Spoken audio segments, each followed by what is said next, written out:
Welcome everyone. I'm Hello It's Mouse, but you can call me Mouse. Today we're going to be taking a look at a recent release called Make Room, a cozy game that lets you create your own little spaces. First we'll have some ads, and then we'll dive right into it. I hope you will enjoy this cozy stream today.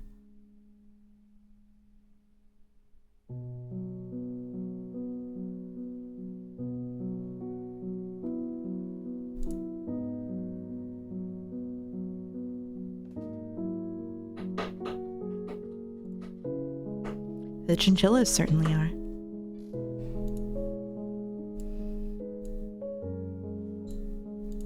I hope that everybody's having a good day so far today.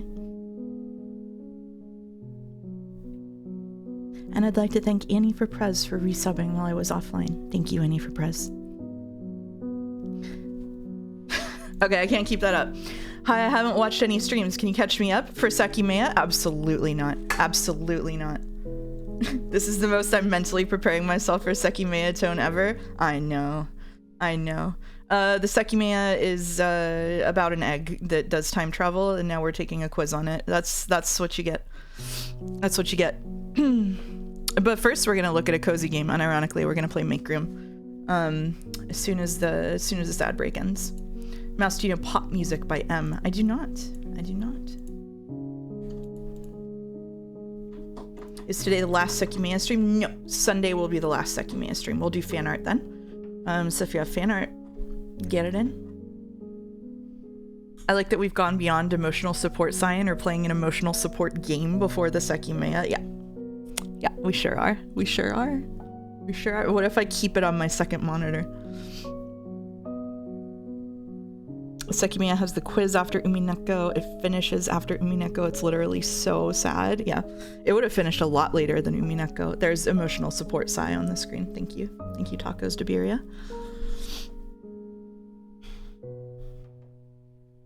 The music is so comfy. Yeah, this game is unironically like a deeply cozy game. Just is the whole way in it.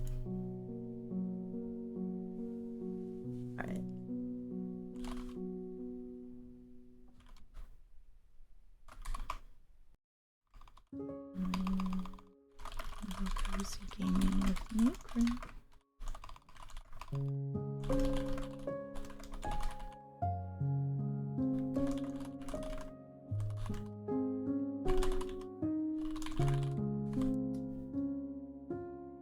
Pardon my typing. I did the doles today already because I didn't want to do 2 rounds of doles in a day, so I'm sorry to anybody who really wanted to see me get Metazua in 3, which I did.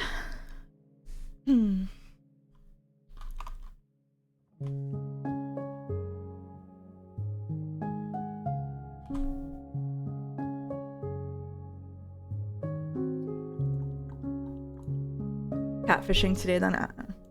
Did you know the publisher of this game is Wholesome Games Presents on Steam? Yes, I did. Yes, I did. We're just starting. Phew. Yeah, we're gonna do about an hour of a cozy game before Joe gets here. Joe is with one of his kids for their birthday, so it'll be a little while. Is this one of the 50 games I pinned back on Joe's cozy stream? I think so, yeah. Oh, this dev also made a Picross game? Interesting. Men? Yeah, we love men here.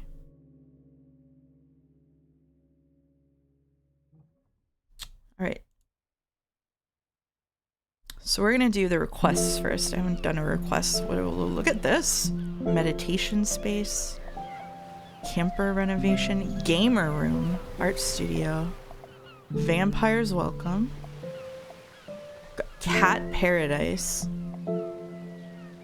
Love this game? Oh, awesome. Welcome. I haven't played it yet. I just did the tutorial. I haven't gotten into it. Is this like unpacking? Yes, a bit, I think. Except more open-ended. Greetings, Rodent. Greetings, Super Paper. Who loves men? Who is that? That is Sai. Sai, one of the stars of the show for the Sekimeiya, which we'll be doing in about an hour. Well, I'm roughly halfway through Umi 39, so won't be able to catch Sekimeiya live, but need a bit of a break. This game looks really cute. It is really cute. Hello, Talisman. Like how they had an update on August 11th to add an undo button. Yeah, they put a lot of quality of life in that update, it looks like. Let's do garden retreat. That sounds cute. Suitably cozy. Ooh, what a tranquil garden. Let's get rid of those mushrooms in the flower bed. How do we get rid of the mushrooms in the flower bed? What do you mean? Oh. Fantastic job. I think we should add some flowers to the flower bed just to brighten it. Flower bed, just to brighten it up. Oh, I see. So we can get a couple of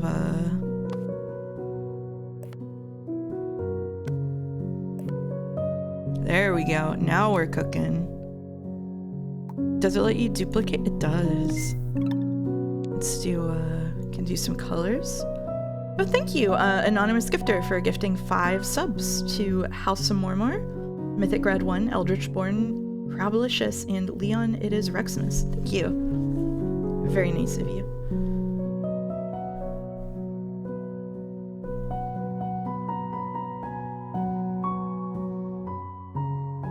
You're doing excellent. It would be great to have a place to sit. Start by finding 2 comfortable chairs for outdoor use. Okay, yay. Do you control click to duplicate something? No, control click just does the same as click, it looks like. I don't like the color of this floor though. I wonder if they'll get mad if I change it. I like that better. Okay. I'm a beige TikTok mom. Oh, this is what a cozy game is? At what point does a horror beyond comprehension happen? Hopefully never. Have you seen Widow? I have not. You played the demo, similar vibe? I'll check it out, thank you. Alright, let's look at chairs. What's some outdoor chairs looking like? Oh, these look promising, huh?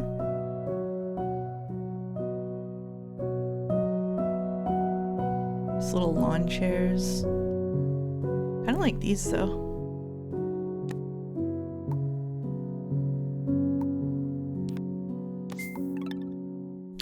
How do I, oh, I can just turn the mouse to rotate, nice. Now a table to put down glasses of lemonade. Okay, well, we aren't putting the chairs here, I guess. Glasses of lemonade, huh? How cozy is this? Have you seen Tiny Glade? I got reminded of seeing this, but Tiny Glade is a bit bigger scale. Yeah, I dig Tiny Glade. There's not a lot of control over what happens in Tiny Glade. I like being able to like push stuff around. The game music is too loud. Oh, I can I don't know if I can actually. How do we do this? No, not the menu. No. So options, sound. Should be a little better. Oh, thank you, Jammo211, for gifting 10 tier 1 subs to Bazooka Tooth, Sapris, Mince of Mind, Zen Wilder, Celu34, Anumi, Aura Hunt, Tactical Magician 00, Nornix, and Cafro Hudra. Thank you. Super nice of you. Thank you. The caution, the streamer has an English degree. Nice, nice. We need the English degree warning for Joe too. He doesn't have one. I mentioned some lemonade and I could use some right now. Place a few glasses. I thank you, not MSB, for subbing. I hope this game lets you search the rooms you make.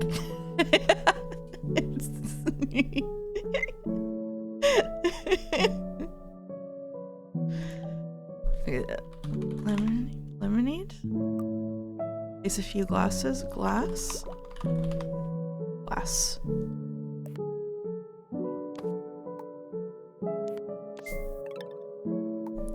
Can we, like... Yeah. There we go. Lemonade. I wish I could be here for the Sekimeiya segment, but I'm 2 VODs behind. Hope you enjoy having fun with it. Oh, we're getting through it, Mr. Sunrise. We're getting through it.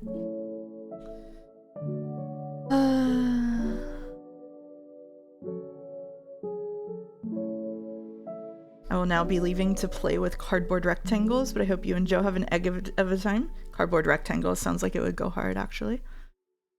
You're 10 VODs behind on Sekimeiya. Don't worry about it. Don't worry about it.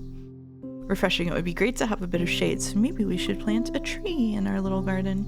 Okay. Yippee. What's this? Oh, tree. Do we have like a... Do we have only conifers? How good is the search tree? Oh. Only conifers. So good. Ooh, I got watering can.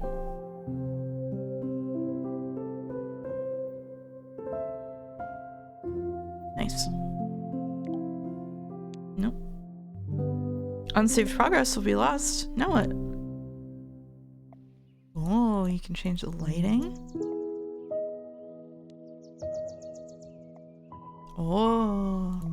They showed me this in the... Oh, you can make... Oh. Whoa. Is this outside or is that an inside tree? This is outside. This is outside. Yeah. So we can save this.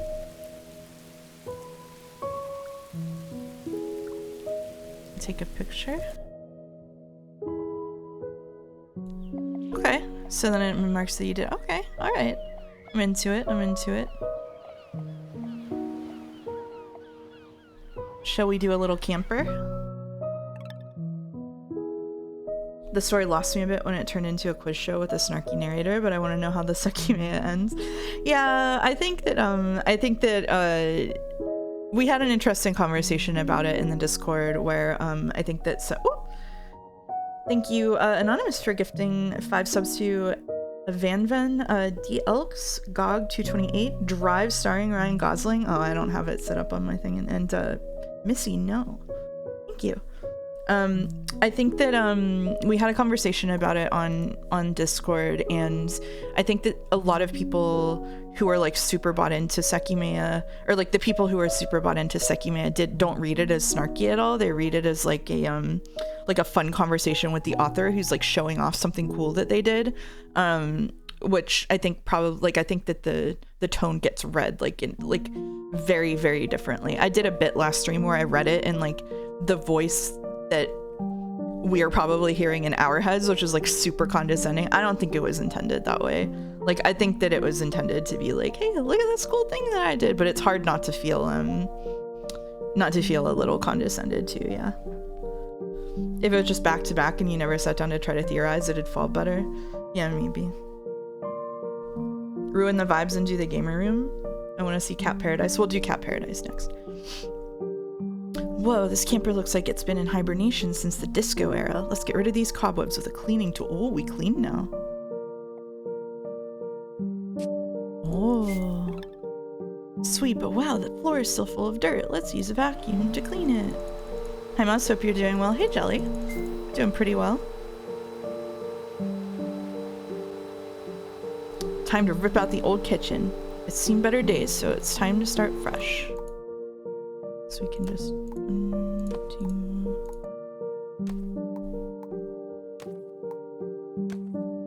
2... I don't know which thing is the kitchen that they want me to get rid of. What is it? Nope. What's the... What do you want from me? Okay, alright. There's still some clutter laying around which prevents us from redesigning. Let's change that. Okay. Right.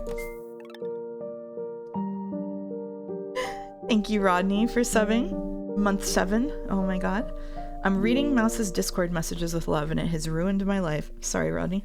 Did you play more of the bookshop game? I have almost beaten the bookshop game. It has surprisingly a lot to get through. I'm on like year 3, I think. Oh, Jelly said I cried pretty hard during Umi today. I would not have held it together like you did. I did tear up a couple of times, but it was funny because I saw someone in chat be like, I can't tell if she's just an actress or is like really choking up, and it was about 5 seconds before I pivoted from like really upset Angie to just Lambda being unhinged. It's really funny. The PNG tuber in the corner looks really different from normal. That's true. I'm a house tuber now. Now we're cooking, or at least we will be. Add some kitchen cabinets and don't forget a sink. Okay. Cabinets.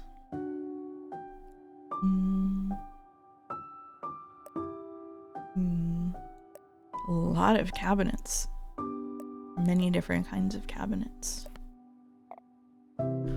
Mouse tuber to house tuber, call that a rattle solution. Oh, Jelly, why are you so funny?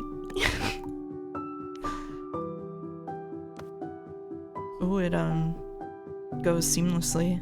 Final Fantasy 14 could never. Okay, so do we have some wall things?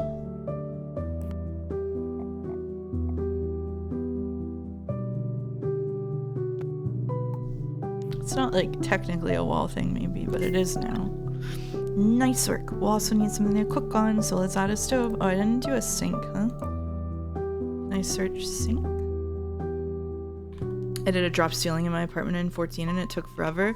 Did you also do the thing on it where the camera doesn't swing around? Because if you don't like put something on top of it, like a bed that cancels out collision, whenever someone comes in on like console, it'll swing their camera around up above the dropped ceiling. You have to waste like 15 slots on beds that sit on top of the dropped ceiling if you don't want console players to get screwed. It's so awesome.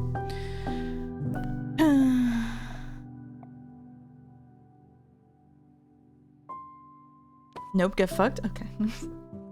Check inside the cabinets for hidden egg-shaped objects. Oh, you're so right, actually.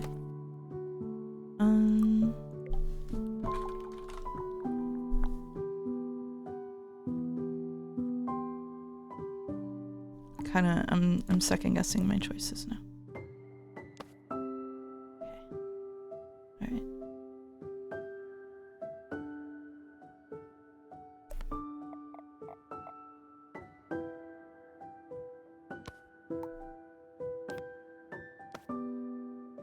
Let's add a stove.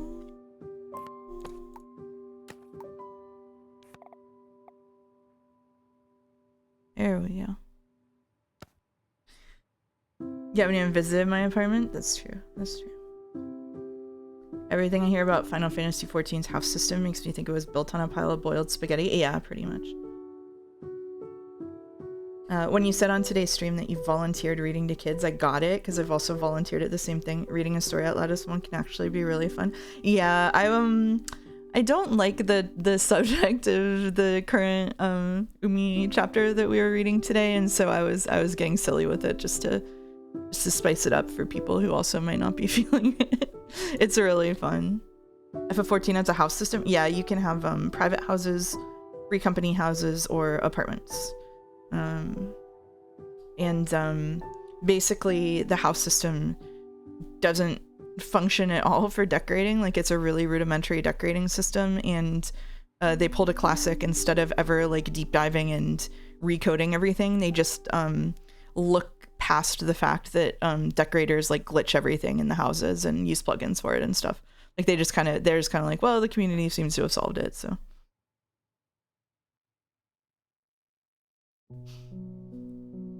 You could hear the excited reading to kids voice kick in hard. It's such a specific voice people do. Yeah, people were like, oh, she's so into it. It's like, it's just reading to kids. You made me go, oh, maybe this section is good actually, because you were doing it in such a fun way. I hope that was the case for I hope that was the case for more people. I hope it kept people entertained. I want to change my colors here.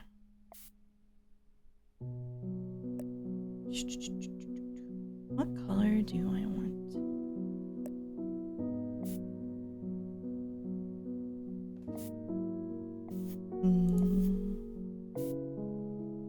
Kind of like this.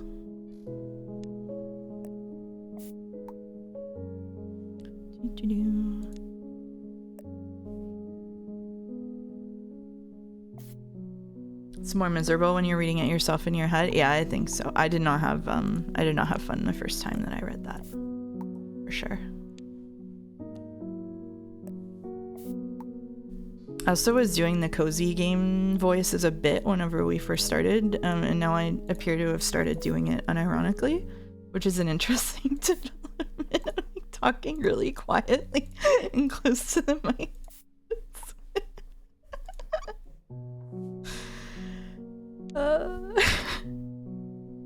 You're like the reverse of Joe who slowly wakes up over stream. True. True. slowly dropping off. That looks nice.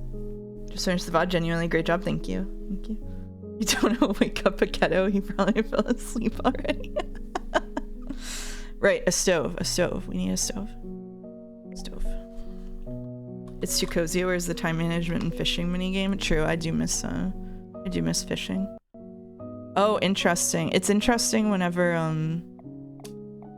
they do this thing where it's just a stovetop. What's the story of this game? We're making rooms.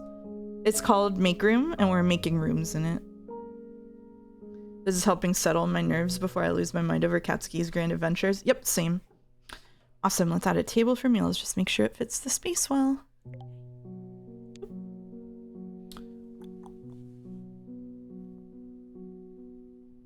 We can also add like some optional stuff here. We could do like some of this kind of thing.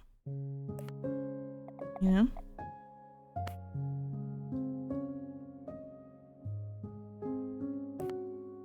Maybe this. What else we got here? Like a bowl of fruit. Let's put that on the table, actually.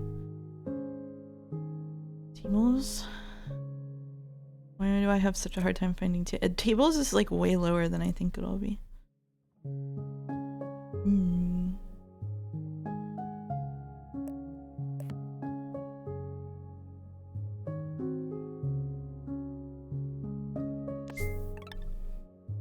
Two chairs.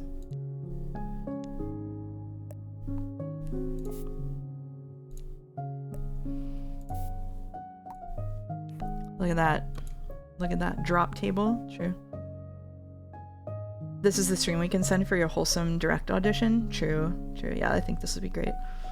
Maybe Joe won't come back and this will just be the whole stream. That'd be pretty nice. I can get down with that. I mean, I would like for him to be here, but you know, if he's not in. Oh, I forgot we can make things grow and shrink. We can shrink this table a little bit. Let's give him a little burst of color in here. It's the same color as the bottle. Can we do like a blue? Oh, that's good. Yeah, there we go. That's what we like to see. How do people get to this chair? Past that? Don't ask questions. I got a toy truck. For a while, I didn't get what people found in these make a place kind of games, but for some reason, Cloud Gardens really worked for me. I get it now. Yeah, Cloud Gardens is a good one.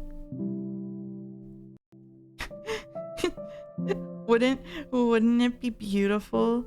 Wouldn't it be beautiful if you played a cozy game all day while Joe had fun at his kid's birthday instead of you both crashing out in front of an audience over a visual novel? That would be beautiful, you're right. It would be beautiful. I like the idea of opening the door to the camper and immediately being faced with a bowl of fruit at eye level. Should we move it? Should we move it over here? But then how do we get how do we get there? Maybe we have to shrink the table again. We have to shrink everything.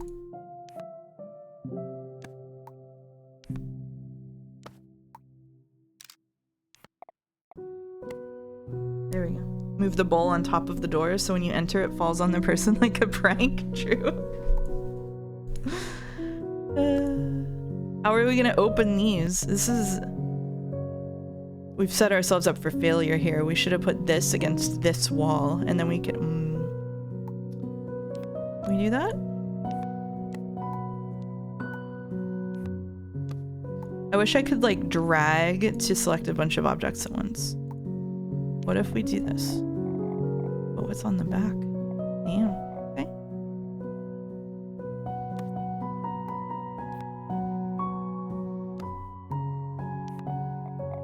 I have so much patience for this. You have no idea how much time I've spent decorating in Final Fantasy XIV. Unless you're Allison, in which case you definitely have an idea and you're not surprised right now.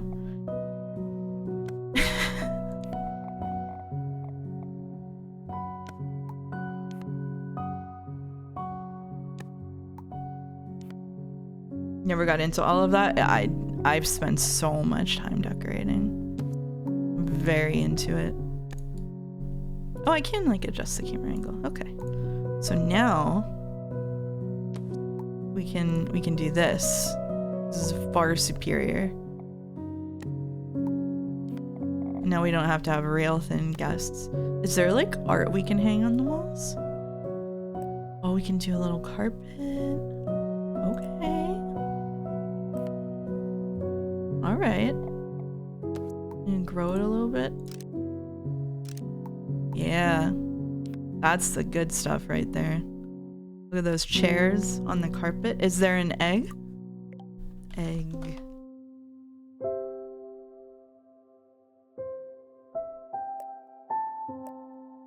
There does not appear to be an egg as far as I can tell. Why did egg produce so many results? ASMR streamer Sleepy Mouse. This is an ASMR stream. This is an ASMR stream.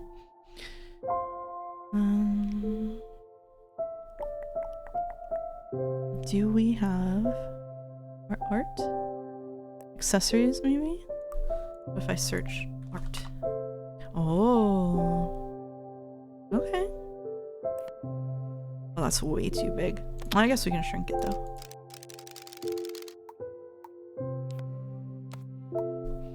We're just trying to get the mood in a positive place before Sekimeiya kicks in. Can you? Oh. Do we have live, laugh, love? Do we? That'll work.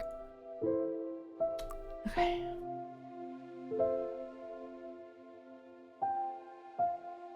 That's so good to have a resizer. Yeah, this has a lot of really good functions.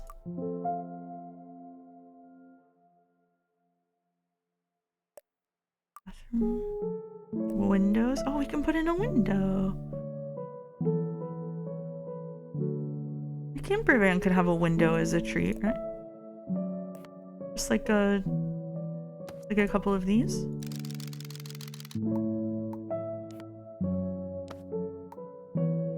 Yeah.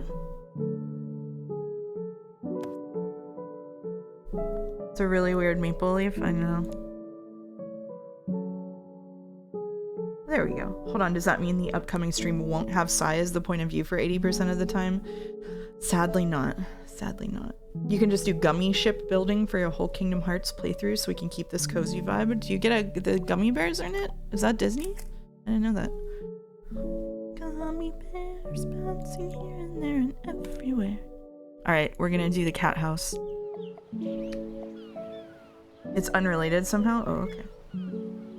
I thought this was announced, but I guess I just dreamt that as a memory. Damn, that's a downer. I'm sorry. Our goal is to turn this room into a cat paradise. First, let's find a comfy couch for the cats. Couch. Nope. Sofa. Yup. Ooh, you can make your own sectional sofa here, I see. Oh, interesting. We can, just use the pre-made one, though. How about adding some shelves on the wall for the cats to jump on? They'll love it. Oh, that's a good idea, yeah. Yeah. Where's Timmy? No. Hated.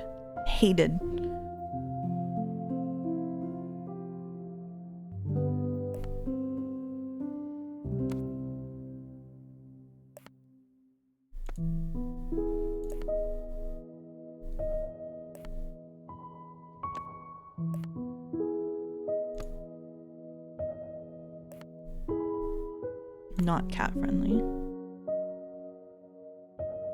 This is like an anti-homeless measure, but for cats jumping on the wall. Look at it. Poor cat. My cat would find a way to curl up in one of the V's there.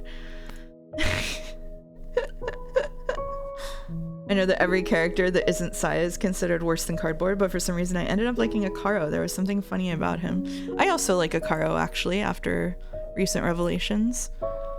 Poor dude. This looks really fun for a cat. Speaking of curled up cats, someone has decided it's good night here. Oh.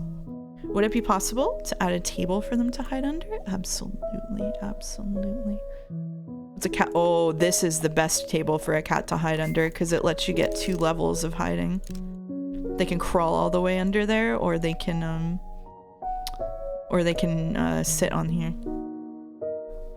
Hostile cat architecture. I know. These cozy vibes are good for me to post my Endwalker review on Blue Sky for people to be mad at me for. Uh-oh. That's the fan favorite. You better be careful.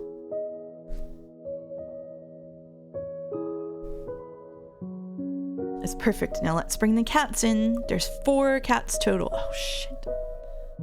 We get cats. These are dogs. Oh, here's a cat. Oh. Oh, yep. There it goes. Oh, they let you do it. They let you do it. Yes. Oh, I love this. I love this so much. 3.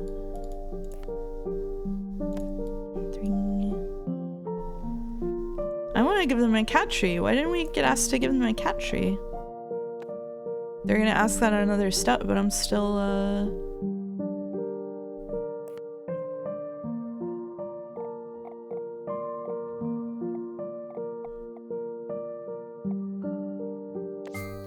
Nice.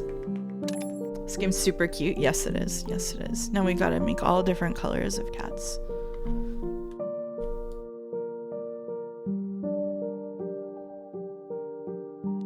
Let's make, I want to make a Casey cat first. Yeah. Yeah. He does have, golden eyes. I'll make a Lucas cat. Miss Lucas. And he had green eyes. Yeah. How big can cat be? That big. You can make a little kitten.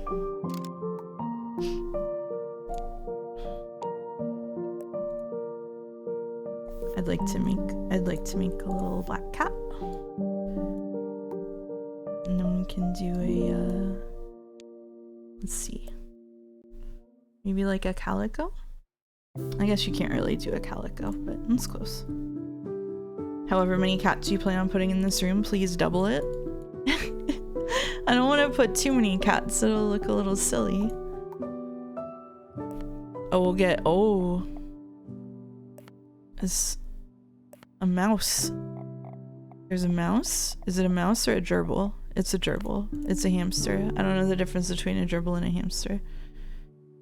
Is there a litter box? Oh, we've got yarn. Add some cafe items and make it a cat cafe. Add 8 more cats then? Okay.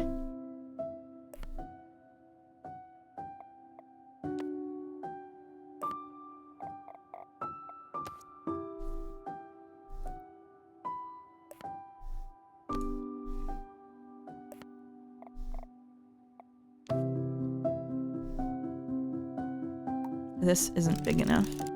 Big cat tree. Do we have like a, well, I guess we know they have a counter. Oh.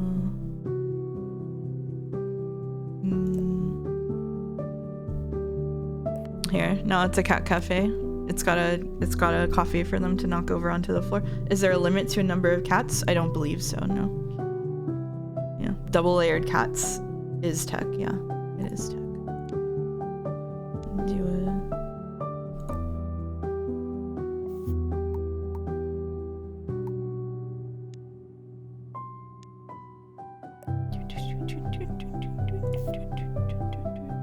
Oh, tuxedo cat.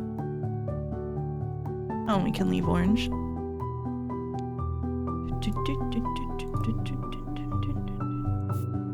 Don't have a white cat yet. Look at all those cats. Wait, can I put one of them? Can I put one of the? Oh, peak game actually. Can you have one glorp cat? Yeah.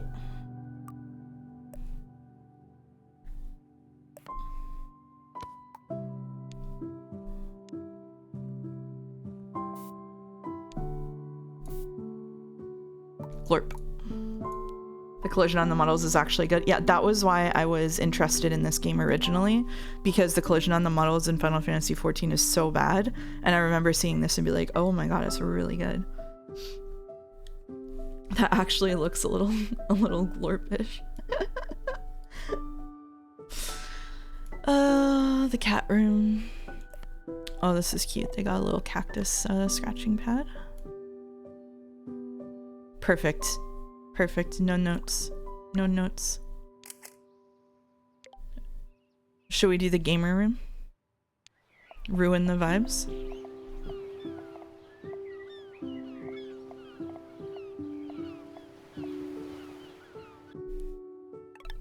Why does this music sound like a certain indie game? Which one? Hi, I'd like to upgrade my room a bit, especially my gaming setup. First, let's get rid of the laptop. Delete the wife. Great, the desk also has to go. It's too small for the new setup I'd like. Fantastic. Let's also get rid of the chair. It's old and needs an upgrade. Gamer chair incoming. Great job. Now place a desk. It should be large enough to hold my new setup. Alright. Gamer desk. Oh, these all kind of look the same size, Chief. Maybe this one? Oh my god, it's gigantic! Whoa.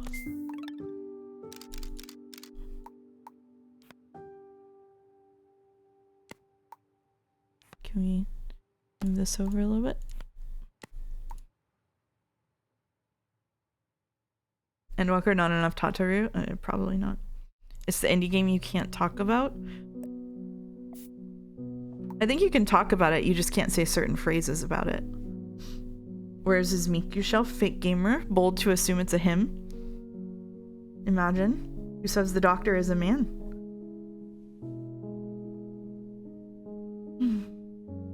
My setup has 2 desks, so I can't judge. I also have 2 desks. I have a work desk and a regular desk. 2 monitors allow me to watch videos and play games at the same time. Gamer, gamer, gamer, gamer. Where's her Miku shelf? We'll try to find one. Fake gamer doesn't have a vertically aligned third monitor to program on. These monitors are huge. No way.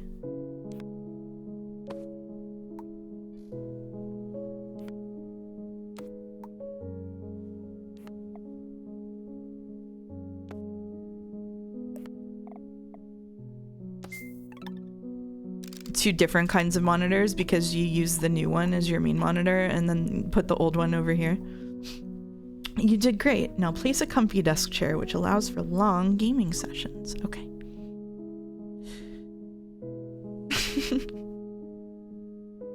(16:9) main and 4:3 side monitor, my beloved. Absolutely. Absolutely. You don't know what game they're referencing? They're referencing the game Off. The game Off. Sorry, I ruined it.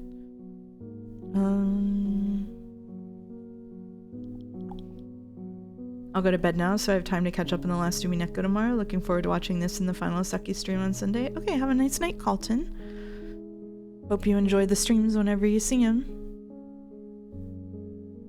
Gamer chairs. Gamer chairs for sure. Oh yeah, we're going this one. Legendary. I've unlocked a PC case. Well, we gotta make sure that this matches the rest of their rooms. So.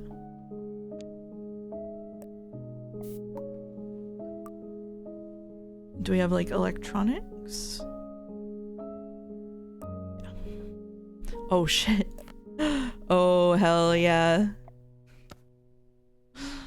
Oh hell yeah.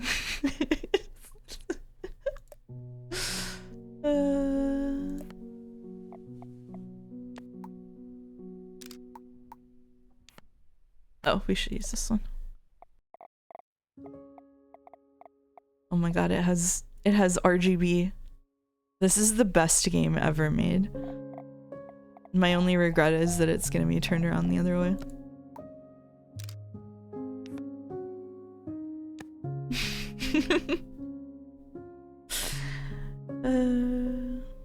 Keyboard? Oh my god, RGB keyboard.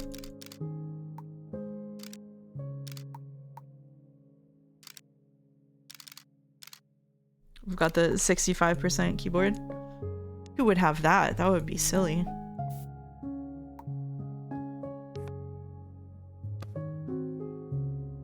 Do you have an RGB case? I have RGB RAM. It's glowing. It's glowing. Where are the RGB sheets? Is that the keyboard or the desk mat? I don't know. Either way. Is this the keyboard? I think you're right. I think that is the desk mat. We should give them an RGB keyboard too. Both? I think that's supposed to be the keyboard, right?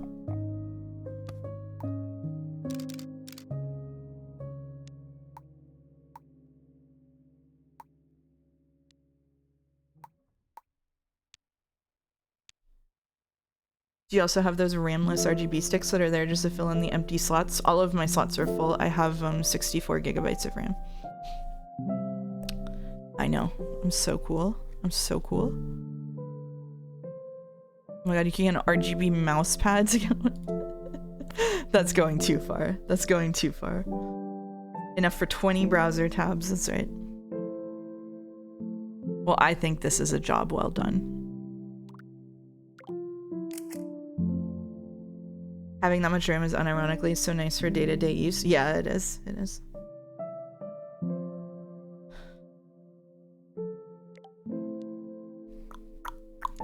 Alright, what should we do next? We got art studio, garage to home cinema, vampires welcome, reading nook, spy headquarters, potion laboratory, or meditation space. I'm so sad there isn't boat level. Oh, and also moving troubles. Vampire? Vampire. Okay, let's see. I am also Team Edward. Reading Nook? We'll do Reading Nook next. The ironic thing is for gaming, 64 gigs of RAM is slower than 32 or even 16 if it's enough for that specific game because more RAM clocks slower. I mostly have it because I do data analysis for a living. Old-fashioned vampire and modern-age vampire? I prefer the old-fashioned vampires personally. It's too bright in here. Can you please remove the windows? Okay.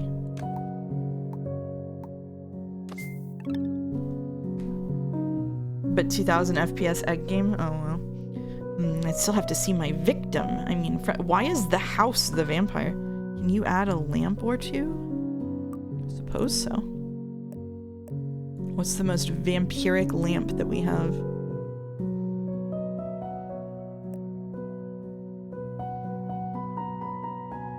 That is a lava lamp. Oh, yeah. Those are fans. I don't know about all that. Oh, do candles count? Candles do not count. Okay. We'll still put in some more candles anyway.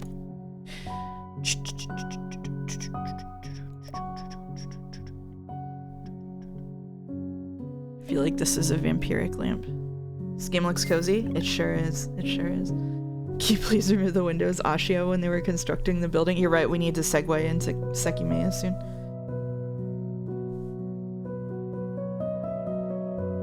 I think having a cat is nice companionship. True. Can you put a cat somewhere? Yeah. I love my furry friend. Now place a mirror somewhere for dramatic effect. Okay.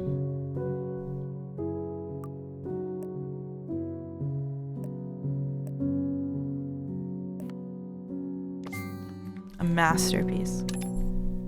I got a hanging bat.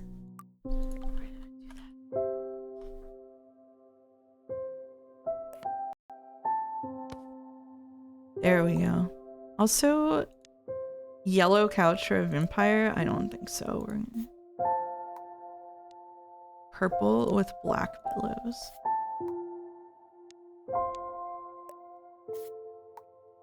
To match the cat. Why a mirror if this is a vampire room? So their victims can see themselves.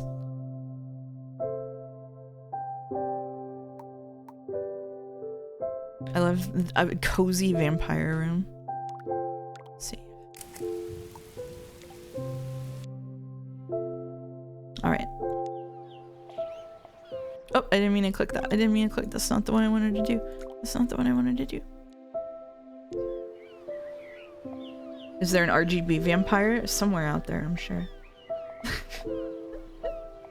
Oh, you didn't want to do the English degree redeem? Oh, I'm sorry.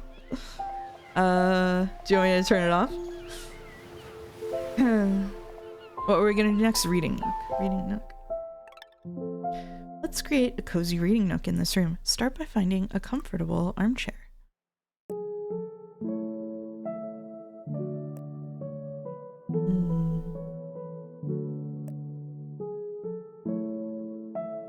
I think this is my favorite kind of comfortable armchair. Oh, maybe this though. I don't know. The ones that have these sides on them, like the really stiff, like upright sides.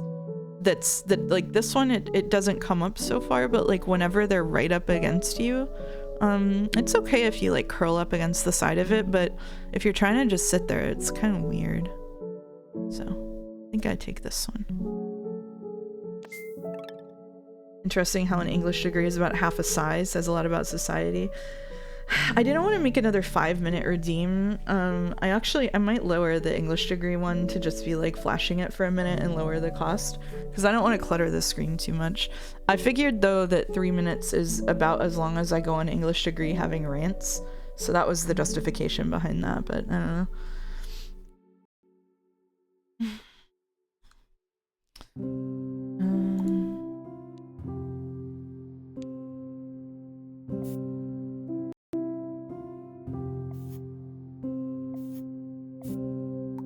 Now it just matches the wallpaper. I don't want that. Here we go. Let's add a few decorative cushions to make the reading nook extra inviting. Okay. I have no idea where that would be. Here we go.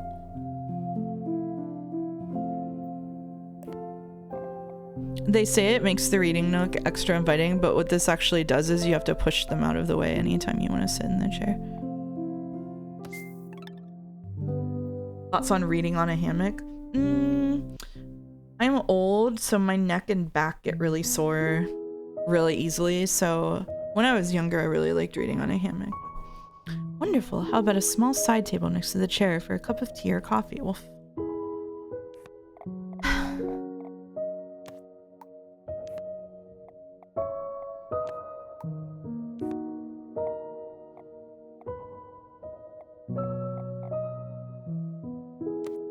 this is real.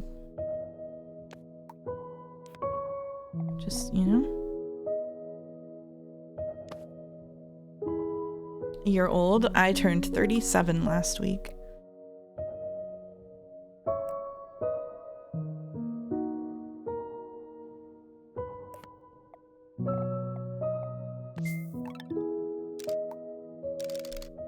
I'm quite as old as Joe, but getting there.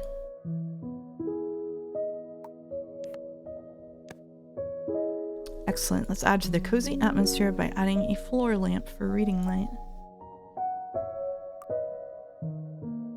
Things to look forward to in a few years, not being able to lie in hammocks. Oh, you turn 37 next month? Interesting, Sarah. Oh, it's half old. Oh, okay. Thank you. That's good. I'm glad I'm only half old.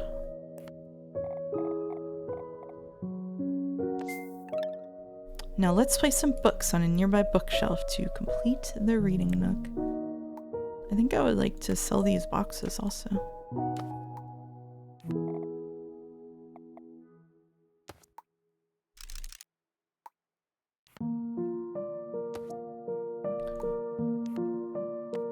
This opening makes me think it's gonna go, think of me fondly.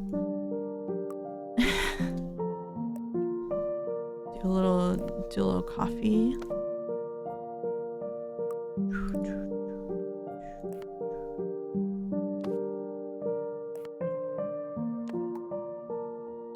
Instead of Ave Maria. Oh shit, that's a good one too.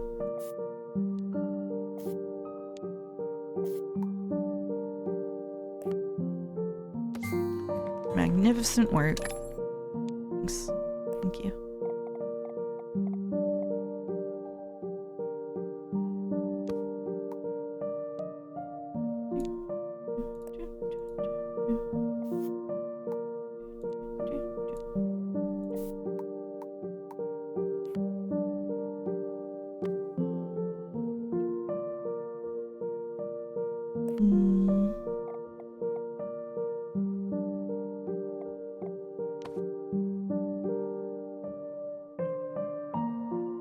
car.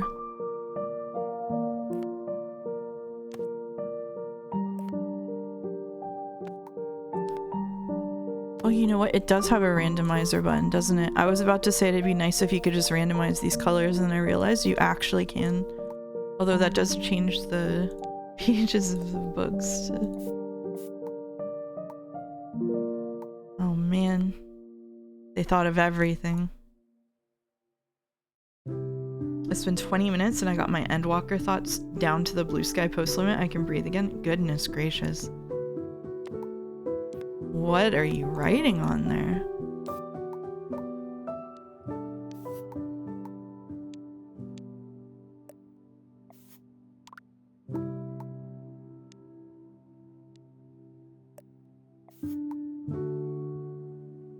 I want a rug in here.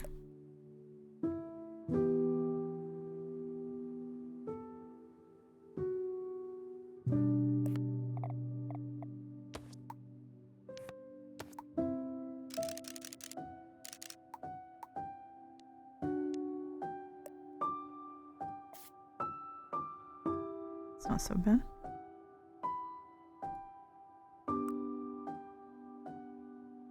That's pretty good. I would hang out in here. I would hang out in here for a long time. Some books color their page edges. I like it when it's gilt, like it's like gold. I fell asleep to the stream and just woke up. It's a sign I should probably go. Have a good weekend. This is just designed the way. Did you know you can customize the book colors in Tiny Bookshop? I did not. I did not, and I got so far into that game actually. Dang.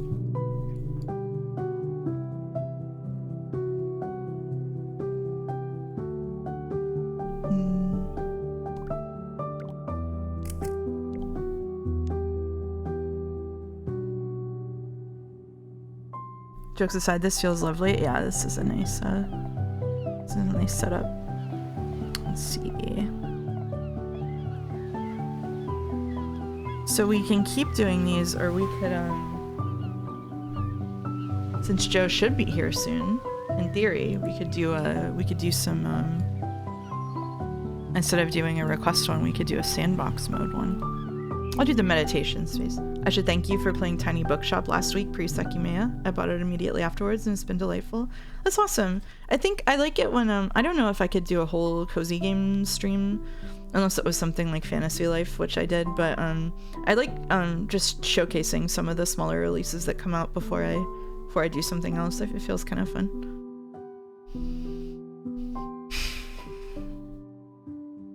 Let's turn this room into a peaceful meditation space. Start by selecting a soft rug. I like the idea that we can tell which rug is soft. I guess this one doesn't look soft, so you know what? Fair point. What about a moon rug?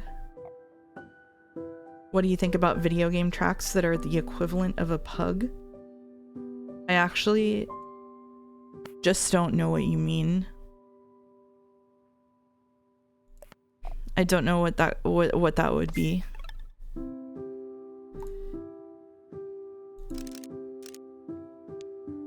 You showing off Fantasy Life made me get it, and I played it for like a month straight. Hell yeah.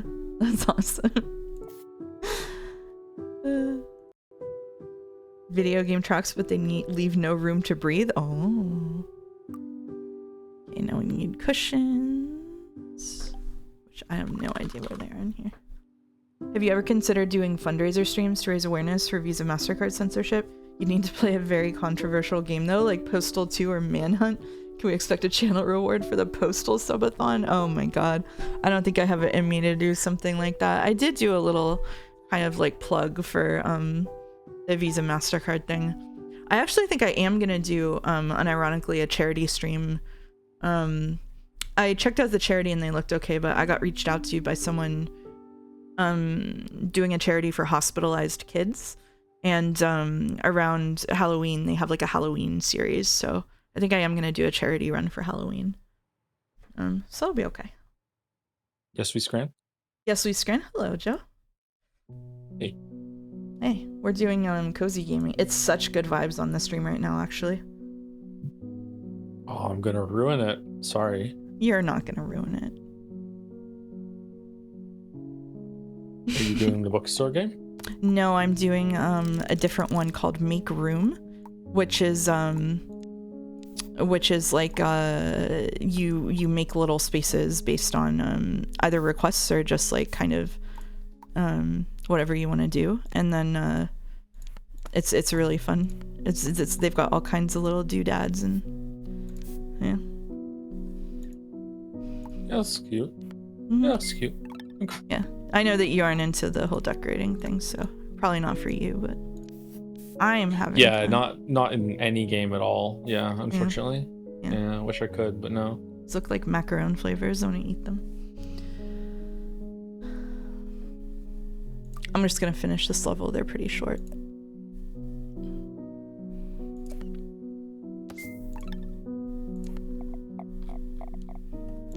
Let's bring in some greenery with potted plants or a small indoor garden to add to the tranquil atmosphere. That's nice. Mm-hmm.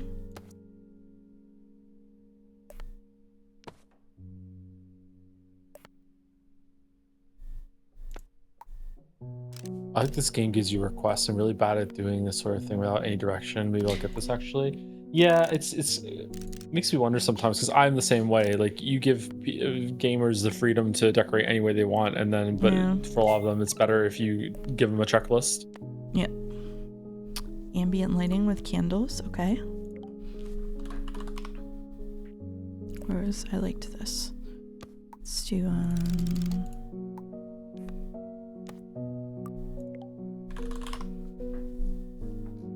How was the birthday celebration? It was okay. That's good.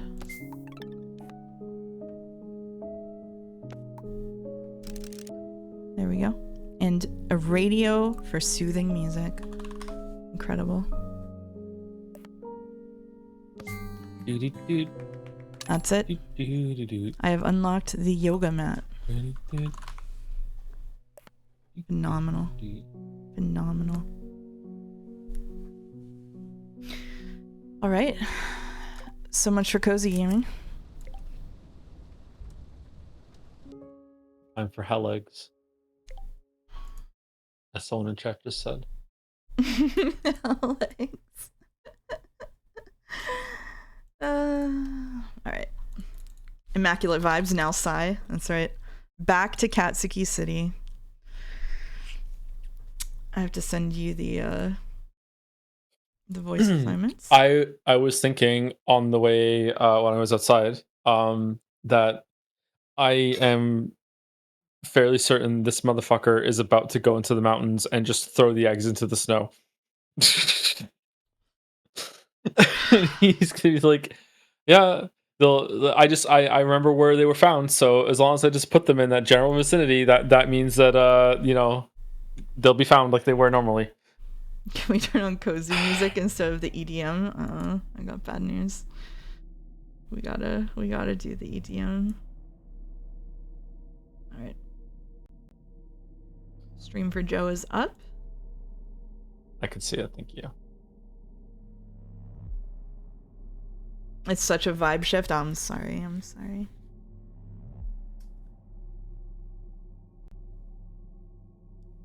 Do you want to do a stream announcement on Jads to let people know it's actually starting, maybe? Sure. Thank you. I legit would not be able to follow Sekimeiya at all without you two, so thanks. I feel like we overcomplicate it, actually. I'm shocked if we're helping anyone.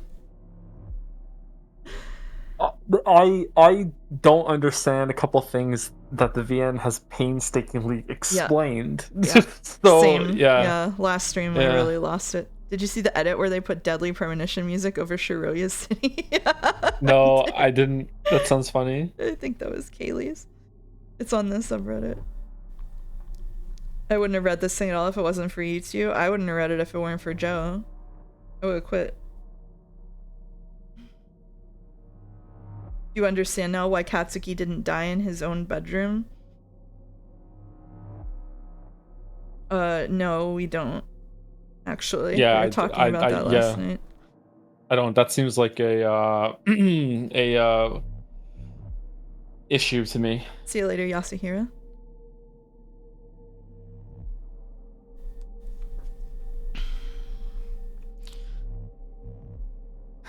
I stopped watching Umivod peak for this peaker. How was Umineko today? I had to dip out after fan art. I did my very best reading to kids' voice, which people seem to appreciate. We'll see how it lands with the Naja comments. He went to the future replicating a past location. He just wasn't in bed yet at the past location. I see.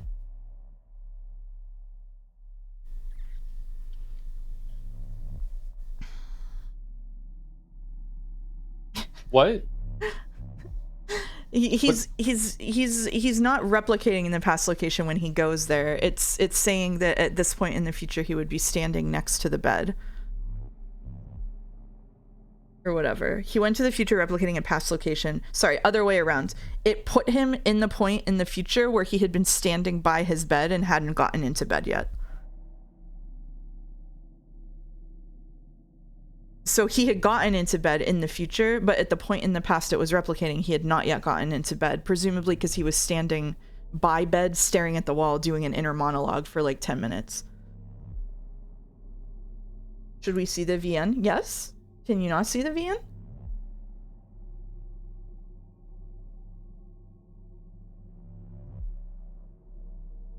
I'm most excited to finally be able to catch a Sekimeiya stream. I haven't been here since the first episode, but I'm sure I can fill in the gaps. Absolutely. Yeah.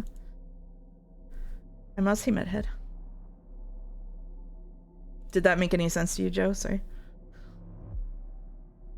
Maybe, but I'm not accepting it for some reason. There's something wrong with that, but I don't know what it is.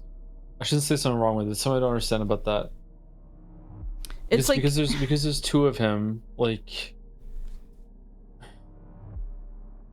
because it's not replicating our Katsuki's so because it's not factoring the Katsuki that we are, and it's doing it with a different Katsuki. I feel like the rules should be different, and he should just appear. I don't know.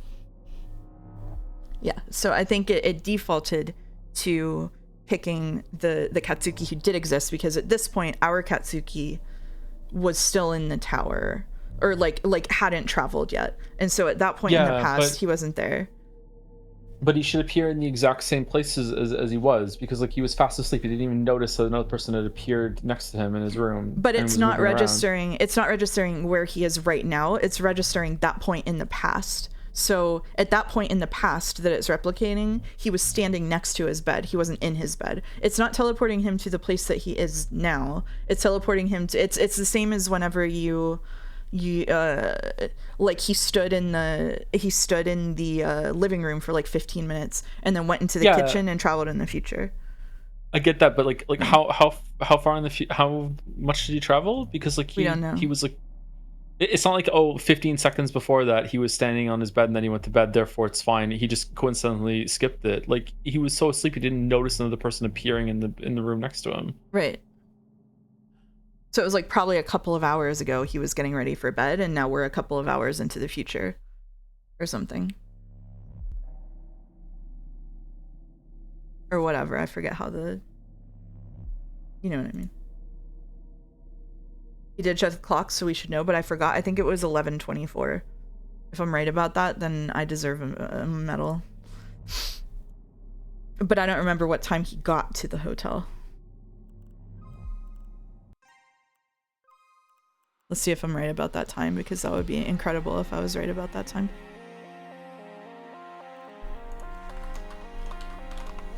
No, I'm not right about that time. Wait, would it be... No, okay, I'm not right about that time.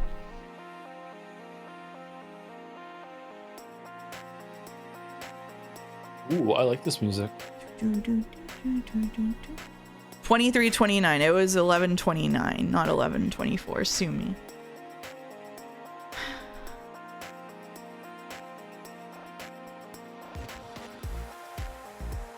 If you went like 30 minutes. He went 30 minutes forward. Then we feel location 1 hour prior to that point. Because it's 30. Because you went 30 minutes forward, it would be 30 minutes back from the starting point. So it'd be like an hour before the resulting point. Spawning this means that he'd have to be fast asleep, not notice another person just suddenly appearing. Right, exactly. There's no way. Like, yeah. Okay, I guess it's just yet another like an amazing coincidence that allows the story to function. Yeah. Okay. What I want to know is why they don't telefrag on the air. That's true, yeah. Somebody in the Discord was talking about how the shag carpet would be like deleting the treads of their shoes a little bit at a time. I'm a Sekimeiya fan. I love coincidences. Yep. Okay. Alright. Got your voice assignments? Maybe the fourth power is that it lets out like a little burst of air when you teleport, and and if the object isn't too solid, then you're fine. But if it is a door, then okay, well, then rip. Caution English degree. Thank you. Did I tell you that I added a redeem that puts caution the streamer has an English degree on the screen? No, you didn't tell me that. I see it now. That's funny. We need a 3-hour Katsuki monologue about the carpet. Yeah, we do. We do. We do need to hear about the carpet. There's no vacuum supersonic boom whenever people disappear, so it must conjure up new air. Yeah, I guess that's right.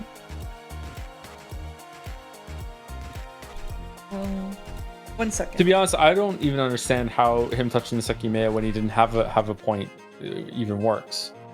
Like I feel like it choosing another version of that seems like it shouldn't work to me, but I think that one's a case of the Sekimeiya just does that. I think what's going on, we never see the characters' feet as they're all wearing platform heels. Are gases being swapped with the person when they travel, but liquids and solids are not? Yeah, so solids aren't. I don't think we've seen anything with liquids yet. Maybe Sai would use it while going swimming. I don't know. The 20-minute chain travel uses the same logic of locking onto the closest existing location. I personally am trying very hard not to think about the 20-minute chain travel. How about you? yeah, I don't like that much either. No, sorry, I understand that it's like the 20-minute thing. So it wouldn't be exactly where that person is, but the coincidence here is that it just so happened that the different version of the Katsuki had been in a different position. He had moved. Like if the issue here is that if that Katsuki had just gone to bed like 20 minutes sooner or 20 minutes later, I'm not sure exactly which one it would be, Katsuki would have died. You know, that's kind of the issue there. So I'm curious exactly how much time traveled, like how much he jumped.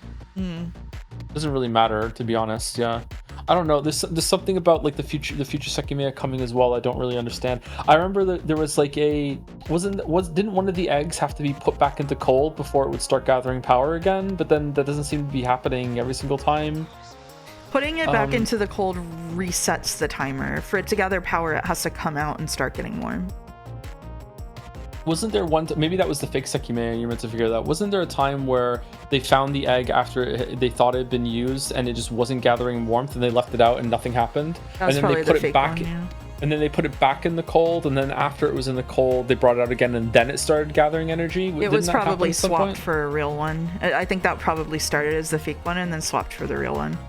Yeah, that's probably it then. Yeah. So if that's the case, I don't really understand why the future Sekimeiya can teleport into Sai's hit pack and it didn't work when he did it in the attic. I don't understand that at all. I also don't understand how he was able to do the same thing here with the briefcases. For some reason, him having it in his hand but on his sleeve made it a different effect in some way. I don't get it. Yeah, it's a bit confusing. Yeah. Anyway, what are the reading assignments? I DM'd you. It didn't work in the act because he was holding the Seki he wanted to period. Yeah, I don't understand. Why does that make a difference? Yeah, I also don't understand why that makes a difference. I guess it's because... Why would that matter? It would be charging while he was traveling, is my guess. As opposed to the Sekimeiya in its current state just teleporting to you. I think if you're holding it, like, I think it's counting while you're traveling, maybe? And then if you're holding it, it would... Because he's holding it, but if he wants to appear with it in the past, he can't be holding it. I don't fucking know that. I don't know what that means. This is the one I gave up on because I didn't understand, and I don't want to understand. I don't know. Like, my understanding, and again, my understanding is not correct. My understanding was that it had something to do with the future Sekimeiya would be gathering like energy, or like it would be ticking in some way if that was tried. But to me, like, it's irrelevant if it's like teleporting to you. It's the same thing. Like, I don't understand why him having it in his hand makes it any different at all.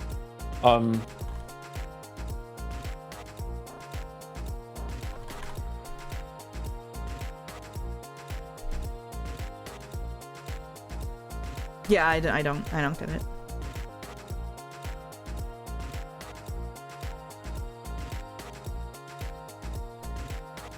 It's because he can't have it in his hand when traveling to the past. Why not? Why can't he have it in his past? Why can't he have it in his hand when traveling to the past? Why can't he do that? Again, not saying you're wrong. Why not? I don't.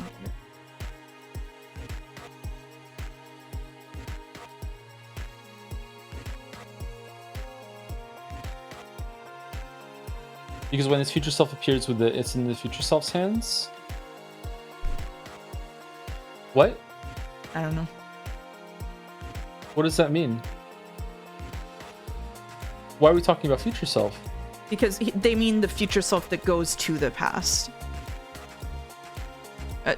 So I think what Orem is saying is actually a different explanation than was given in the VN, which is more confusing. I think what Mile to 27 is saying is the thing that was given in the visual novel, which is it's like the watch. If he's holding it and travels to the past, it'll be in its future state, so it'll have energy, and it would overlap with the past Seki that was about to be used, so it would result in a world travel, creating a paradox. I think. Like when Side appeared in the past and teleported from the toilet thing. Okay, so why can't it just teleport from the kitchen when he appears in the past? I don't know the answer to that. This egg is confusing. Yeah. It absolutely can. So why didn't it?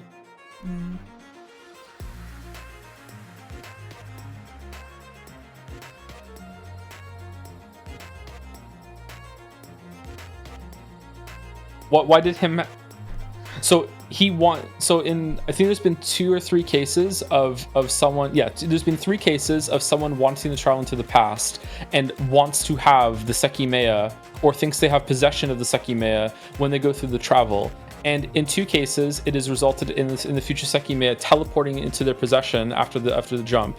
And in 1 case, it aired out and it didn't work. And the only difference between those that didn't teleport is because one of them had it in his hand. Why does having it in your hand matter? For it to work, would have to disappear from his hand X seconds before he touched the past Seki. Why? I feel like we're going in circles here where you're like, why can't he teleport holding it? And the answer is because he can't teleport holding it. I feel like this isn't getting anywhere.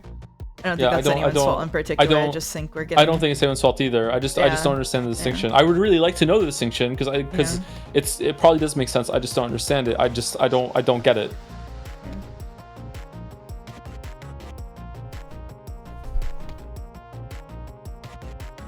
It would have to be in 2 places at the same time for it to work. Yeah, so like the Sekimeiya can't be duplicated the same way that a pen does. I get that. So like you can't like you can't. Yeah. Haven't there been like a bunch of paradoxes like that where things have just like they just work? Like wouldn't it just change what happens? The Katsuki holds the future Sekimeiya, touches the past Sekimeiya. His past self appears while holding a future Sekimeiya, so the Sekimeiya exists in 2 places at once. Yeah, maybe. Again, that's not the explanation they gave, though. Like, the explanation they gave had to do with, like, it building power and stuff. So I think that for me, I'm more... Like, I understand it can exist twice in the same place, but that's not the explanation they gave. Nobody in chat is, except Mild27, who's guessing...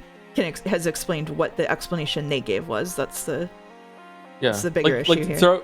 Throughout the whole story, there have been like seemingly countless realities where Katsuki went and took a shit and peed that have been deleted from the continuum. Same with like the Sekimeiya didn't really teleport into Sai's hip pack, right? Like there was another Sai that must have went and got it, and just because he could do that, it just skipped over that reality at some point for some reason. Just like the pen didn't actually teleport from the place next to the TV or wherever it was into Katsuki's hand when he went into that room. It's just that it could have happened and another version of him could have done it or did do it, so therefore it skipped over it. I just don't understand, like, why is it that when he had the Sekimeiya in his hand, why did that not that effect not happen in that time? Like, what's different about him having like the Sekimeiya over his shirt sleeve in his hand? Like, why did that make it different? So his explanation was, I think it's due to the infinite loop concept. If I appeared with the powered off future Sekimeiya in the past 18 seconds later, it would have been closer to powering on. Once that loop is applied, the Sekimeiya could have never appeared powered off. And when it's powered on, it doesn't count as a normal object. I believe that's why it didn't travel. So basically what Katsuki was saying here is he's traveling with it when it's powered off, but because of the way that like the watches count up, it would start powering on because time is like ticking as the travel happens, because it's riffing off of itself. And so then when he came on, when he got to the past, it wouldn't count because you can't take a powered on Sekimeiya. So it creates a paradox because the Sekimeiya can't be powered on and off at the same time. Does that make more sense? That's what the explanation he gave was, which actually, now that I'm rereading it, makes more sense to me than anything that chat is saying. I'm pretty sure you answered this question correctly and Katsuki is wrong. Well, fuck. Okay. All right.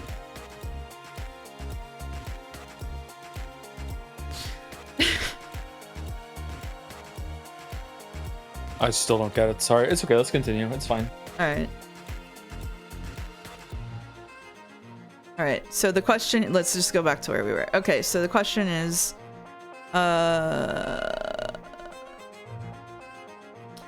he's here trying to figure out how to save Mia, is what happened last stream, which was only 2 days ago. So surely we're locked in. Great streams. It's an incredible experience having read Seki like 2 years ago and still not understanding a fucking word of what is being said. That's gonna be me. I'm gonna forget all of this about a week after this, and it's gonna be very liberating. Okay, so he's in his funny little hotel room. He's in Katsuki City trying to figure out how to save Mia and save Shiroya and create his happy little world. So the last idea he had was, I'll make sure she doesn't die. I'll make this world into the one we wanted. In the end, I'll have to abandon it, but at least I'll know it exists. After November 30th, I'll go back in time and prevent her death. After that, I'll change worlds, hopefully arriving in the one I was in. If that works, I won't want to change the past any further. My goal will be to find the real Shiroya, who I'm sure will be there at one point, maybe when she disappeared with Naomi, or maybe when she was in the tower with different clothes. Once I make it there, we can leave together. And so then we got a choice with a bad end, and we picked that will work. And so what happened was, because... Bad end. Yeah, a quote, bad end, which just means that it can't fit into the timeline loops that we're looking at.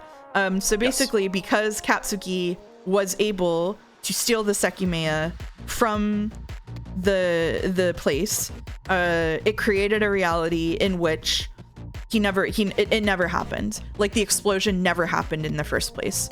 Nobody went in the hospital. Shiroya and Mia were fine. So he actually got what he wanted.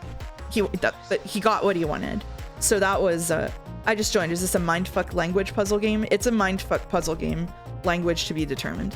And why is that the bad end again? It's the bad end because it doesn't fit into the narrative of the timeline loops. It's the tautology thing that I said, where like it's the same as the reason that like Joel calls it coincidence, right? Like it's the same as the reason that Katsuki didn't teleport to the point where he was getting in bed and telefrag himself. It's because like in order for this timeline and this story to happen, this series of events had to happen a certain way. So at this point, what has to happen here is, I think he has to create the paradox that creates the world with Mia alive in it and Shiroya dead. So if he doesn't do that here, the timeline fractures. Or it doesn't fracture, and then you just get a happy ending. So what this tells us is that there is no happy ending to this story, at least not one that is determined this way by foregoing the explosion happening at all. The explosion has to happen.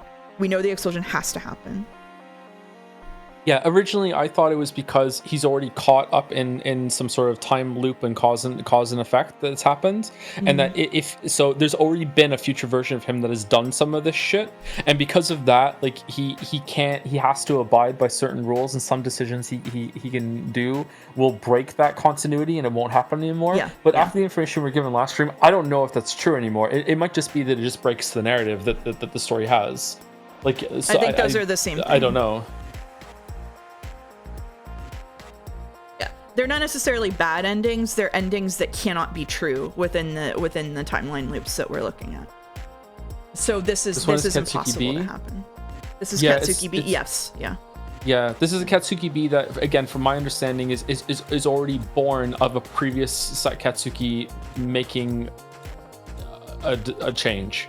Yeah. Because the first timeline is in episode 3. That's Katsuki that's A. World A. Yeah. But maybe these worlds are 3 worlds that have intersected because these are the only 3 worlds where naturally the Sekimeiya show up and someone die. I don't know, actually. I don't know. We're gonna have to see, I guess. Mm. Yeah, so this is Katsuki B. Yes, this is Katsuki B. Yeah, that's it. That's just it. Okay. Did that future Sekimeiya really have 30 minutes of juice on it when he used it, and it still wasn't overlapping radius to do a world line shift? I don't know how that works. Do you want to take narration first? Because I've been yapping for an hour and 15 minutes. Yeah. Okay. I'd like to do that, sure. All right. Okay. That will not work. Will this work? The most delicate part is altering the story of this world. When I changed the past, it was clear the result wasn't straightforward. It almost created a mesh of reality. Some people kept their The sudden realization shattered all my thoughts. No, what am I thinking? I didn't change the past at all. I decided I'd try to change the past after I suffered that strange injury in the elevator. I used the Sekimeiya to travel more than half an hour to the past. I began to walk toward the event room to check the time, but voices stopped me. I got close to the door and focused my hearing. Is this me? This is me. It's just suddenly ran. Honestly, wasn't sure. I recognized the conversation. I'd arrived approximately a couple minutes before the point only Sai had traveled. It was a couple minutes before Sai disappeared right in front of us. That is to say, a couple minutes before we changed worlds. To change the past, I produced a sound in hallway A, a sound we never heard. When I slammed the door, I thought I changed the past because we hadn't heard that sound in the event room, but the reason we didn't hear it was because we'd gone to a different world. And in that world, I ended up taking the elevator up to follow Shiroya. That had to be when we came back. For some reason, we went back to our world. That's what that injury signified. The elevator stopped abruptly because it wasn't moving in our world, and I cut myself with the handrail as my body overlapped with it. I see.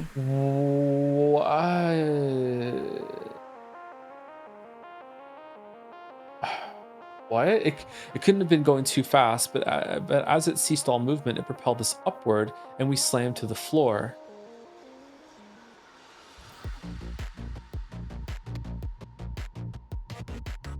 I felt my right hand burning. I looked at it and saw a cut. What? You're bleeding? I could only process the intense pain coming from the wound. While I couldn't comprehend how it had happened, I understood that I had cut my hand with the handrail when our bodies lifted, as it had been right above me. So, we went back to our world. That's what that injury signified. The elevator stopped abruptly. So it was. They were so fucking lucky that they went into the elevator and not. I mean, I don't know how that works. Would it put them in the elevator shaft? It would put them in the elevator shaft if that's not literally where the elevator was at that point in time. The elevator was moving, and it just so happened that it coincided with another elevator in the other world line, but it was off by a millimeter, and it went into a that is again the amount of layered coincidences that we're on at this point is crazy. But the explanation is that this is the timeline where it happened, but man. This VN was designed to kill you specifically. Yeah, I think so. Yeah. It's not. I still quite like it though. I like the the setup and everything. Yeah. Yeah. It's just it really do be. There's infinite worlds with infinite possibilities, and in this one, this happened. It's not a coincidence. It's not. I mean, it's a cool. It depends on how you think about coincidence, I guess. Did I read this? I don't know. Yeah, I think I did. We're skipping it. And That was the exact world we'd been in before. The past Sekimeiya was back in the staff room where I'd hidden it. It didn't teleport back there. All right, so who used the Sekimeiya to world hop them then? Akara was gone, and Sai was once again the person we'd been with in the event room. Also, the blood I would leave on the staircase was surely already there. The doors opened, so I dashed out the elevator as fast as I could, forcing my eyes shut to suppress the pain. So when I went back in time and produced that new sound, I didn't actually change anything. When I slammed the door, the event room was already empty. And then, despite the difference I would have caused, Arena and I still got out of the elevator on the 3rd floor. I thought I had created an incomprehensible mess of memories, but now I understand it. It seemed like only Sai remembered the effect of my change because he was the only person there when I slammed the door. For him, the blood in the hallways was always there, whereas for Arena and me, it wasn't before we took the elevator. I looked next to us, and as I thought the other trail of blood was coming from the elevator, it was from the time I'd gone down after suffering the injury. The floor was proof of both realities at once. I remember someone figured this part out and was really confused why Katsuki didn't see his own blood, and then they were really mad that it says forcing my eyes shut to suppress the pain. Yeah, that's... Yep. Wow. Is that true? Oh man, what the hell? This means I still have no idea if the past can be changed. No, there's no way, is there? All that must mean is that it's not possible. It wasn't changed a single time. When I produced the Sekimeiya's travel formula, I made use of hypothetical worlds, all different from each other, but the real one never changed. I was out of my mind when I tried it with the storeroom door. I could travel to the past and close a door I've seen open, but if the past can't be changed, the explanation for that could be that I die of a sudden heart attack or something like that. There's no other way to know but to try it, though, and doing so is incredibly risky. Now what? Technically, I could... Wait, what? What do you mean hypothetical worlds all different from each other? So he thinks that like the piss dimension just blinks out of existence whenever it's triggered or whatever, so it doesn't count? Yeah. I don't understand the justification whatsoever. Now what? Technically, I can never die after traveling to the past, or else there'd be no future location to replicate. There we go. Yeah, did I joke about that last stream? Would I die by touching the Sekimeiya then? There's no way to verify any of this. He's invincible. I was suddenly stuck with no way to know whether what I wanted to accomplish was achievable. At the very least, my past travels seemed to confirm that I'd be alive on January 5th and January 26th. Is there a way to increase or decrease the chance that it's possible to change the past? Outright confirming it seems like it's off the table. I went to the kitchen where I had both Sekimeiya. I grabbed them and determined which one was the past one. I love faucets like that, by the way. It's a good tap. It is a good tap. How did you determine? Okay. Grabbed and determined which one was the past one. What can I really do to check this? There was a salt shaker next to the stove. Salted egg. I think this is all I can do. I left it on the floor of the bedroom, then I stepped back to the kitchen and closed the door. I waited a few minutes thinking about what I would do. Once I was certain, I took out the past Sekimeiya and looked at the bedroom. The salt shaker was no longer on the floor. It was on the rightmost nightstand next to a bunch of salt scattered around. Oh, Isn't replicating something kind of like changing the past? Like now there's like it didn't exist before. Like just because you're the only one to observe it doesn't mean that something hasn't changed. Or oh god. Isn't that what he's doing right now, actually? With salt? I looked at it intensely. I'd known it was going to be there. Then I waited a bit before I touched the Sekimeiya in the kitchen. When I did, I went a few minutes back in time. Huh? I appeared in the bathroom. Silently, I glanced to the bedroom. Dude almost died again? The salt shaker was on the floor next to the closed door. I picked it up and slowly brought it to the nightstand. There was no salt on it. Its wooden surface was perfectly clean. So far, I've experienced both what occurs when you travel to the past with no intentions to change it, and when you travel to the past with intentions to specifically not change it. What I don't know is what happens when you travel to the past wanting to change it, when all your actions have that intent. This might be a safe way to finally know. I gripped the salt shaker and held it over the nightstand. If I shake my hand, a bunch of salt will fall out. I'd already seen a pattern of the scattered salt. However, my intention is not to repeat it. I want the past to change. I wish for that pattern to differ. What Abruptly, I shook my head, releasing countless bits of salt. Sorry, my hand. What would happen was not my call. I wanted the past to change, so if that was possible, I hoped the pattern would be different. If it wasn't possible, although I wouldn't do it on purpose, the pattern would be the same one I'd seen. The decision of whether the past would change was not mine. The universe would let me know instead. When my hand stopped still, I stared down. It was identical. Every last bit of salt had ended up exactly where I'd seen it, despite my wishes to change history. I see. I could blow on it, I could make a change, however, that's impossible. Anyone who would blow on it wouldn't have made it here in the first place. With my head down, I walked back to the bathroom.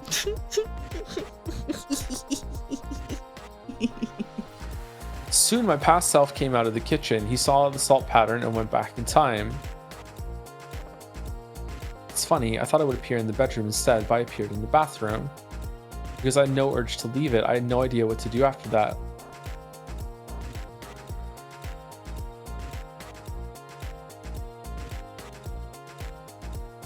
Dude has like willpower of iron. How can you be in that situation and not blow on that salt pile? Right? I would blow on the salt pile. Eventually I had to go eat something. When I got back, I sat on the bed, unable to clear my mind. Katsuki in the cuck chair to his own bootstrap. Oh my god. And when I went to sleep, I was just as lost. The past couldn't be changed. There was no point to anything.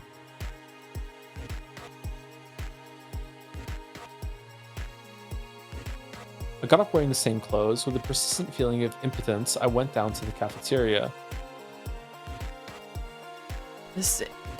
He still hasn't showered.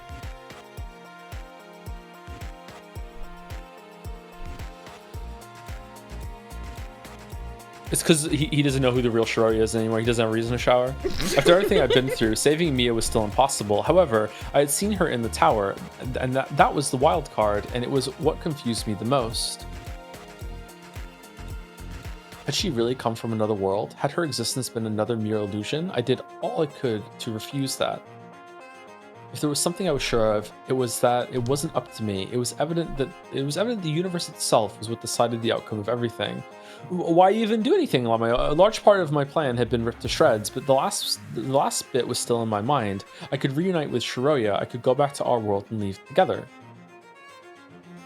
For that, I could change worlds at that very moment, but I knew everything would repeat. So, in the world I was in, on December 15th, Mia would be in the tower. I had to see that with my very own eyes. You know what's awesome? The Golden Compass. Is it? Yeah, his Dark Materials series.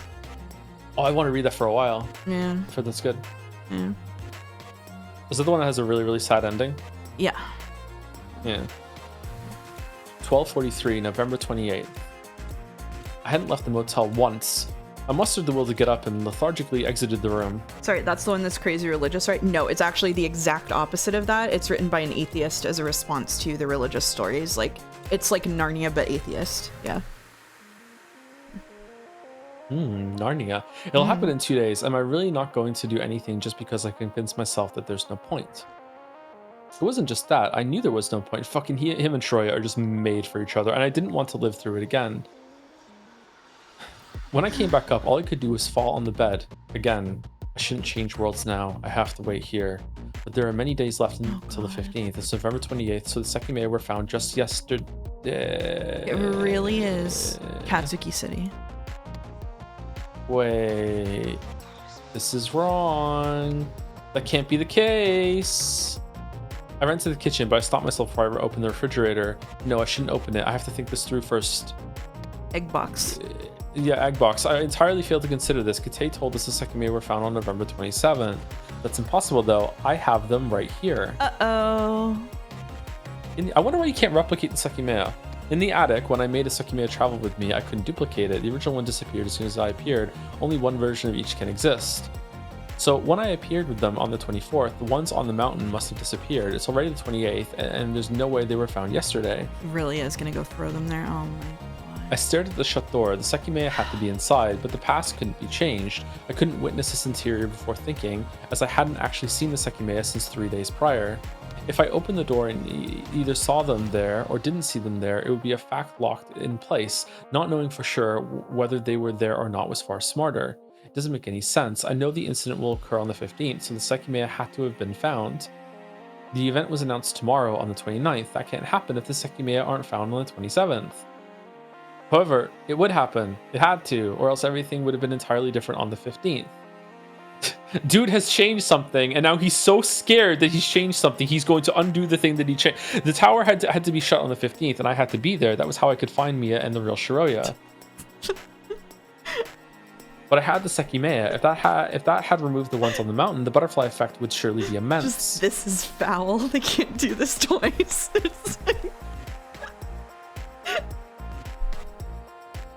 That was why I had to consider a certain question and why I hadn't opened the refrigerator. Was there a way for the Sekimeiya to have been found the day before? Is there any chance? If they were found, they can't be here anymore. Similarly, if they're here, they couldn't have been found. Is it impossible? That can't be. Has he just not checked for a whole day? You have time travel eggs in your fridge and you're not checking to make sure they're still there like obsessively every 30 minutes? Really? Maybe I'm the neurotic one. Is it impossible? That can't be. There was one important fact. I knew where the Sekimeiya had been found. Kate had described an area that matched with a place I knew very well. Shiroya eats spoiled food on accident due to the Sekimeiya. Katsuki eats spoiled food on purpose, detects the functionality only to change his mind in 5 minutes. If they're here right now, I could travel to the past and appear with them again as long as I know I'll have them in the future. Then I could leave them on the mountain before the 27th. That doesn't work though. The past would be changing. If I ever appear with them in the past, the ones in here would disappear and I wouldn't be able to travel in the first place. He's so fucking smart. It's not possible. They couldn't have been found yesterday. But the past can't change, can it? Does that mean they're not in the refrigerator anymore? If I never open it, should I assume that they made it to the mountain somehow? Okay, so he's gonna open the refrigerator. They're not gonna be there, and he's gonna be like, okay, at some point in the future, I have to travel back and put the eggs on the mountaintop. I think is what he's gonna conclude here. What if someone traveled to the past after I did, holding the Sekimeiya? That's a way they could have disappeared from here. Was it something like that? Was something like that what I had to assume? How the hell had the Sekimeiya? Oh, is that why they're found on different days? Is he gonna open the refrigerator and the future one's gonna be in there only, or the past one? I don't know which one it would be. Was something like that what I had to assume? How the hell had the Sekimeiya even ended up on that mountain, and why had they even gotten to Ashia Tower, given their powers or whatever? I recalled precisely what they had told us. I'm just clicking. Sorry. Eventually, up that mountain is a small field that's pretty well hidden. It's not easy to spot, and you have to deviate onto a smaller path. All I was told that it was fairly tucked away. That's where this was found.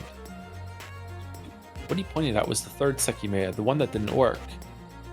Where the hell did that one come from? There were 3 Sekimeiya since that morning.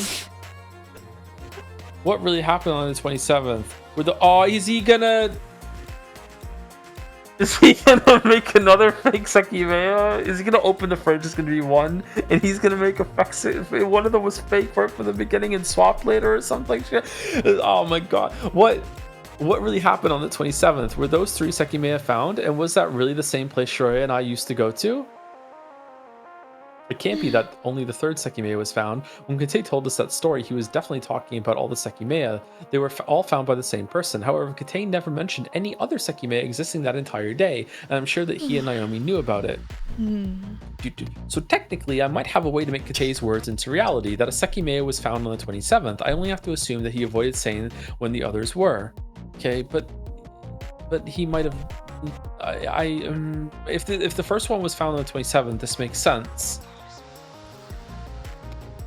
There was another assumption I had to make, that I was no longer in possession of the future Sekimeiya. Finally, when the loop I had to make was in my head, I was ready to open the door.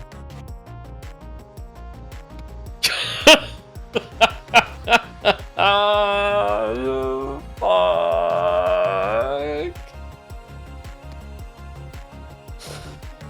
A single Sekimeiya was there. It's the past Sekimeiya. This is all I can do to fix my mistake. You can go back and put it in. I took it out as I glanced at the clock. I could still go to the past. I can make it back to the 27th. Once there, I had to take the future Sekimeiya out of the refrigerator and bring it to the mountain so that it'd be found on that day.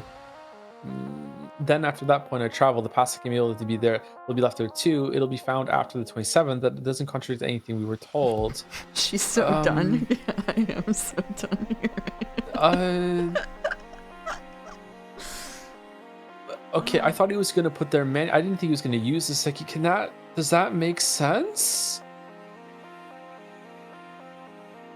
If it's okay, if only one Sekimeiya can exist in any timeline in a given continuity, the fact that it's in your fridge right now, if you go back in time and put it in the field, then that means that it couldn't have, and then it's locked in from that point onward back until it gets to the tower.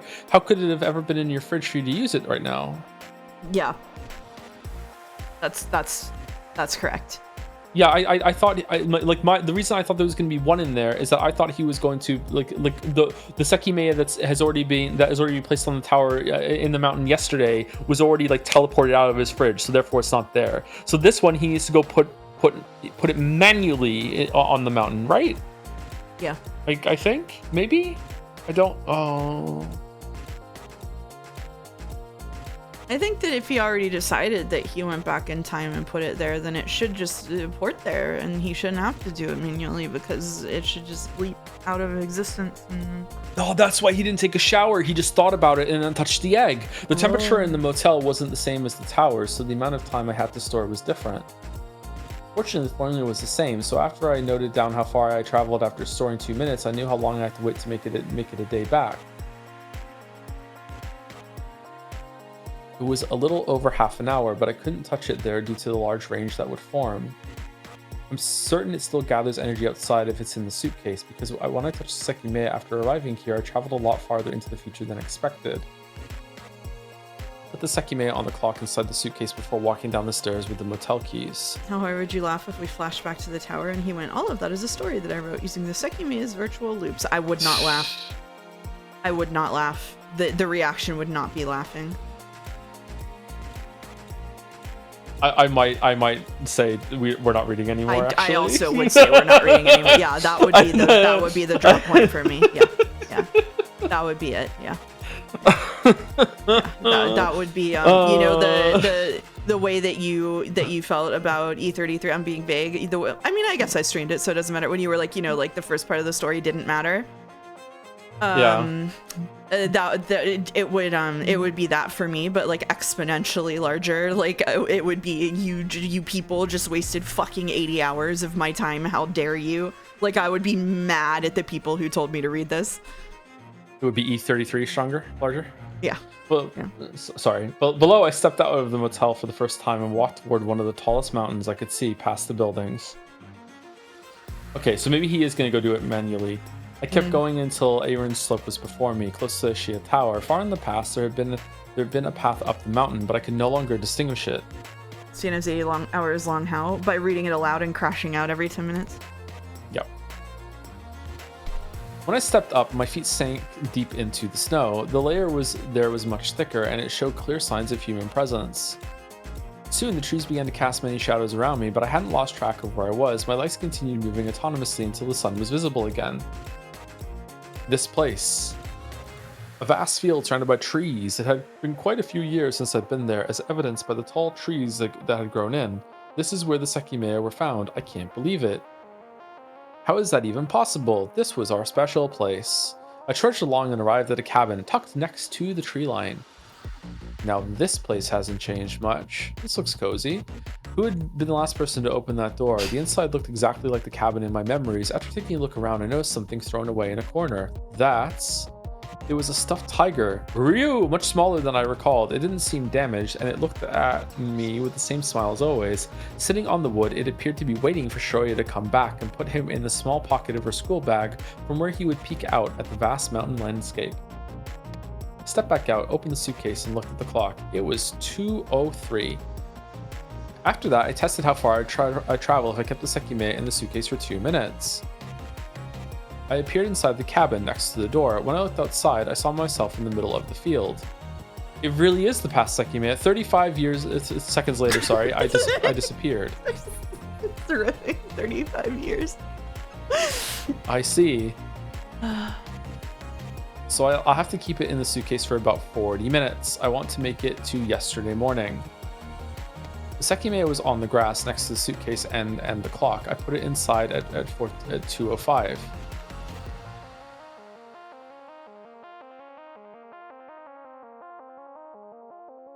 You know, this creates a question for me. Yeah. The question is, since the origin point of the Sekimeiya is obviously not just this field and they got found there, Lamau, they just exist here, where the fuck did the Sekimeiya come from? We're not going to get answers to that, and I'm actually okay with that. Alright. I'm actually okay with that. Alright. But yeah. I'm a little just a smidge confused about what's happening right now. So because two Sekimeiya can't exist and there's only one, so when he teleported here, like when he time traveled here and he sees himself out in the field, like is he like when he like the Sekimeiya is gonna fall in the snow and he has to go out and get it, right?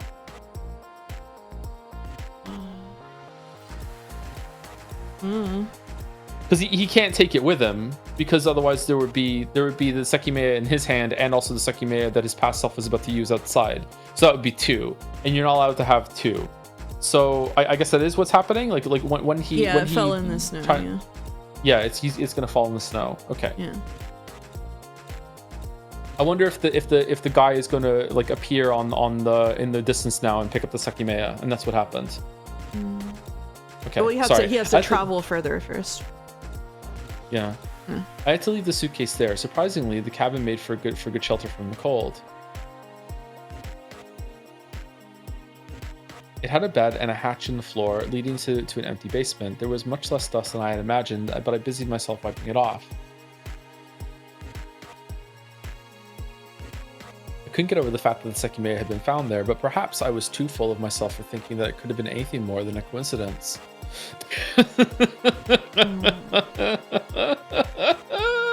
I spent the last stretch sitting on a bed. I could see the suitcase through the window, and at 14:43, I stood up. What do you mean you could see the suitcase? I grabbed the clock and walked outside. I'll have to touch it as soon as I open the suitcase. I locked my eyes on those numbers. As soon as 2:45 appeared, I opened it.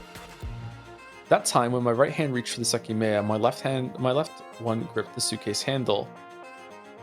In an instant, the sun disappeared. I was in the motel, and seconds later, I noticed the faint noise surrounding me. It was my own self sleeping. When I glanced at the clock, I saw the red numbers I'd expected: 7:01, November 27th. I felt the motel keys in my pocket, and my hands weren't empty. One was holding the suitcase, while the other had a replica of the clock. However, its screen was blank. Okay, so the Sekimeiya that he just left in the snow is going to be picked up by... That's why he took the briefcase. Is going to be picked up by the guy who found it, and now he's going to go in the fridge and grab the future Sekimeiya and put it into the forest, and this is how it's done. So is he... Okay. Right? I think? Maybe? I'm on the pillow, man. I'm on the pillow. We've reached the part You're where on the I'm pillow? You're on the pillow? Okay. Good luck. Anyway, I felt the motifs in my pocket, and my hands were empty. I'm sorry, my hands weren't empty. One was holding the suitcase, while the other had a replica of the clock. However, its screen was blank. This again, I'd held them when I touched the Sekimeiya so that they wouldn't remain on the field. Only the past Sekimeiya had been left there, so that it was found later. I stepped to the kitchen without making noise. When I opened the refrigerator, I saw both Sekimeiya. That makes sense. Okay. I grabbed the one on the left, the future Sekimeiya. I suppose I have to hurry. I didn't see the future Sekimeiya in the field, which means it'll be taken today. I put it in the suitcase and walked out. The sun was beginning to rise. I took the same route back to Irun. I still feel so much, even barely understanding this, I still think he's a fucking idiot for doing this. Like why are you resetting the eggs? Yeah. I walked up, carving a path through the trees. Eventually, I stopped myself and looked back. I'm leaving the traces of footprints I saw. I mean, I understand why he's doing it. I just why do you think that's the best decision? I kept going up until I arrived at the field, covered by the shadows cast by the tall trees. Before I got to the cabin, I took the Sekimeiya out and left it on the ground. I'm sure I would have seen it if it had still been here. No, it's a lot dustier in here. I suppose that makes sense. I have to stay until I can return to the motel. I had to spend a full night inside. I'd done it in the past, but a story from earlier in 2011 made me feel a little unnerved at the prospect. Okay, what's the story? No, we don't get to hear. Okay, it'll be fine. It's not so cold that I'm going to freeze, and it's only one night. Cold never bothered me anyway. It was nothing new. I just had to wait there like I've been doing in the motel. Strangely, the cabin made it easy. The memories all came to me as I stared at the little tiger on the floor. I didn't want to take him with me. Shiroi and I would come back for the one in our world. After a while, I removed the dust from all the wooden furniture, doing my best not to breathe in. The clock I had wasn't working, so I had to rely on the sun to know the time. Before it set, what I'd been expecting finally happened. Through the window, I saw an old man emerging from the trees. He slowly got closer, stunned by the place he discovered. When I saw his face, I recognized him. He was the owner of Musashi Gemstones. He stopped in the middle of the field. He crouched down, and I saw the Sekimeiya between his gloves. What the hell is going to happen with it? I know it'll be discovered that cold temperature is needed for it, but will it really be brought to Shia with no one having an understanding of its powers? That's correct, Katsuki. People are going to be wearing gloves, incidentally, every time they touch it. Wait, is he coming in here? Bro. Kill him. The door to the cabin opened. Keep my mouth shut. I waited until it closed again. Once it did, I emerged from below. I could see the man walking away through the window. Yes. That's it then. Everything happened as intended. Of course, the past didn't change. I sighed faintly before falling back on the bed. I'm getting really hungry, and I don't have water either. At the very least, I became tired fairly quickly. Soon, light stopped coming through the window, disappearing along with my awareness.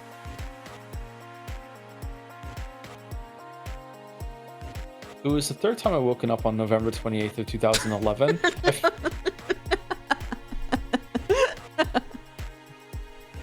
Sorry. What a sentence. Wait, what was the story that he didn't tell us? Something about something It's he heard in Remember 2011? 11. It's a reference to another visual novel. Oh. All right, fuck one me, for I guess the then. weebs, yeah. I felt exhausted and I had to walk all the way down the mountain path again. I should go as soon as possible, seeing as I still have some energy. I need to eat and use the bathroom too. No, you don't. You never need to use the bathroom again. Yawning, I put the clock in the suitcase and drowsily moved through the rows of trees. The sun was well past the mountains, so I had slept for a long time. I entered the streets of Yushibana and walked to Eagle Motel. I quickly looked at the time. It was 10:29. It's still a while until my past self comes to the cafeteria, so I can be there until then. It was an open buffet, so nobody would be surprised by my eating habits when I came back down. I took my time, only accepting that I was full once about an hour had passed. I waited hidden from view until my past self came down. Soon after I left, I reappeared from the stairs, holding the suitcase and wearing an uneasy expression.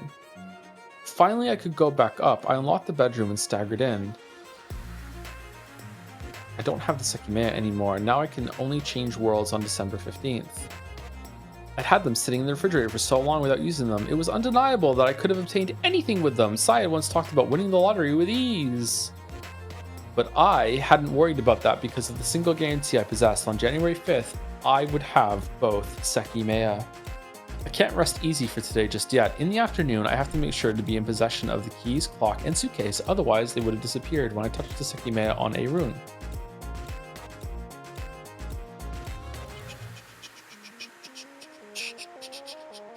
Two days passed. It was November 30th, a day that would never fade from my memory. The Sekimeiya event had been announced the previous day, so everything would happen in the same way. Shiroya City could never. 2 days passed. Absolutely not. I know. I wonder how many different Katsugis just blipped in and out of this bedroom while he slept this night. I didn't leave the room. By the time the evening came, I was stuck in a loop of reliving the explosion and its aftermath, shaking my head to drive those thoughts away, and having them return not long after. And there was nothing I could do to stop it. If I tried to, I would have failed miserably. I attempted to close my eyes, doubting I would ever fall asleep. Wasn't the whole point of him letting it happen was to make sure that he was in the same thing and then Sekimeiya back to change it? But now he lost them, so he's not doing it. I don't understand the plan anymore. Big Mac? Like what? Okay. 7-11, December 1st. I'd gotten new batteries for the clock and confirmed it was accurate. I gingerly rubbed my eyes, grateful that I'd at least been able to sleep a little. When I fully regained my senses, I quickly got up and dashed out of the room.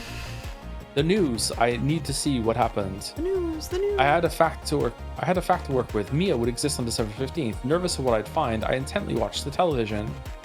The news was just starting. Before I could think, I saw text scrolling horizontally. Gas explosion in Yoshibana. At a low volume, a reporter began to talk about it. Last night... Is this me or you? Last night, a gas explosion occurred at a gem shop in Yoshibana. An unknown individual released smoke that knocked 4 people unconscious, and sometime later, the explosion occurred due to a gas heater that had depleted its surrounding oxygen. Given the size of the explosion, the flame had been out before the smoke's release. Since everyone present was unconscious, nobody was able to recognize the artificial smell of the gas, which had no way to leave the enclosed space. At 9 o'clock, when the lights were turned on, the presence of smoke and gas caused a dust explosion. Back to you, Karen. The blast hit 2 young girls who'd fallen unconscious, 19 and 20 years of age. One of them was taken to the hospital after falling through the broken floor, but her condition is stable as she was shielded by a shelf. The body of the other girl has not yet been found, but the chances that she is alive are slim. The other 2 people, a 19-year-old boy and the owner of the shop, were far enough from the heater that they avoided major damage. The identity of the person who released the smoke is being investigated, as is their motive. Despite the outcome, it is unlikely that the explosion was intentional, and nothing has been reported as stolen. I see. This is before they found her jaw. I don't even know why I thought I could expect anything else. After hearing everything again, my heart dropped into a black abyss. It almost felt like I'd been told the news for the first time again. Is it at all possible that Mia originally survived and is killed later, and the jaw piece is planted in the past in order to make it look like she blew up in this explosion? Man, anything's possible. Anything's possible.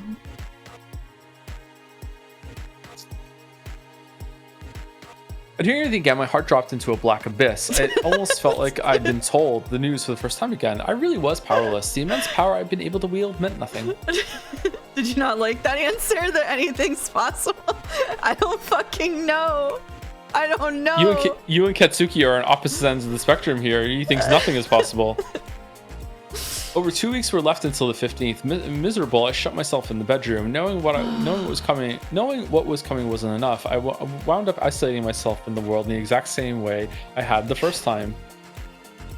I wanted to see Shiroya. My thoughts were a mess, but all the uncertain possibilities ahead of me made me listless. I'm miserable. Me and Amos, Amos had a way of doing an orc voice and going, me miserable.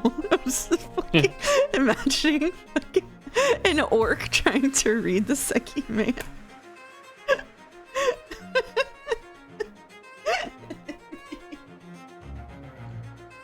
Real Shiroya.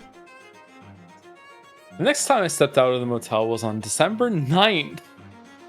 Wow, a Friday, my mom's late birthday. in the evening. Late in the evening, there was a place I wanted to go. I almost said your mom's name. Oh shit! On the 15th, I would be able to. Yep, I would repeat. I would be able to use the Sekimeiya again. It was mandatory for me to be there, and that the pass would repeat. However, naturally, I couldn't be in the lobby without everyone else. I had to enter the other way. Chia Tower was before me. I could see people through the door and the light behind all the windows, of which there were 6. The Sekimeiya have to be inside. Ashia and are waiting for Zin's attack. Or is it 5? If I found them, perhaps I could change worlds before the incident, even though that wasn't my goal. I felt the rusty surface of a key in my pocket. I would have to use it to enter the tower without being seen. Before that, I stepped into the lobby. After being checked for any devices, I approached the reception desk and bought an entry pass to the hallways. I wanted to enter the tower in case I could pinpoint the Sekimeiya's location. I was curious to know if both had been found. However, I was met with a forbidden entry sign on the door to the event room. My god, could have predicted it? As expected, they're being kept in here. I shouldn't bother checking inside, that could bring me problems, and there's no way only one was found anyway. I knew the cameras around me were displaying my image in the security room. They shouldn't have been there, but someone was watching my movements. Run into Sai. I wonder if whoever's in the security room also knows about the storeroom secret. Sigh. As if I was visiting the place normally, I entered a few crystal rooms and looked through their cabinets. All the gemstones were the same as on the 15th. Then, as I went through hallway A, I stopped myself before the storeroom. I opened its door curiously and peeked inside. I wanted to see if my key would unlock the door, where when I'd been in the tower, it hadn't unlocked that exit from the inside. I closed the door behind me and rapidly opened the secret wall. The handle was there, and with the rusty key inserted into the keyhole, a rough turn unlocked it. The door opened. Through a small gap, I could see the snowy grass next to the tower. I frowned, but I couldn't waste time. As if nothing had happened, I stepped back to the hallway. The few people there didn't seem to mind me, so I walked back to the lobby. Why did it not work on the 15th? No matter how much I tried, the lock wouldn't budge.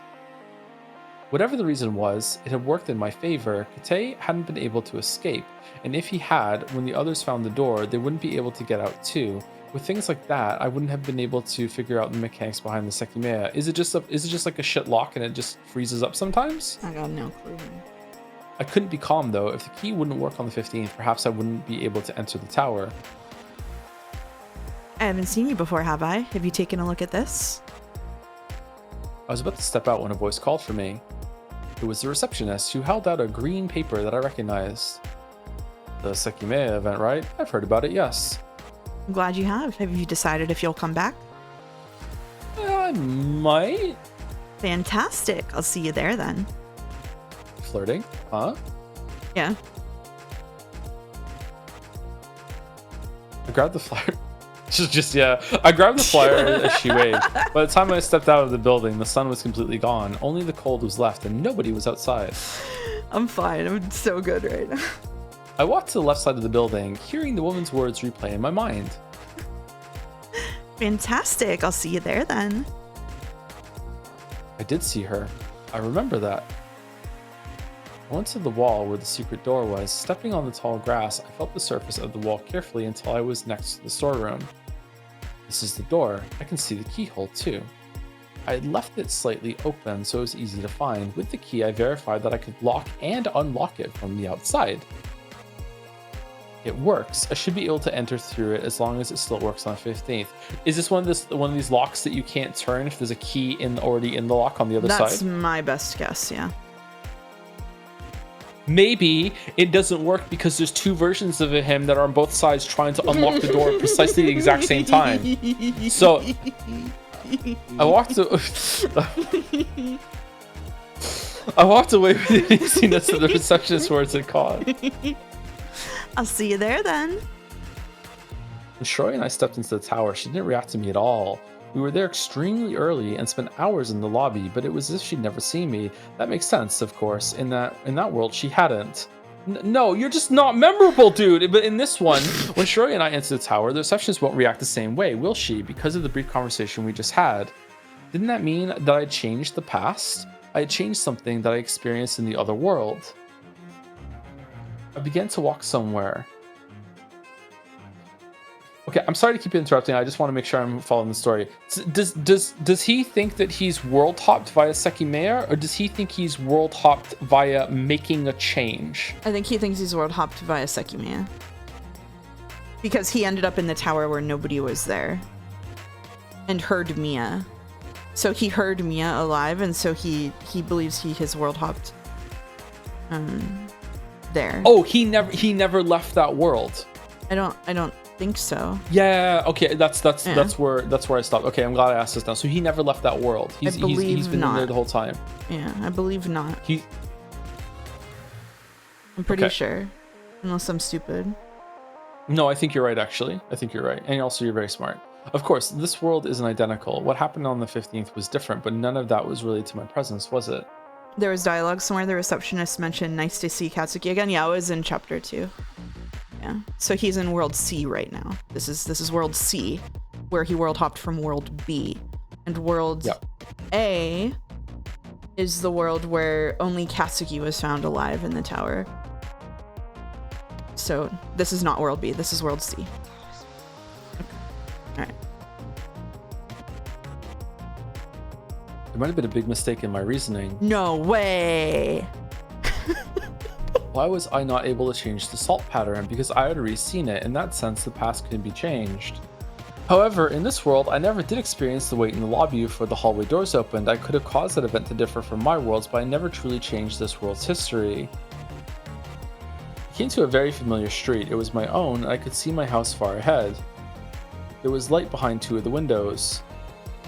Our sleep schedule was all over the place. I spent most nights awake. So world hopping Katsukis can change the past, so they need to communicate to each other and figure it out.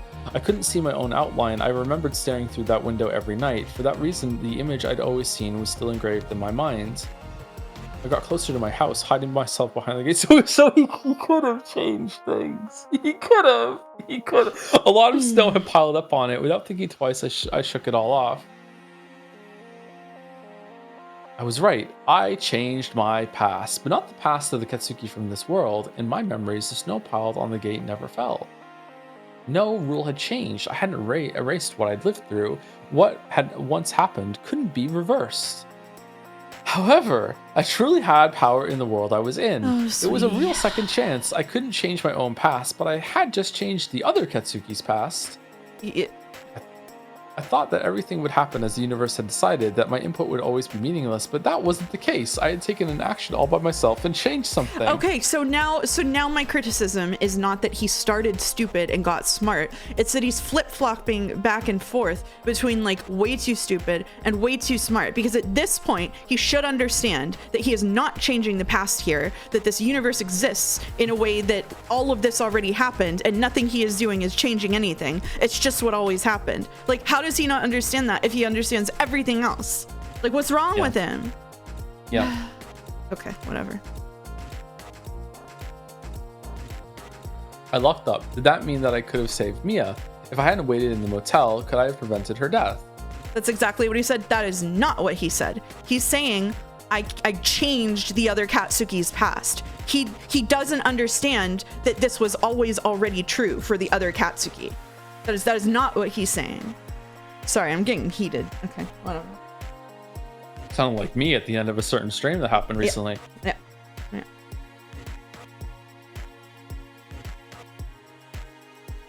Could I have prevented her death? Even if that was the case, I already failed. I had failed to do it, so it was irreversible. Because that's why when he did change it in the other option that we had, that's why it became a bad end. Because when he went against what had already happened in the timeline, it broke. I think. Because I had seen the news, I witnessed history of the world I was in, so it was no longer any different from my own. I'd had a chance, and I'd failed to notice it. Okay, no, sorry, no. Someone in the chat said for it to always has been true, he still has to do it. Yes, so I'm talking about a philosophical concept called always already. It is always already true that he's done it. Like, he is using the word change, but the phenomenological perception of Katsuki in this world was always what has happened here. So he can affect things in this world, but he is not actually changing things because everything he did always already happened, because this is a loop. It's not like he's not making a change that makes this world any different. We're looping. Okay, all right.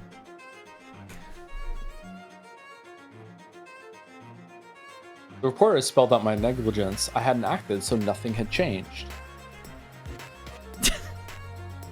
No, that can't be. It's the same case. Even though I have seen the news, in this world, I've never seen any physical indication that Mia is dead. That was the biggest barrier in my world, and it doesn't exist here. The news report is the only real obstacle, and it's a crossable one. I was watching, and then the first earthquake I've ever experienced just hit. I saw that the stream was sending me into psychosis. I hope you're okay. That sucks. Oh God.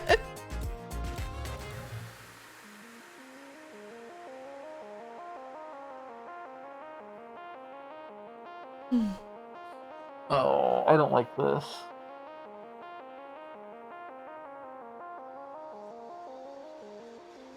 You don't like it? There was an amateur sci-fi story that I read once, and it basically lived in a future that was kind of like Minority Report, and they had they like time travel was commonplace. So that, like they could like the weather reports weren't as accurate because they could just jump ahead and see what the weather was going to be, that sort of thing. And part of the system that they had in place was that whenever someone was murdered or killed, or there was an accident, the news would always report that the murderer was thwarted, the fire was put out, there were no casualties, even if that wasn't the case. Because if the news reported it that way, then that gave the time travelers the ability to go back and change it, because like it wouldn't have changed the news report. And that's, on the surface, that's a cool idea, but that doesn't change the fact that in the first like loop of the reality, fuckers died. You know what I mean? Like it's putting a lot of like importance on like projection of knowledge. Like that's more important than like on a broader scale than the local thing that actually happened. That still something still has to change in that pocket. It's the idea that minimizing the amount of ripples that can go off can somehow make something change. I guess is an interesting one, but I just don't think that would. I just don't think it follows. I feel like he's going through circles and making the same kind of mistakes over and over and over again. No, not mistakes. He's going through the same patterns over and over again, and I'm there with him doing the same fucking patterns over and over again too.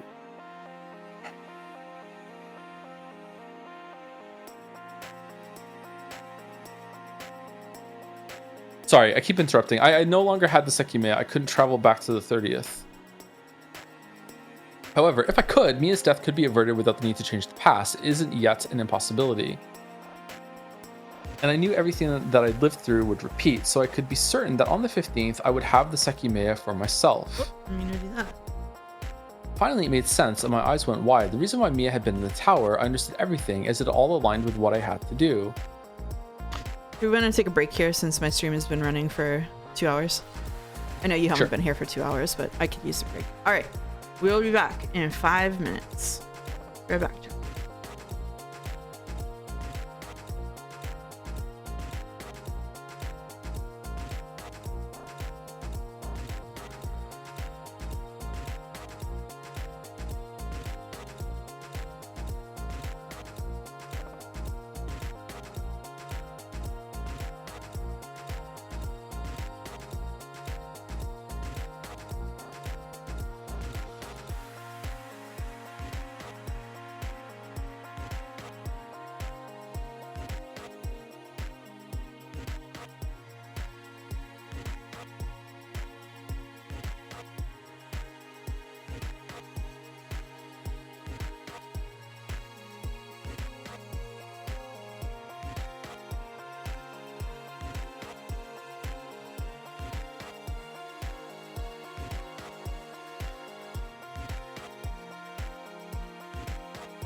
Back just in time to say thank you, Wing Edge, for resubbing, and thank you, Terraflop, for 5 gift subs to Chumple, Contadux, Mr. Cooley W, Eyes Sophist, and Insomnomics.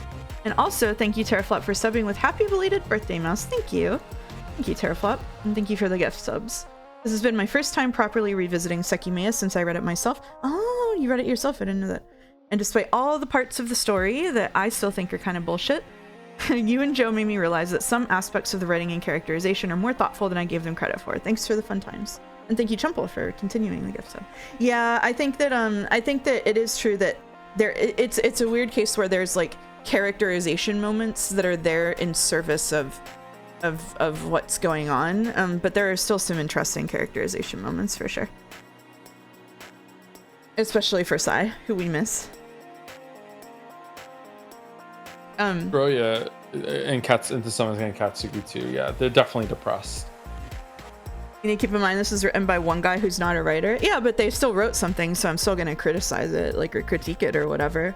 Like, Ryukishi wasn't a writer. He was a social worker, and he wrote Higurashi, and it's incredibly character driven. Like, you know. What do you mean the guy who wrote this isn't a writer? The guy who wrote this is a writer. He wrote something. Yeah, he wrote something. Yeah, like he wrote something. This makes him a writer. Like he's not he might not be a trained writer. Like that just makes you a writer.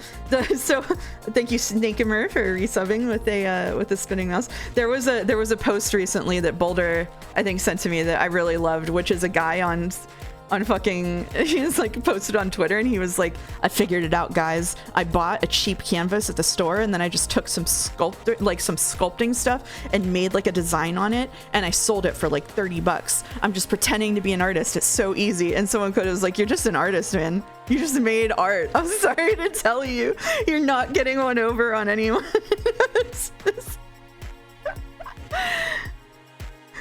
You know.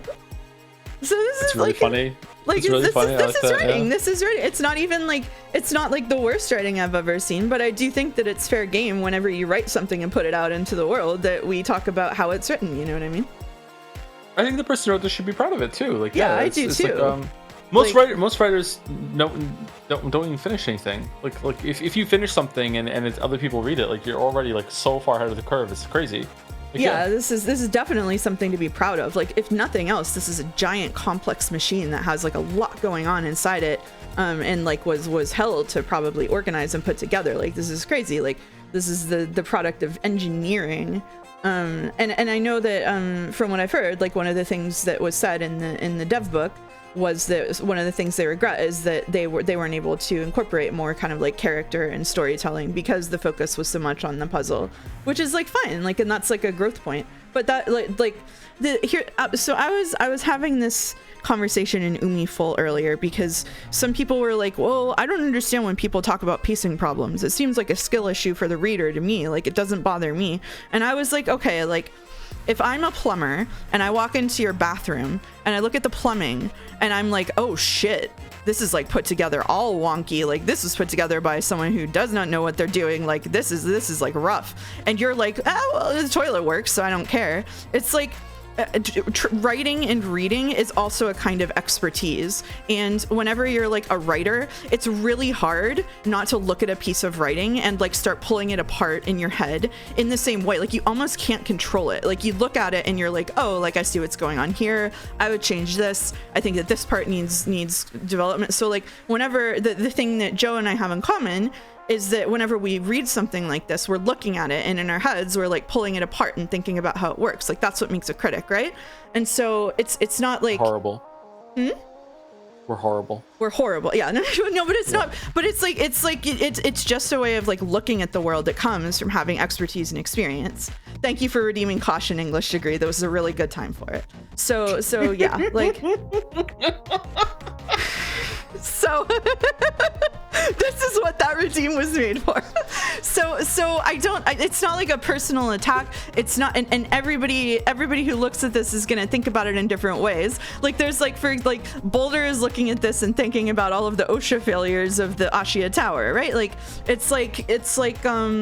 it's just that different people who look at this are going to be pulling it apart in different ways, and they may or may not say it. Like, Annie for Prez looks at this and is like, well, that's not how thermodynamics work. It doesn't mean that like any of the, like, you can look at anything and it's like that, but like it it's not something personal, and it's not like people use the word contrarian a lot with you. It's not that you're contrarian, it's just like you look at it and then all the pieces are moving around in your head and you're looking at it and like, oh, this makes sense or this doesn't make sense. You know, like it's not I disagree with that. You disagree with that? Okay. Yeah. That's just your opinion, man. You know what? You know what? I'm doing a bit. Agree to disagree. Agree to disagree. Agree to disagree. I know you're doing a contrarian. I know you're doing a contrarian. I feel like criticizing any part of this is fair game. It's released and can be viewed as in a vacuum as it is. Yeah, I think so too. Yeah. I forget where what was going on. Do you want me to take over narration for a bit? Sure, go for it. I'm really excited. Should I read it in the same voice I was reading Umineko earlier?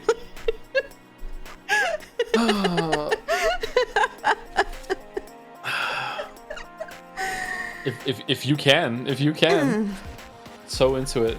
I arrived at the motel where I could be isolated from the world. Until I was certain about everything, I couldn't look at the news. Everything had to be in my head before the result was given to me. That'd make you crash harder. I'm sorry.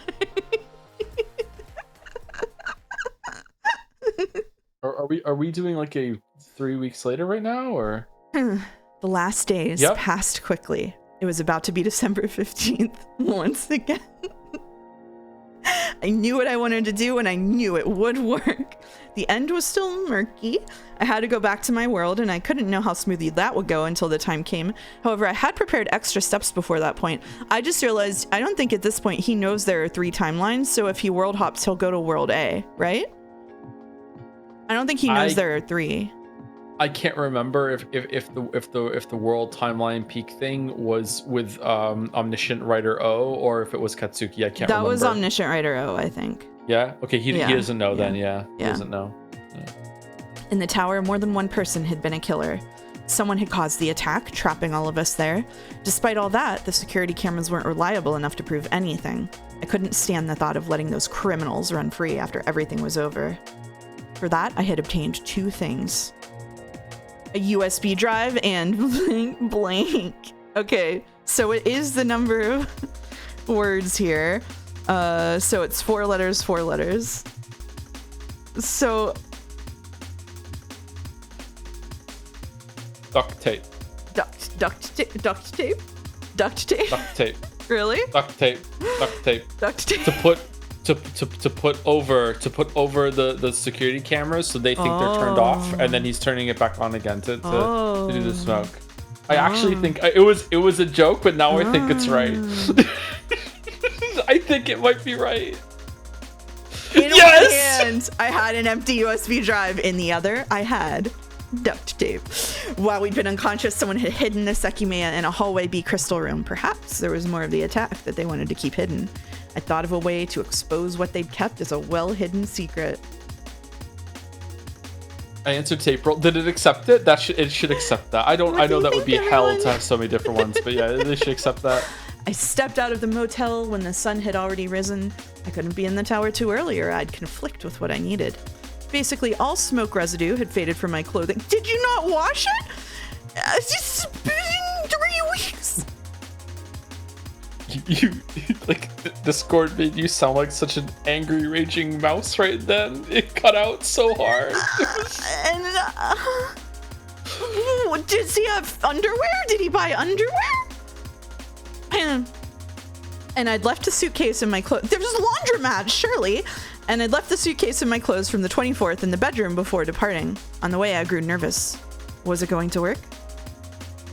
We don't need underwear where we're going. Oh God.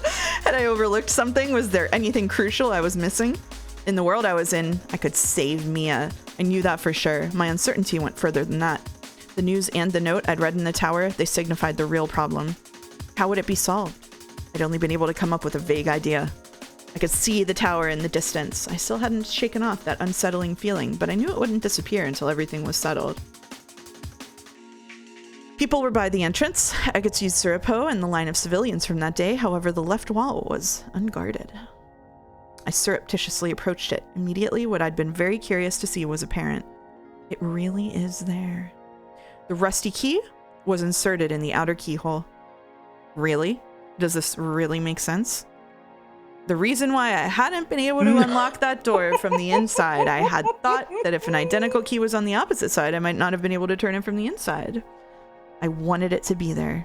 I needed it to remain outside so that the door wouldn't be unlocked from the inside, so that Kate couldn't escape, and so that the others couldn't leave when they found the door.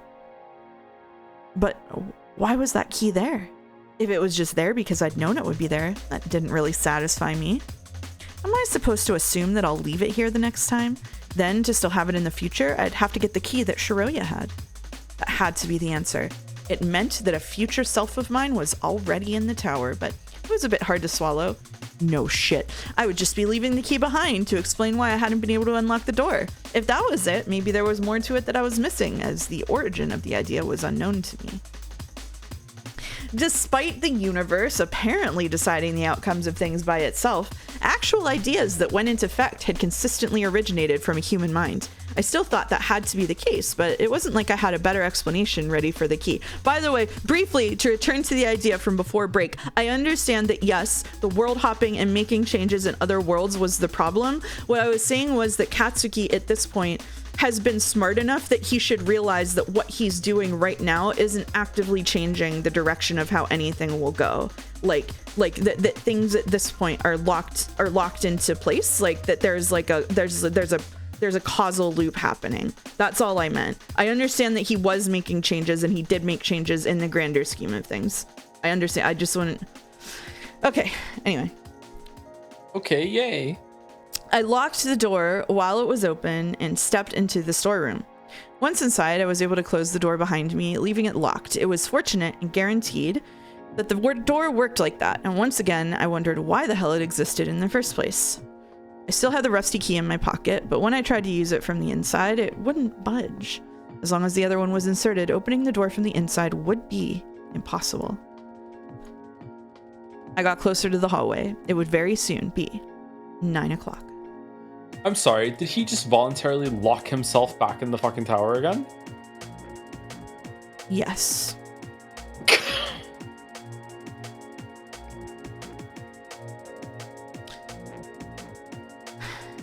Kate won't be in the security room. Nobody will see me getting out of here. I'll be recorded. Maybe the footage will actually be seen by the police. That doesn't matter, though. I paid the utmost attention for any sound to use as a cue. There it was. As soon as I heard footsteps, I opened the door. When I glanced toward the lobby, I saw two people. One was Kate, who just left the security room. The other was a man I'd never seen. He saw me exiting the storeroom, but he paid no mind as he kept approaching. I couldn't afford to waste time either. Casually, I walked to hallway C. I made it just in time to see the event room closing. The first group was there. I had very little time. The second group would appear at any moment. Fortunately, I was done in less than a minute. It had gone as smoothly as I'd hoped.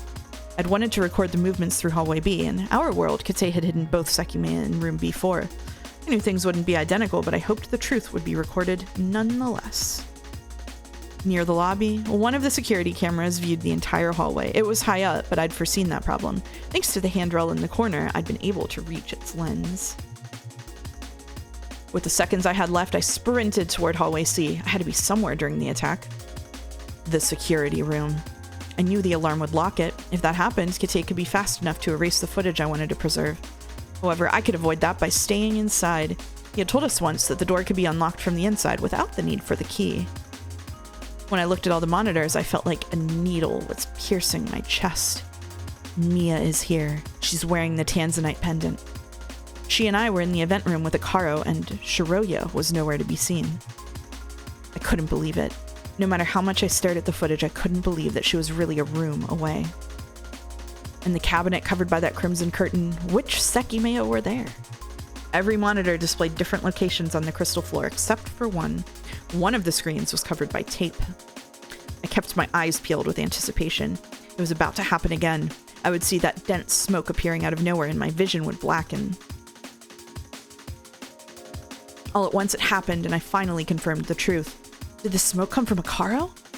That was how it seemed. In an instant, all the cameras hit by the smoke displayed a black screen. It was Akaro. He was the one who released it. When Shiroya and I had appeared on that morning after traveling from January 5th, we'd been able to avoid falling unconscious by looking down as we'd run through the smoke. Akaru had to have thrown himself to the ground immediately to avoid inhaling it, as it had quickly risen to the ceiling. I had to act again while I still could, but I waited a few seconds so that the exit to the outside would close. Then I opened the door slowly, crouching and covering my face. The smoke was there, but I was very close to the lobby. Is someone here?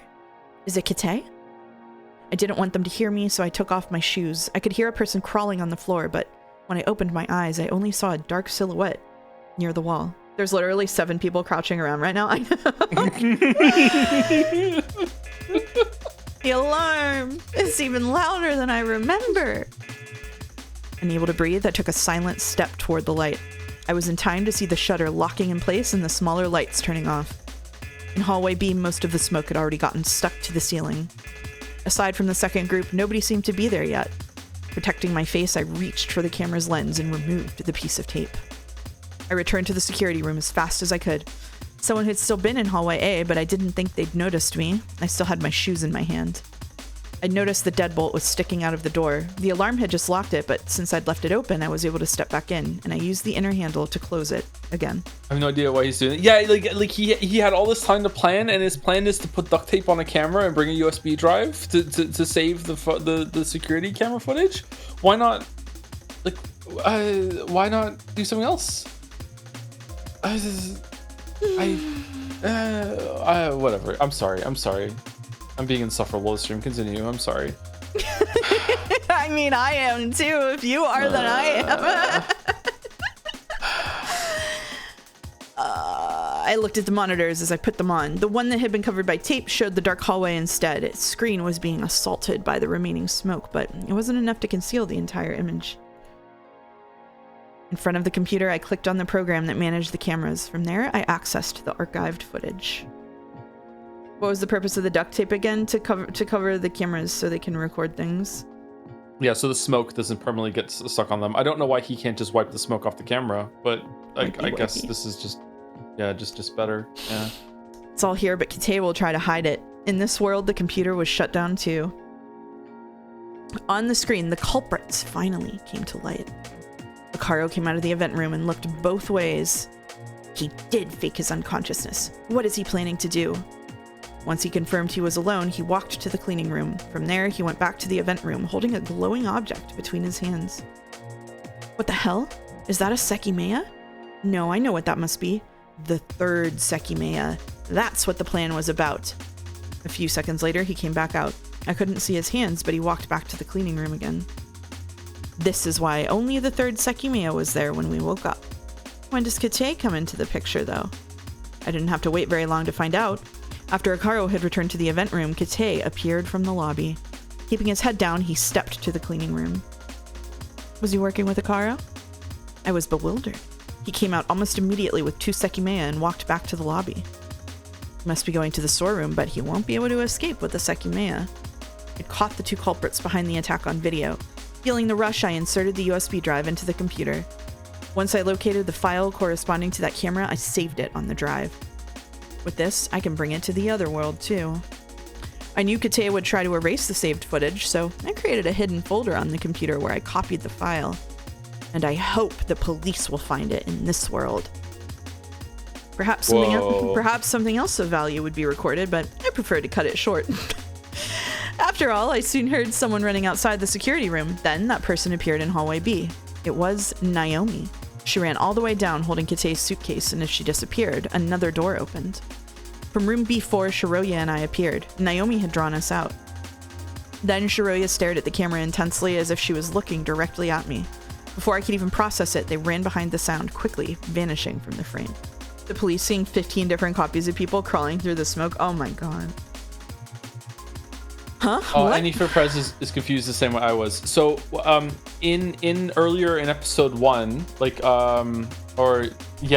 he world hopped to where Mia was, and after that, everyone disappeared. So he is from world B, but he's been in world C the whole time that he was doing all the experiments in the attic, Annie.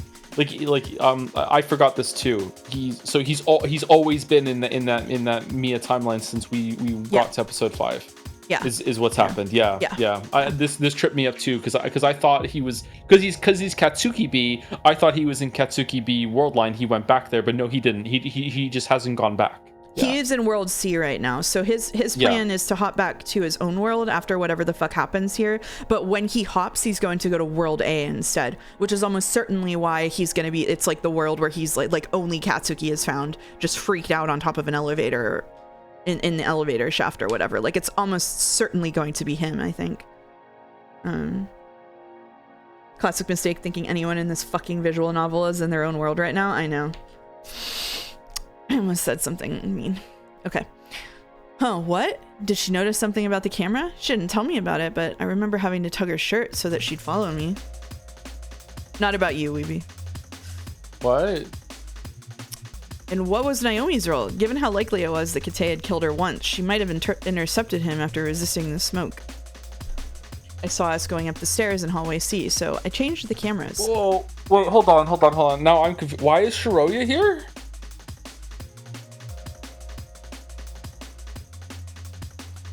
Because this is when... But didn't he just say Mia's in the room next to me? When did he... Yeah. So this is from the end of chapter 3 when they accidentally traveled here. Oh, right. Yeah. Okay. All right, fucking hell. All right, that makes perfect sense. Okay, shit. Fucking hell. Yeah, and then so this cat, okay, whatever. Oh, I saw us going up the stairs in hallway C, so I changed the cameras. They were all assigned random numbers. This does really feel Scooby-Doo. They were all assigned random numbers, but I managed to display the second floor through a camera that had been showing a crystal room. With Naomi in the lead, our past selves ran all the way up. Oh, is that Kate? He was tailing us, but he collapsed at the stairs 2 floors above. He's old. When he stood up, it seemed like he'd given up on catching us, and with his eyes shut tight, he slowly walked back down.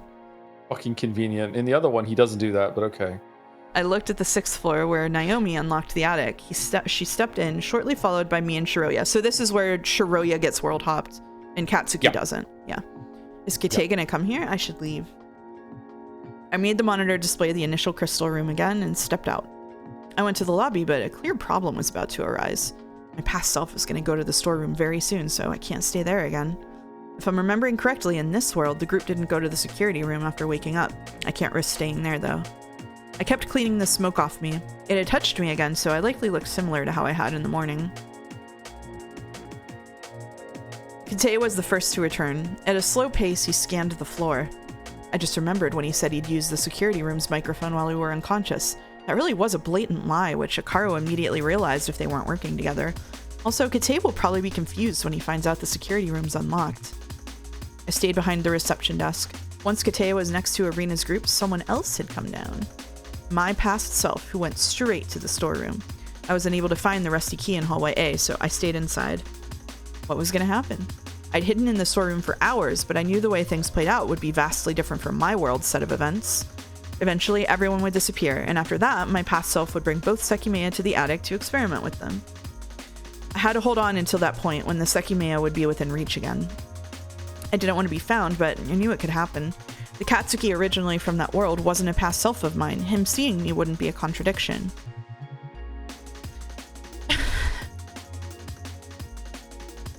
Okay.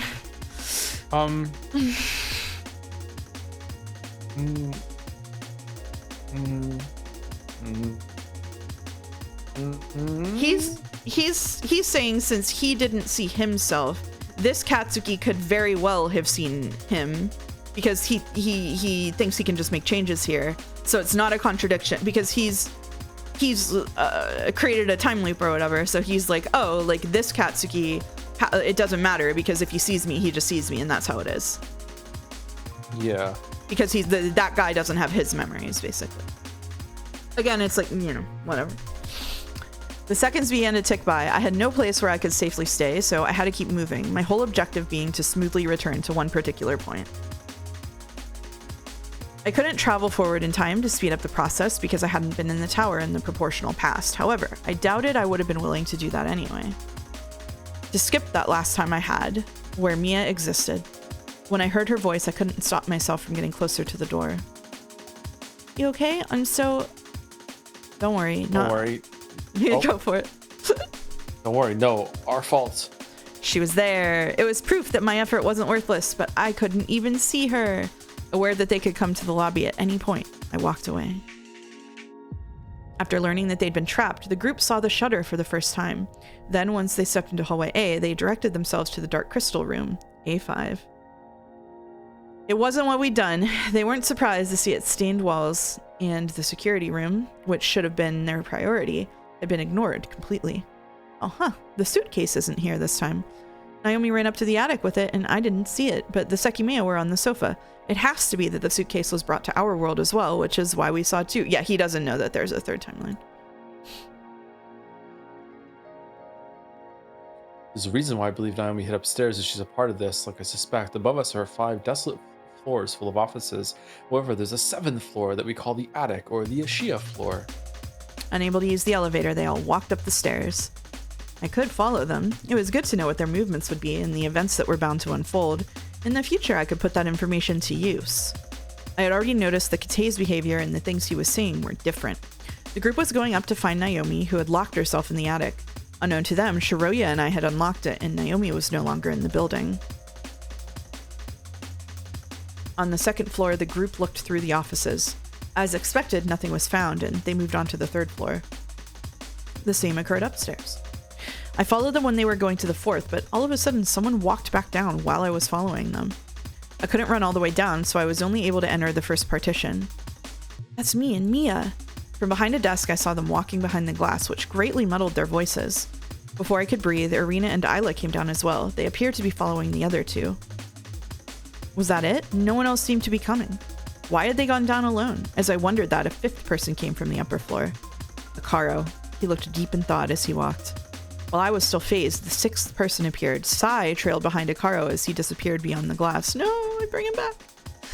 What the hell are they doing? I remember this. When I was in the storeroom, everyone came back on their own. I heard different footsteps walking beyond the wall. I kept waiting. After all, someone was missing. Where's Kate? Why is he the only person who hasn't come down? I couldn't hear anything. Was he still above me? Assuming that he wasn't coming, I slowly emerged from the partition. Why in the world had they left Kate alone? Trying not to reveal my presence, I approached the staircase and went up to the 4th floor. Wasn't this about the time that Mia went into one of the partitions, saw something, and was like, huh, and then just didn't tell us what it was? I think so, yeah. I think so. Okay. Or maybe that was later? I'm not sure. There he was. I saw him walking toward the offices, looking a little disoriented. Instead of inspecting them, he kept going up to the 5th floor. Was he going to the attic? If so, why had everyone else gone down? From the 2nd floor, I looked down as I kept myself hidden. I could see that someone was in the security room based on the light coming out of it. Then the event room opened and I could see a single person's lower legs. Those were Sai's shoes. I'd know them anywhere. It seemed everyone was separated, so I couldn't keep going down. Let me guess. The Sekimeiya is about to have disappeared from the cabinet. Vile verbiage here. Just the verb tense here makes me so fucking mad. It's not incorrect. I entered the offices again and stepped into the 2nd so that I wouldn't be seen through the glass. What? As soon as I did so, I caught a glimpse of Kate. He was walking toward the crystal floor. What the hell? Did he not see me? He walked past without looking at me. However, his timing left me confused. It was like he'd been waiting for me to step aside. I couldn't see his hands. Thank you. Thank you. Thank you for the English degree signal. I was waiting for it. I couldn't see his hands since it's a good redeem. I couldn't see his hands since they were held to his side away from me, and he was likely just in the attic. It hasn't been very long though. I didn't care about it anymore. When they had switched worlds, everyone had been alive. That was what mattered. At that time, everyone was alive. However, what about later? The first time we'd changed worlds was still in my memories. When Irina touched the Sekimeiya in the event room, was the world we appeared in this one? Did everyone come back, or was it an entirely different world? It's gotta be this one, right? Mia was alive, and we were told Shiroya was the one who died. For them, she hadn't been in the tower yet. When I remembered it, something else I'd heard made me grimace. And you too, Irina. I thought you died. Was that the fate lying in wait in the world I was in? Was it not going to be one free of suffering? I wonder if it's possible to make the caution sign bounce around the screen like the DVD logo. Oh my god. People came from below. It sounded like it was the group of four. My other self, Mia, Irina, and Isla. Ignoring the 3 partitions, they walked up. I could hear their steps above me, but they rapidly faded. Their destination was likely the attic. Then, just as I remembered it, a single person came from the crystal floor and proceeded to walk up, their steps hardly audible. That was repeated 2 more times until the number of people who'd left the crystal floor was 7. Everyone had been completely unconcerned with the offices and gone straight up. They're all above me again then. I waited in case someone else was yet to appear. A while later, nobody had come, so I cautiously left. What's better, room searching or guy listening to room searching? Guy listening to room searching done badly too. Yeah. This is why the room searching happened, so people could hide like this. Yeah, we were. There's probably other people hiding at the same time too. Yeah. We were right. What were they all doing? Got something right. Yay! Yay! What had caused those bizarre movements? Once again, I had to stop myself when I heard distant voices. This would make the noise. Why did you not? Because I didn't feel like humoring your condescending attitude. Are you satisfied now? I want to do tiny sign. Earthly, what are they open? What's this thing? Tape? Oh, I left the duct tape in the security room. You fuck! It sounds like Kate found it. They kept going up. They wanted to see whether one of the keys Kate had would unlock the attic. It did. Once it was unlocked, everyone walked in. He had the keys. That means he got the key ring that Naomi left behind. Since the attic was locked just now, he definitely locked it while he was up here before. I couldn't get closer, so I waited behind. Some minutes later, I heard the elevator once. What? Is it working? They just tried it on this floor and it wasn't. While I frowned, I heard people walking out of the attic. I abandoned my thoughts and hid inside the offices, which was all I could do to avoid detection. From there, I saw the people who were walking down. Myself, Mia, and Kate. The Sekimeiya. Kate was behind them, holding a white Sekimeiya in his hands. Although the 2 at the front weren't seeing it, pain was written clear across his face. He's purposely avoiding touching it with his skin. He must be in pain because the Sekimeiya's gathered energy since it was taken out of the cabinet. I bet he can hardly hold it. They disappeared from my sight. It seemed that the maximum number of occupants, 4 people, had taken the elevator down. Why did he only have 1 Sekimeiya? What about the other one? Once there was some distance between us, I went down the floors myself. They're all in the security room. That means the computer's already shut down.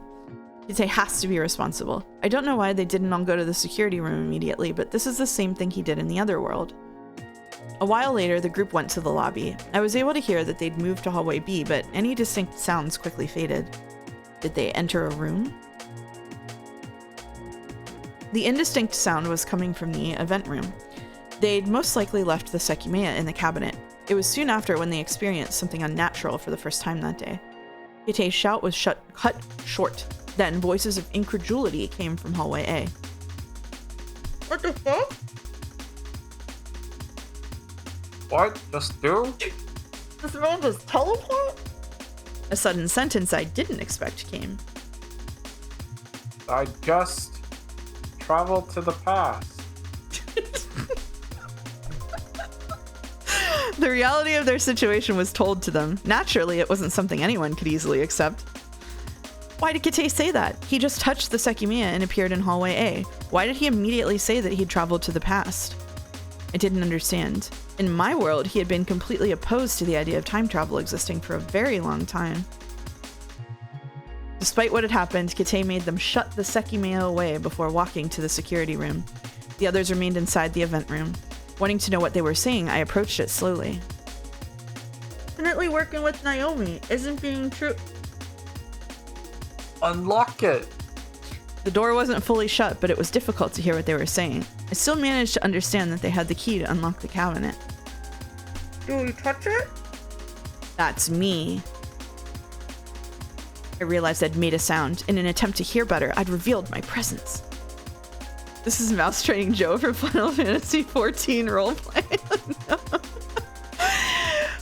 When they opened the door, I was already in hallway C. I'd been able to react fast enough. They started coming out to find out who'd been there. A little nervous, I retreated to the second floor. They're looking into every room. I bet they think Naomi made the sound. Is this where Mia sees him? I started to get a bit worried, but the sound stopped. They weren't continuing to the other floors. When I looked down, I saw they were back in the event room. I guess not. I stepped forward slowly. Making sure not to reveal myself again. They had just learned about time travel, so I really wanted to hear what was happening. What is my other self thinking? What is he thinking now that he's witnessed time travel for the first time? The events of November 30th, did they occur as I imagined? If so, I don't have to wonder. It seemed Kate was still in the security room, so I got closer to hallway B. What? All of a sudden, the cleaning room opened. I stepped aside immediately, but I was able to see who'd been there. Sigh. His footsteps grew fainter as he walked to the event room. However, when I glanced at the hallway, he wasn't there. He was gone. His disappearance stunned me long enough that I didn't react to a door opening. By the time I realized what had happened, I was staring into Mia's eyes. She looked at me from the event room with a curious frown. Should I get closer? I could hardly believe that I was seeing her alive and well. Strangely, her look didn't seem to share the same puzzlement. I took a step forward, unable to take my eyes off her. So it worked? You went to the past? What? Did the other Katsuki just touch the Sekimeiya? Yes, I suppose so. Didn't we think she was talking to a different Katsuki here when we did this? Yeah. Or I think so. You want to look?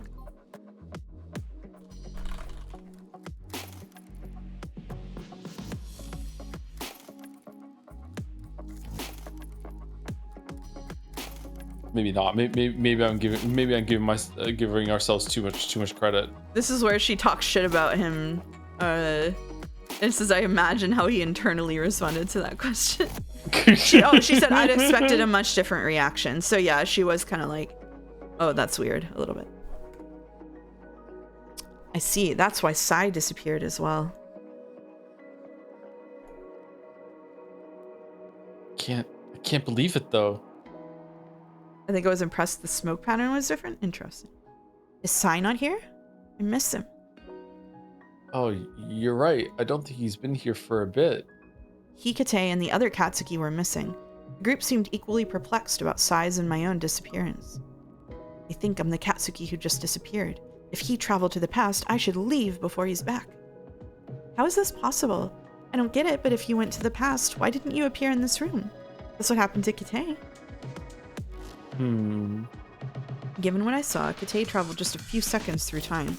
He must have touched the Sekimeiya as soon as it was removed from the cabinet.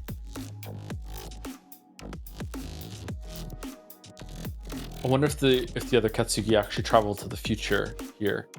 I don't think I traveled a few seconds through time, but actually minutes, about 20, I'd say. When I was playing this fucking stunned me. I had no idea that we were talking to Giga Katsuki in chapter 2. Yeah, same. I had no idea. I recalled the time they had unlocked the cabinet again. If the other Katsuki had just touched it, his experience surely resembled what I was describing. Oh, what? That long ago we were still in the attic, right? As I nodded, the air around me somehow felt dense. The situation was so surreal that I could hardly believe I was really there. I saw the Sekimeiya near the hallway B door, sitting on top of its cushion. It was clearly gray. Let me see. I placed my hand on it. It's not doing anything, and it's cold. It must do nothing when it's this color. It's just a thought, but maybe I traveled farther because it spent more time out of the cabinet. When Kate touched it, it had barely been out for any time at all. Oh, you. While everyone observed me, I put the Sekimeiya in the cabinet. In mere seconds, its white color returned. This again. Still can't believe what just happened to me, but I think we should go along with what Kate said and leave this in the cabinet until we can leave. The keyring was inserted in the cabinet, so I gave it to Mia after locking the wheel manually. I doubt they'll actually do that, but it'd be best if they did. If the Sekimeiya stays in here, all those tragedies won't happen. I mean, what else would we do? Did you make the sound in hallway B earlier? Oh, yeah, I did. That was when I realized I had really traveled through time. I moved to the second floor fast enough to stay out of sight.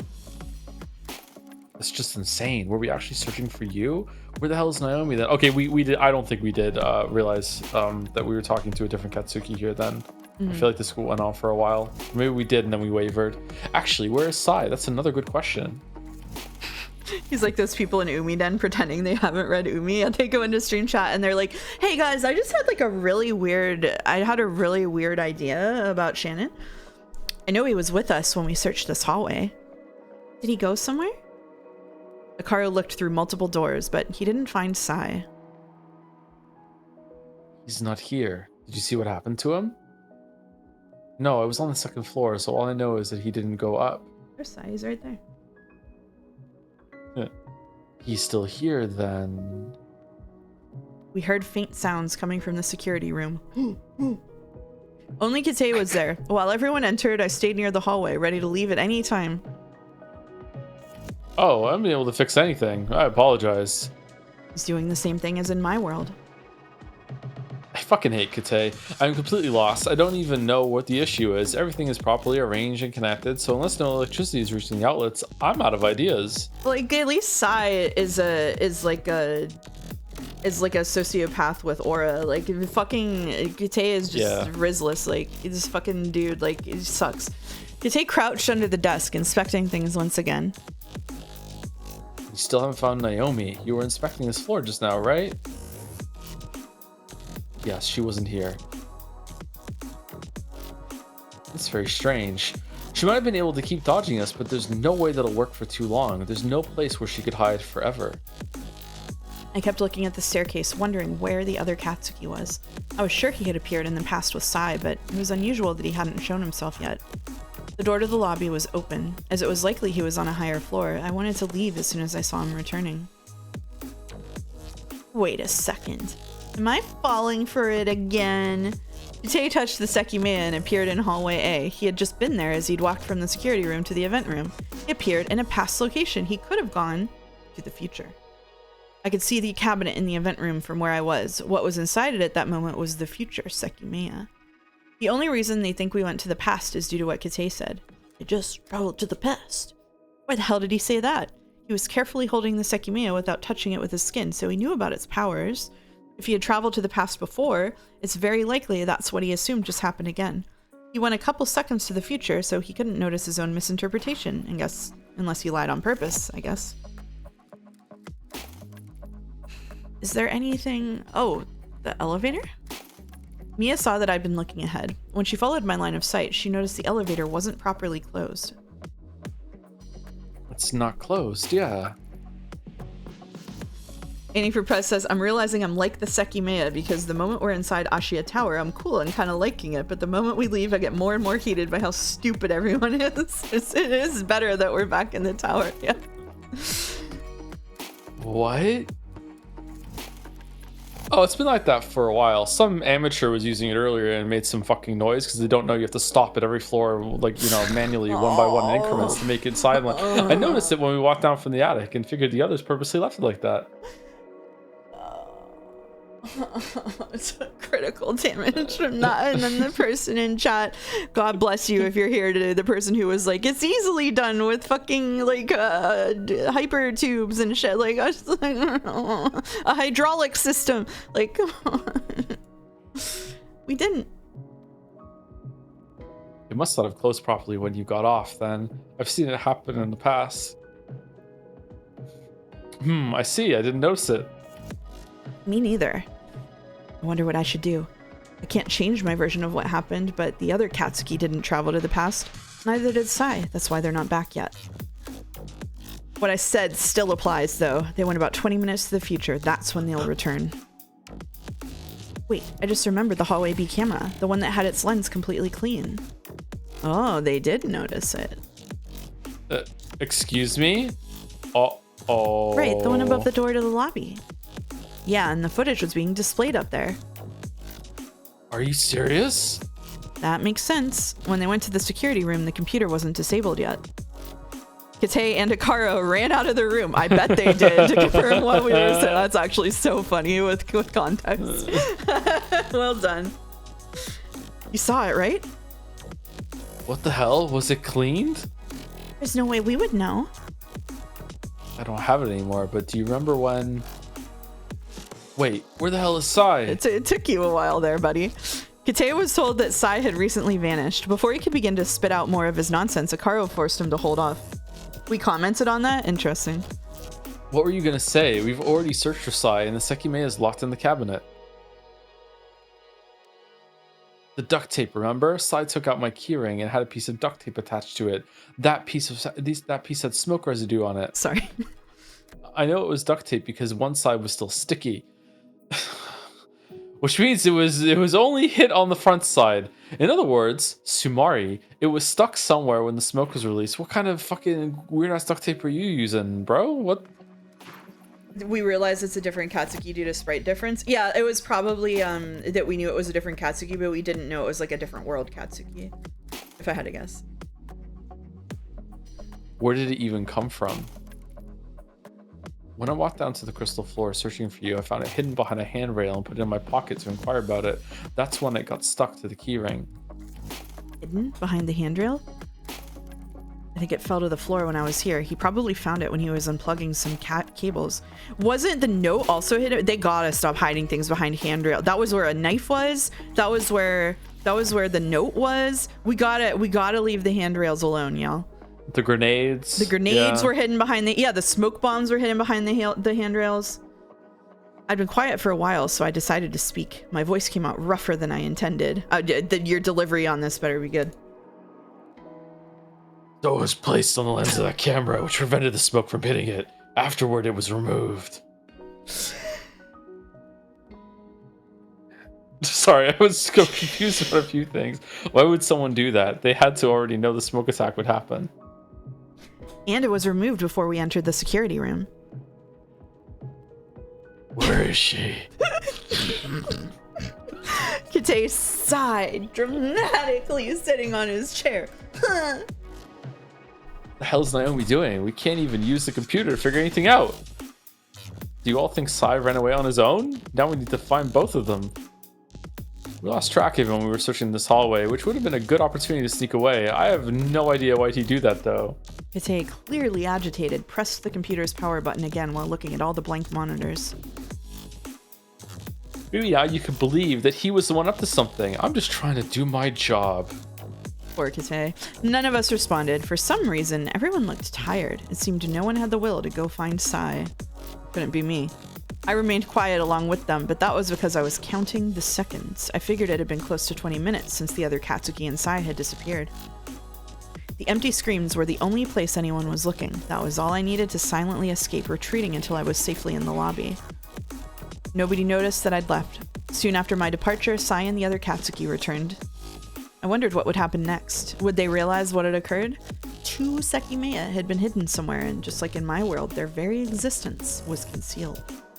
During the time I'd been hiding in the storeroom, there was an extended period of complete silence. I'd only heard sporadic footsteps every now and then. Although my perspective had grown wider, that was all that happened. However, I was able to understand it better from a distance, keeping my presence a secret thanks to the layout of the floor. The people in the security room split up. Katsuki, Miya, Sai, and Kite went up the stairs. For a very long time, Katsuki and Miya didn't come back. I think that's when she sees someone in the partition. Yeah. So the question is, who's that? Yeah. So I thought we were going to get this answer right now, but I guess not. Yeah. Shiroya, maybe. Meanwhile, although calmness seemed to permeate the crystal floor, that was far from the truth. Sai and Kite had... I actually think it's probably Shiroya somehow, because that's the only person I can imagine Miya just looking at and being like, yeah, okay. Like, dead Shiroya is back? Oh, fuck me. Sai and Kite... It's a corpse, or it's Miya. She sees herself. Yeah, it could be. Yeah.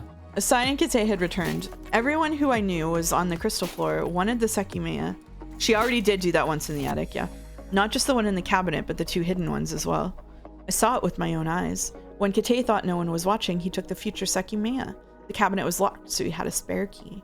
Then he brought it to room B4. Strangely, like in the previous world, he chose not to hide it in the storeroom secret area. At that point, I realized I'd been mistaken. I wasn't the only one to notice Kite. After he left, it was Akaro who entered that room, hiding the Sekimeiya behind his back as he stepped out. Damn! They both wanted to obtain all the Sekimeiya, and it became evident that Hikaru and Kate weren't working together. Along with Sai, they continued silently working toward their objective. At one point, Arena and Isla remained in one of Hallway A's crystal rooms, while the other Katsuki and Mia were likely in the attic. It was hard to decipher everyone's goal, but all I wanted was to let the minutes keep passing without interruption. It had been a while since Kate had entered one of the crystal rooms. I knew one of the Sekimeiya was there. Had he activated it? I looked through the door and saw an open cabinet. Inside, there was a gray Sekimeiya. I figured that he would have traveled more than an hour through time, and the fact that I hadn't seen him yet seemed to imply he'd gone to the future. It appeared Kate was out of the picture, but Sai and Hikaru were still around. When I saw them, they were looking for Kate, but they located the future Sekimeiya instead. I've only watched last stream, I've been following along, but who the fuck is Mia? Mia is the person who died whenever Shiroya was saved, and in this timeline loop, Mia lived and Shiroya died. Hope this helps. Since they were together, neither one revealed their true colors, and they brought it to its cabinet. However, and Mia is way cooler and a psychopath. However, as expected, it was Hikaru who later took it out again. I was witnessing a bizarre play. No matter how many details I was missing, their movements felt ridiculous. I considered that they might have been relocating the Sekimeiya so early in the off chance the shutter opened before the deadline. The same thing repeated. The Sekimeiya was found in one of the drawers in the lobby. That time when they brought it to the cabinet, I heard what they were saying. They were blaming the people who disappeared. Although they themselves were responsible, Kate, the other Katsuki, and Mia were the hidden culprits according to their narrative. It appeared they had locked themselves up in the attic. Of course, the Sekimeiya didn't remain in the cabinet for long. However, as I saw it being brought to the lobby, a sound in hallway A caught my ear. The other Katsuki and Mia were back. I saw them in the security room. I didn't understand what they'd been doing. Why would they have locked themselves in the attic? And why had they returned? Suddenly, a sound drew them to the lobby. I had already been in the tower for hours. I didn't think a lot of time was left until they would all vanish from the bottom floor. I tried to keep my distance from everyone, but seeing Mia again made me slowly approach the entrance area. I stood next to the far door. Were they on the other side of it? I couldn't hear anyone. Instead, the faint voices I heard came from the event room. I was instantly alarmed. If they looked at the hallway, I would be seen. I couldn't go to the lobby, and walking back could lead to me being noticed. Wait, Arena and Isla aren't there anymore. The door of room A1 was slightly open. It made me gasp at first, but I quickly saw that the room was empty. Are they the ones in the event room then? I didn't have time to think, so I stepped in.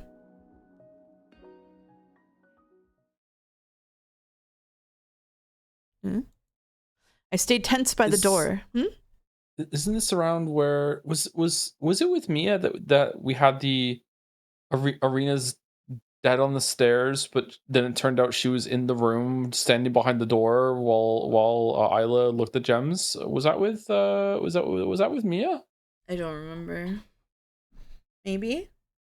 It was funny whenever it was. Yeah, it was That funny. was chapter 2? Okay, yeah, it was with Mia then. Is Katsuki gonna stand behind the door the same way Shiroya did that one time here? Because that would be funny. What are you doing? What are you doing? Sorry, cat's making noises at the chinchillas. I stayed tense by the door, unaware of whether I could leave. Someone was in the event room and I didn't know their identity. However, I couldn't hear anything from the lobby. Maybe they were no longer there. I got closer to the wall and tried to listen through it.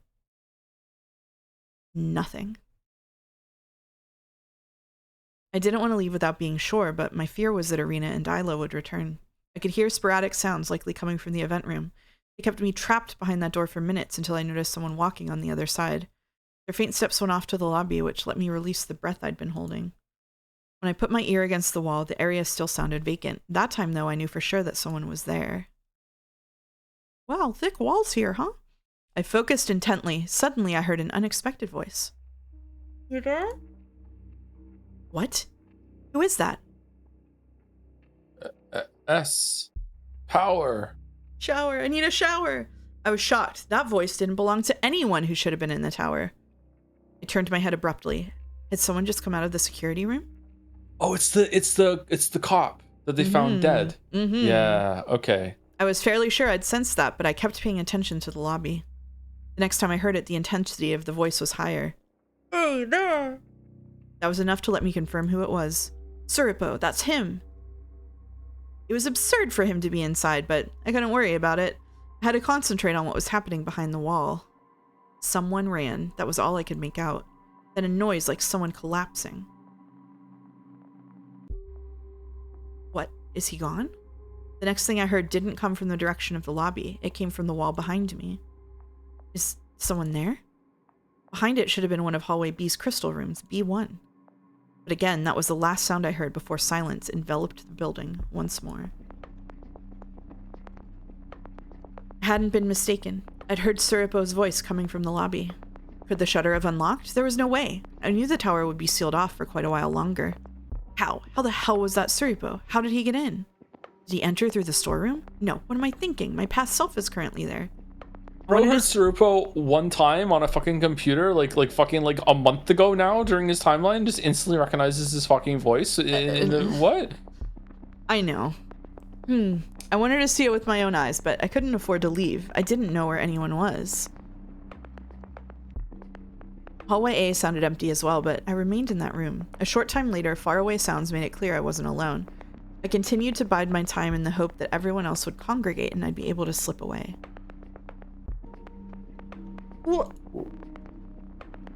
After a few minutes had passed, a sudden gasp caused my eyes to shoot wide open. Mia was behind the door, and I could hear myself as well. Oh, did I just appear out of nowhere? What? No, that's what happened to me.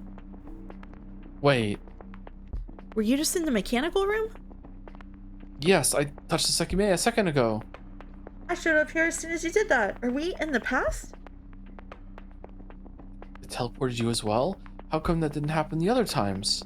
And both of us appeared here. Hey, what the fuck? Where have you two been? That's Sai. Oh, shit. I'm pretty sure he's in the event room. Has anything happened? What? You've been gone for over 2 hours. Answer the question. So this is the first time they've seen Mia and the other Katsuki since they went upstairs. They were in the security room earlier, though. They weren't seen because they traveled to the future. The future Sekimeiya was brought to the lobby and they activated it. They just appeared in front of the security room where they were in the past. They were in the event room, but I couldn't pick up anything. That was until Sai yelled. Hey, what the fuck have you been doing? You found them too? Karo's voice came from the hallway. You're sleeping alone. You've been... I've been here. I've been here. The whole time. Sigh. Oh, Kate's here again. Here this whole time. I didn't go anywhere. His words suddenly connected the dots. I understood what had happened. Right, Kate went to the future a while ago. The range was large, so I bet it barely reached outside the tower. It reached far enough to include Suripo, and they went far forward in time. The locations match. Before the attack, Suripo was in the lobby near the front door. At the time, Kate was still in the security room. That's where they appeared just now. Those locations are from a time before the smoke was released. Kate's clothes should have no smoke on them. They were pretty clean anyway, so I doubt anyone would notice that. Kate and Akaro had entered the event room, so I gave up on understanding what they were saying. Where the hell is Suripo now, though? Where was he when I was in the attic experimenting with the Sekimeiya? Did he change worlds as well? You want to take over narration for a bit? Sure. What, you hear that? Huh? My own voice shouted those words. I frowned as I hadn't heard anything. Everyone came out of the event room and approached the lobby. Who is this? Oh, Suripo's still there. It was the next person to talk who left me in a daze. Ah, Isla, stay over there. What? Isn't he... Wait, I recognize him too. Wasn't he there? Yes, that's where I saw him while we were waiting. Fuck. That terror in my voice, it was easily recognizable. Don't tell me. They all stepped in. Seen at the tower here recently. I don't know his name, but he was in attack. This is a knife wound. No way. A knife wound? I couldn't believe what I was hearing. Suripo had been killed? I never looked at the lobby. You've been missing for the last 3 hours, just as you reappear. No coincidence. The hell are you talking about? How would I have left? I cannot believe what I'm hearing. I've been here the entire time.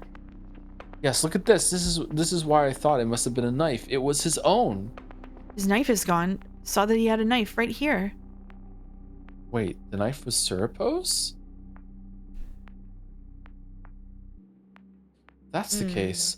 The knife Sai chased us with, where the hell did he get it from? They found a walkie-talkie on him, but it seemed like it had been damaged, convenient, and its battery was missing.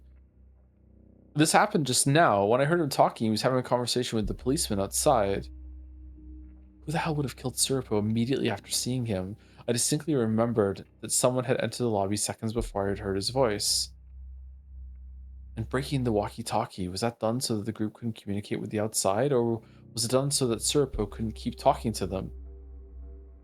Listening to the conversation, I grew a bit more confused. According to the other me, Surapo hadn't been dead 6 minutes previously, so nobody could have killed him. But that's wrong. He was dead 6 minutes ago. Why is he saying that? 6 minutes ago?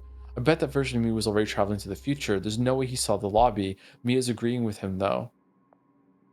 Oh, it's because I remember this now. It's because they went into they used the Sekimeiya in the mechanical room, and they think they went to the past, but instead they went to the future, right? Yep. That's what it is. Yep. Yeah.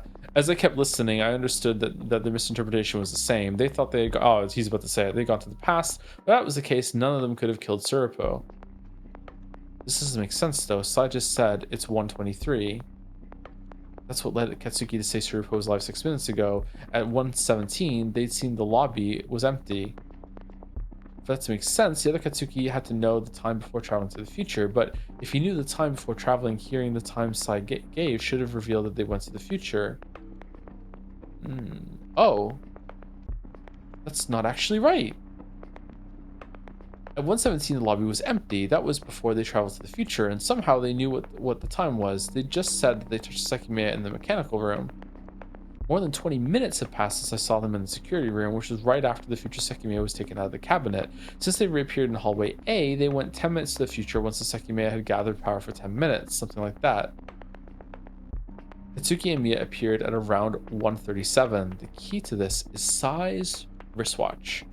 Earlier, Sai traveled to the future with Katsuki, which I deduced was almost 20 minutes to the future, so ever since they appeared, Sai's watch has been more than half an hour behind. I'm sure that contributed to them thinking they'd gone to the past the first time. Is that how it worked? Sai just said that it's 1:23, but his watch is still behind. The computer isn't on, so he's not going to recognize that. That's what's making Katsuki and Mia think they've gone to the past again. They think they appeared back at 1:23 and that Surapo has just been killed. Yeah, man. Sai went to the mechanical room where he was told the future Sekimeiya was. However, he came back claiming he hadn't found it. I was right. They're lying. I see. They said that the point they traveled to the past had just happened. That means the future Sekimeiya should have still been there. In reality, it wouldn't surprise me if Surapo's killer took it several minutes ago. When the killer entered the lobby, the door to the mechanical room could easily have been left open by Mia and the other Katsuki. They went down and found the Sekimeiya, then after they came back up, Surapo was there. Katsuki walked down the stairs to look for himself. Soon, he returned, admitting that the Sekimeiya was no longer there. Added to the fact that Naomi hasn't been found, you can't possibly think we did this, right? You didn't? There's no way. I think Naomi's the first. Not only has she managed to remain hidden, but she also might have the same keys that we have. There are no cameras here, but we don't know if they're recording it in the first place. Didn't inspect the whole building because you thought we were in the attic. Have to be missing something that the culprit is aware of. Could there be a place we're ignoring? That's impossible.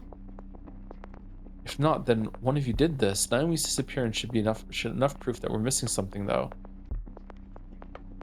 We have to find her or whoever else is here. It's almost since this morning, and we didn't find him. More likely than some hidden passage. If it's neither of those, there's still an answer with the Sekimeiya. This policeman could have come from the future if he touched the Sekimeiya after 9 o'clock, and Naomi could have left the tower by going far to the past. We found the Seki where it is now. We'll look everywhere. Not only could people still be hiding, but the Sekimeiya has to be somewhere too. I can't imagine the real person responsible doesn't know where. Go ahead and find Naomi for us. Hallway A door opened and they walked down to the far. Who do we think killed Tsurupo? Akaro? Actually, no idea. Really? Huh.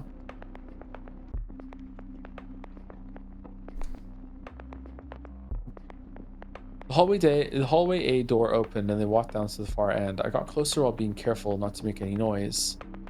Possible someone's on this floor. Don't move. Wait, are they really gonna search this whole floor? What am I even saying? Of course they will. My past self was about to leave the storeroom. I came out in the middle of a search. As soon as I comprehended my situation, I began to hear doors opening. What the fuck? They're going to find me! No, I wouldn't be found. I knew that. I didn't want to be found. The time where everyone would disappear was very close. However, the steps in the hallway unnerved me all the same. There was no way to avoid it. I couldn't hide anywhere. The Sekimeiya aren't here. I don't know where the future one is, but the past one is in hallway B. The door opened very close to the room I was hiding in. I could hear the cabinets being opened. Then footsteps came toward me. The doorknob shook slightly, and the door slowly opened.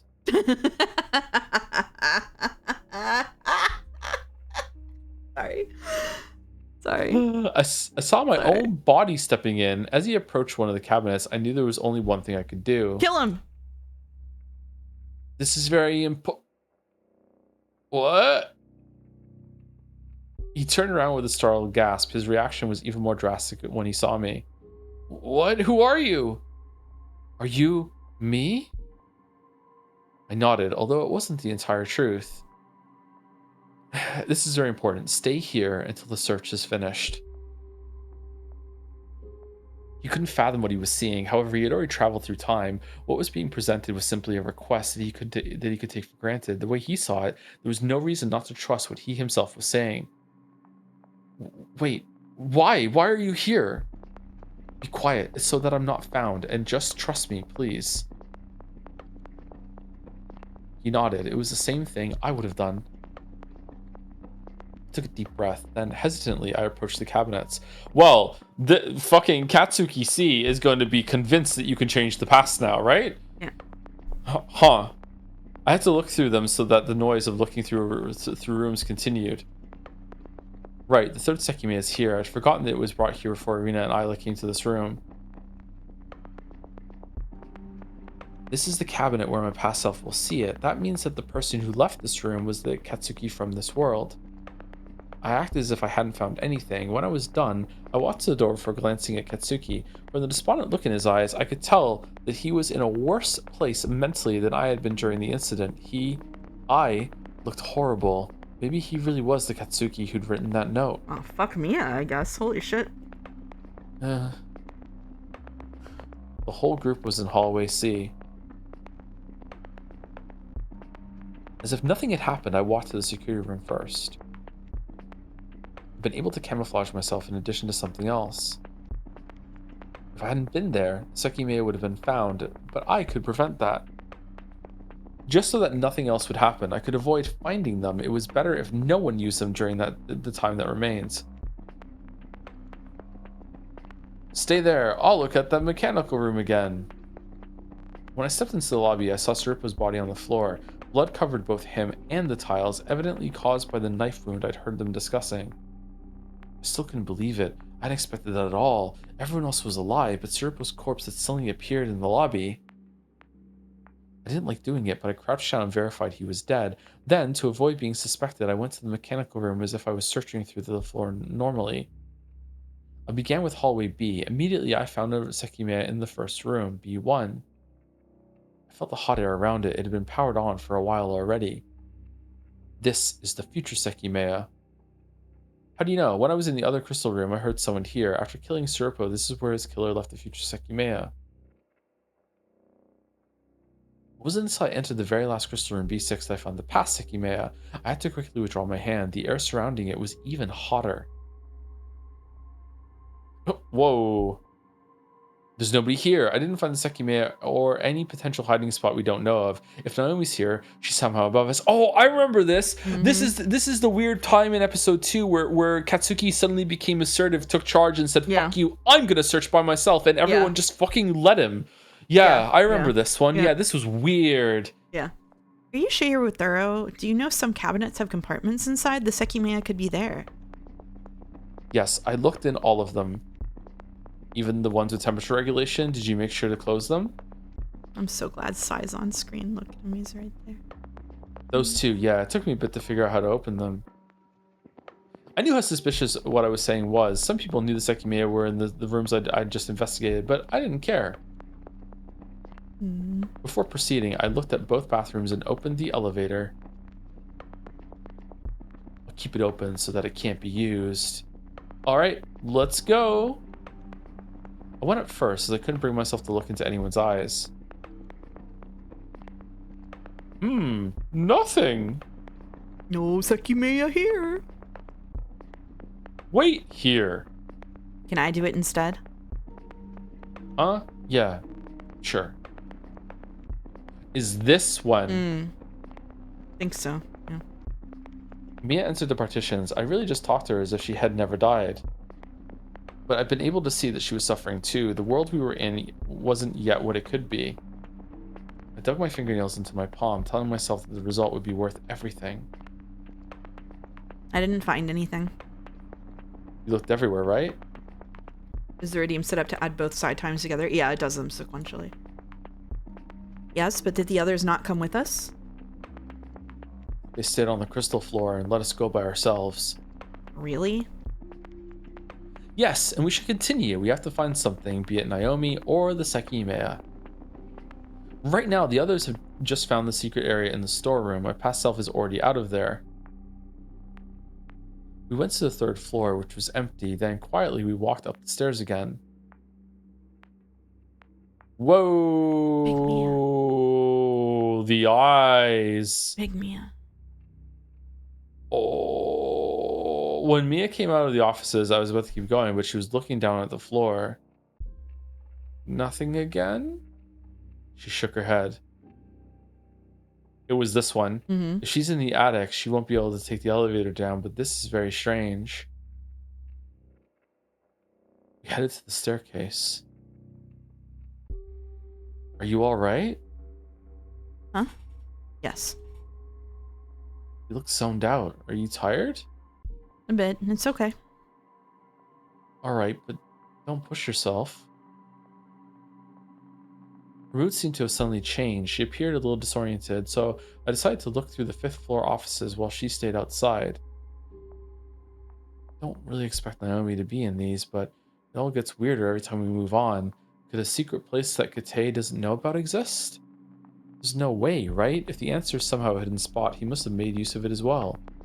Dude's just lying? She didn't reply, opting to continue looking down instead. It made my stomach turn. She was alive, and I was sure she was pushing herself to be strong, but her sudden change had made it evident how hard it was. Okay, so Katsuki confirmed doesn't know that Mia is a sociopath. Okay. Yeah. I felt like there was something else buried in her eyes. I didn't know if I was imagining it, but I grimaced and kept moving forward. You have the key, right? She nodded and took the keyring out of her purse. No recent footprints. It'll be fine if you stay here. If I don't find anyone, I'm going to be pretty confused. I went through every room. As expected, they were all empty.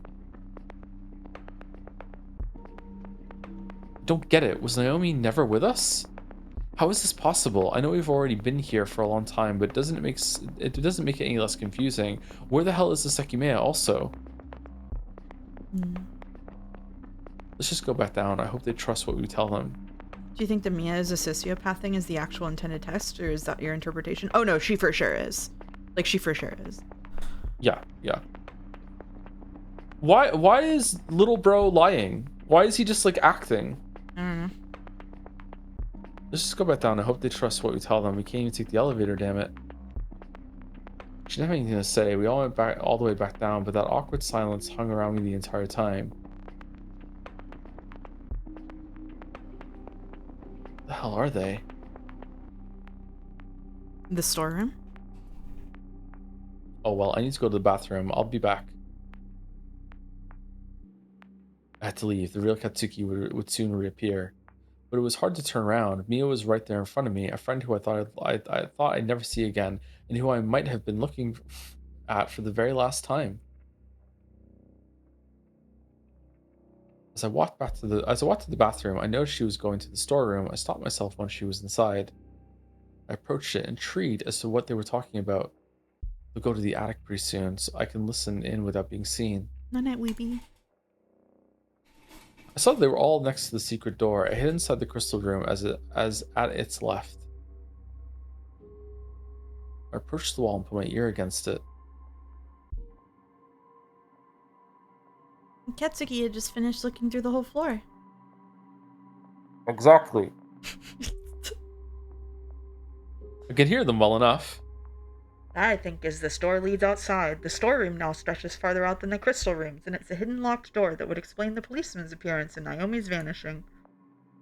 Well, wait, really? If a policeman entered, why didn't nobody else? They kept talking about the door. I knew it led outside, but it hadn't opened since that morning. Finally, the other Katsuki returned. Fuck is this? There he is. Do you know how to pick a lock? What? No. He was told about the discovery. Sai had noticed the storeroom was open while he was going up the stairs. Did you really not know about this? Promise I didn't. I also don't think the store leads outside. There's no way I wouldn't have ever noticed it.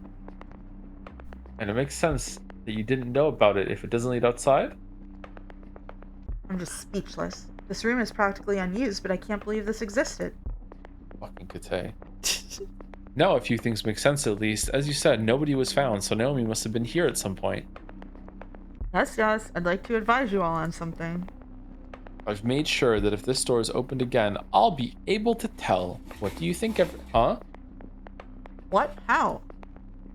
I'm not telling you that. One of you could potentially manage to open this, so I'd rather not give you any indication of what I've done. What is this about? I think that's fair. It wouldn't be wise to demand that you tell us. Just trust me, I will know if the door opens. However, it's possible it won't, and that the plan already finished after the Sekimeiya was brought outside. Let's go to the attic. To the attic? Why? Do you think I'll believe you were walking around for hours and we didn't see you? You either went through the store or were in the attic. He wasn't with us, we know that much. You've said that before, I know.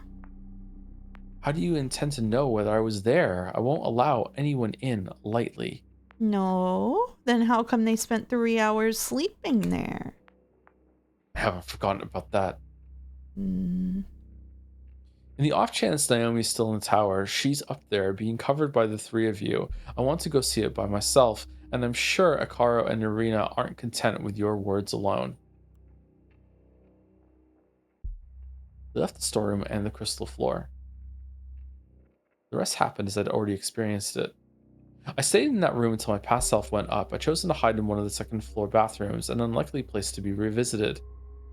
I went to hallway B. I knew Sai would be the first one to return, that he'd look through the hallway A rooms.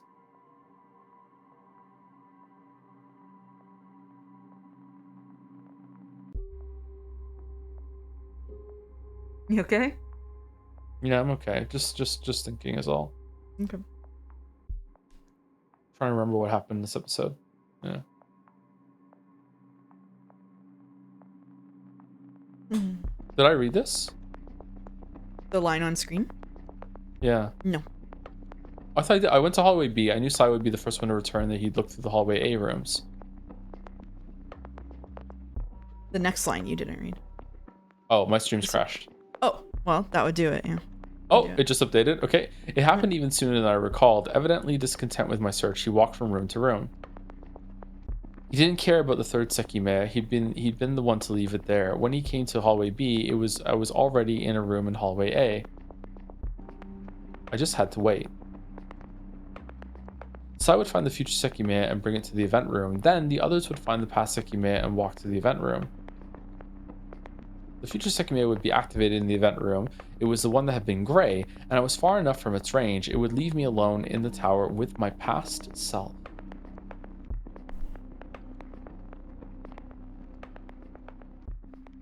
Ay. Oh. Oh, question time, question time, question time.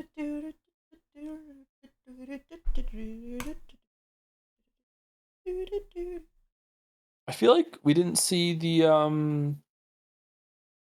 arena Isla switcheroo in the room. I guess that happened while we were sitting somewhere. Yeah. I'm sure everything has taken shape in your mind, but I wonder what shape that is. I'm thinking octagon. I'm feeling octagon. Hexagon is bestagon. Hexagon is best, or maybe decagon for the inspiration. Egg shaped. Oh. Egg. You remember this world, don't you? In it, many things weren't what they seemed.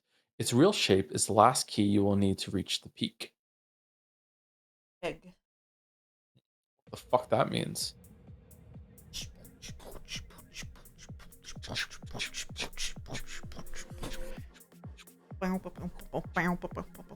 Two people waited in the lobby. 9 was approaching.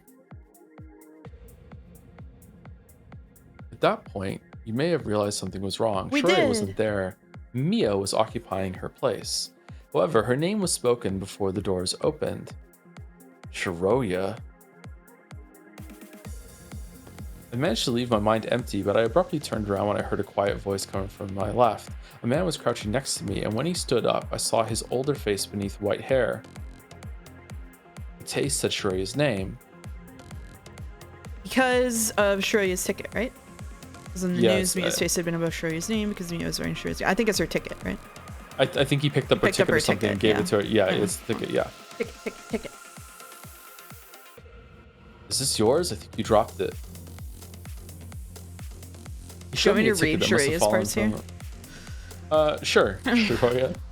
He showed me a ticket that Mia's parts. He showed me a ticket that must have fallen from my purse when I'd stretched my muscles. I nodded and put it back inside, all while unnerved by his stiff motions.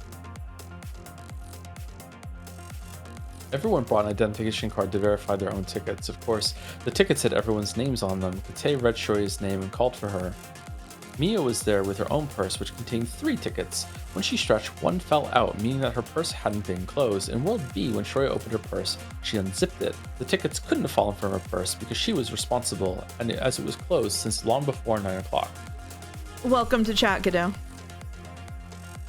Hopefully... Whoa, the music just stopped. Hopefully it was enjoyable to catch any of these details. Oh, maybe my stream crashed again. I think so. However, although Shiroya's absence could be reasoned out, it wouldn't be surprising if your gut told you something was wrong before that. For everyone who'd gotten trapped in the tower, Shiroya was a girl who had died weeks ago.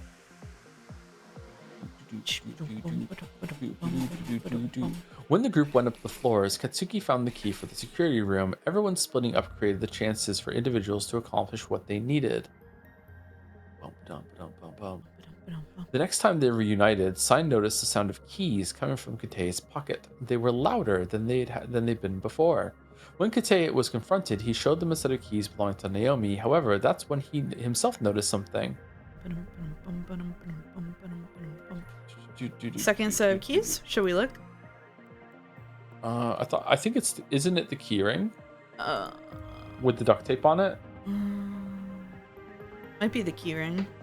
Should we look? Yeah, let's look.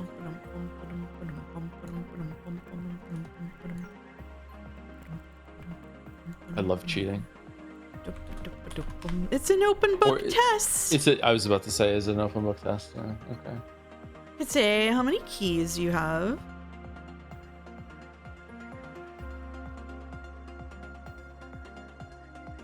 Keyring.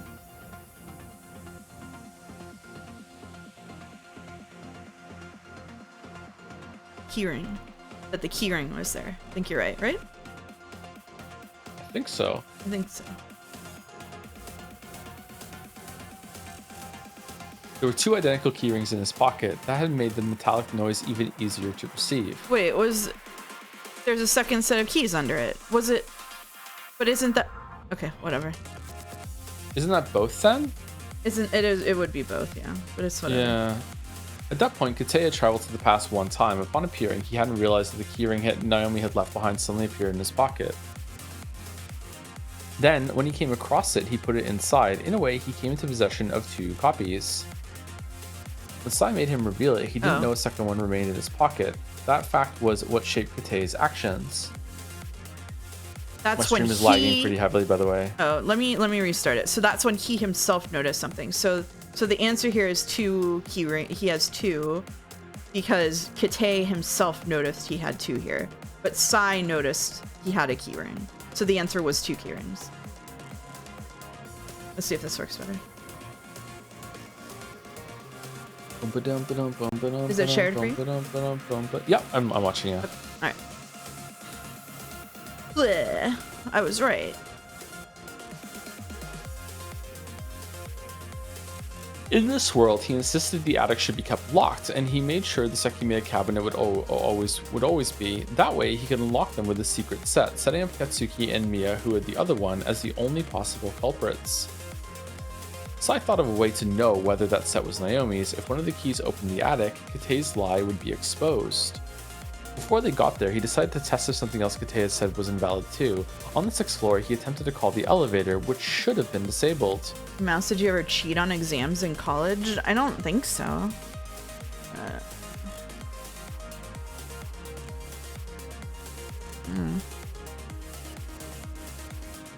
They waited, but it never came. Elevator is The still elevator disabled, was still disabled. or the elevator had already been enabled. I don't know. I mean, this might be a trap, but just based on like the meta of this, like if what we saw before was that he tried to use the elevator didn't come, then it can't be like, yeah, everything like that was as a scene. It must have been the elevator was already been enabled, right? I guess maybe, I don't fucking know. Maybe it's I a don't know trap. either. Let's just do it and just click it. Okay. However, at that point, the elevator was already working again. The first time Kitei traveled to the past, he walked to the crystal floor. He saw an Katsuki from another world, which later made him question what everyone was saying. Most importantly, he saw people leaving the security room, which had strangely been unlocked. That was his opportunity to shut the computer down. Since he was alone and hadn't told everyone about the camera's green lights in this world, he was able to power off the entire security system too, as opposed to just one camera. Later, when Sai called the elevator, Kitei had already enabled it because he found the attic key. However, it didn't come. Kitei suddenly froze up. Would they notice their mistake? The elevator was disabled. That's much more likely to have gone wrong. If it was working for some reason, the button would light up when it arrived. The orange light never appeared. The elevator was already there, and you might recall that that was... What the fuck? Oh! No!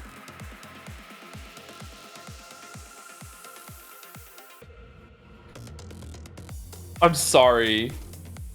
I'm sorry. Oh my god, that is infuriating. Wouldn't the door just open? No, it's an old-fashioned elevator that has like you have to manually pull open the the door door. open. Yeah. Oh so when they call my- it and they don't hear it coming, they assume it's not them.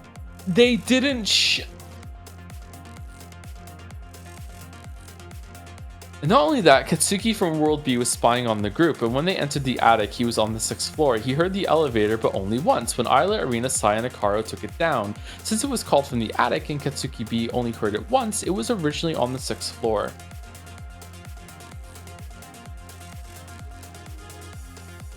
Either way, nobody saw through his ruse, and thanks to that, Kitei was able to set up a stronger illusion later on. When everyone entered the attic, they saw the strange footprints on the floor. They led to the sofa, where the future Sekimeiya was. Most people believe the Sekimeiya should have been on the crystal floor. If that was the case, someone had to have brought it up very recently, but it didn't seem possible for them to have left the attic. That made Sai call the elevator, and it actually did arrive. It went ding and everything. That was the feint Kitei aimed for, that the elevator had just been enabled, that someone had been in the security room after they'd all stepped into the attic. Following that, when everyone saw that the computer had lost power, what he said was reinforced. It must have happened after they tried to call the elevator on the 6th floor. Man, this world's Kate is conniving as fuck. At the same time, the Sekimeiya had disappeared from the cabinet. From their perspective, it had been brought to the attic. However, Sai knew the truth. Just like in Worlds A and B, he had quickly hidden the fake Sekimeiya when everyone split up, so the one they retrieved from the attic was different. That was when everyone else learned about time travel. Right before their eyes, Kate went to the future. Katsuki reeled. He had to learn more about the Sekimeiya. He stayed close to it, and when the crystal floor had been inspected, he touched it.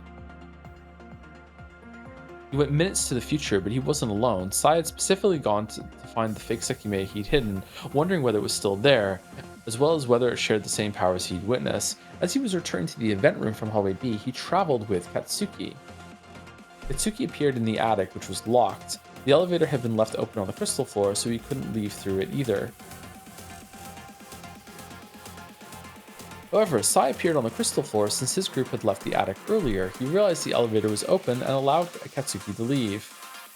When they met, they thought they'd gone minutes to the past, although neither of them spoke about it. Katsuki recalled Sai had gone missing, so finding him in the past wasn't strange.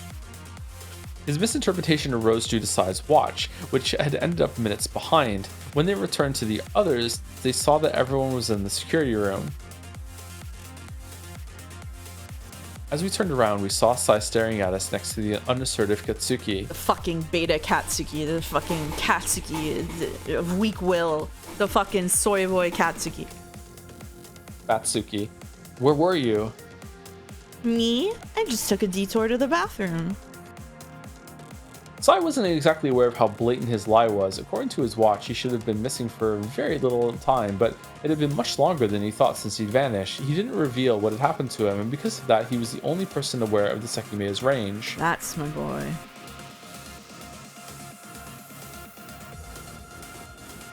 Hours later, Serpo's dead body suddenly appeared. There's one last thing to settle. Who killed Serpo C? I have absolutely, I'm not joking when I say I have absolutely no fucking idea. I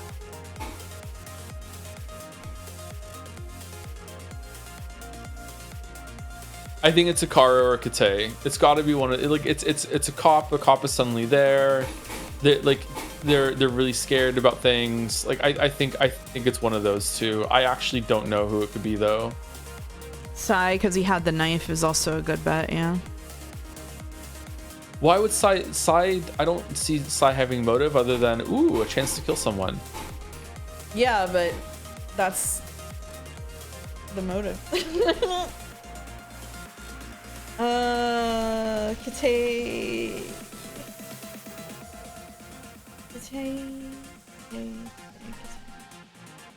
Do we? Let's look at a different way. Afterwards, the walkie-talkie is smashed, and the Sekimeiya is hidden in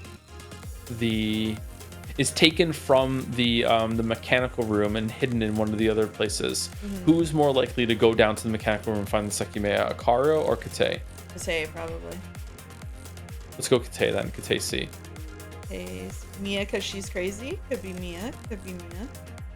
Wanna go Kate C? Kate C. Lock it in.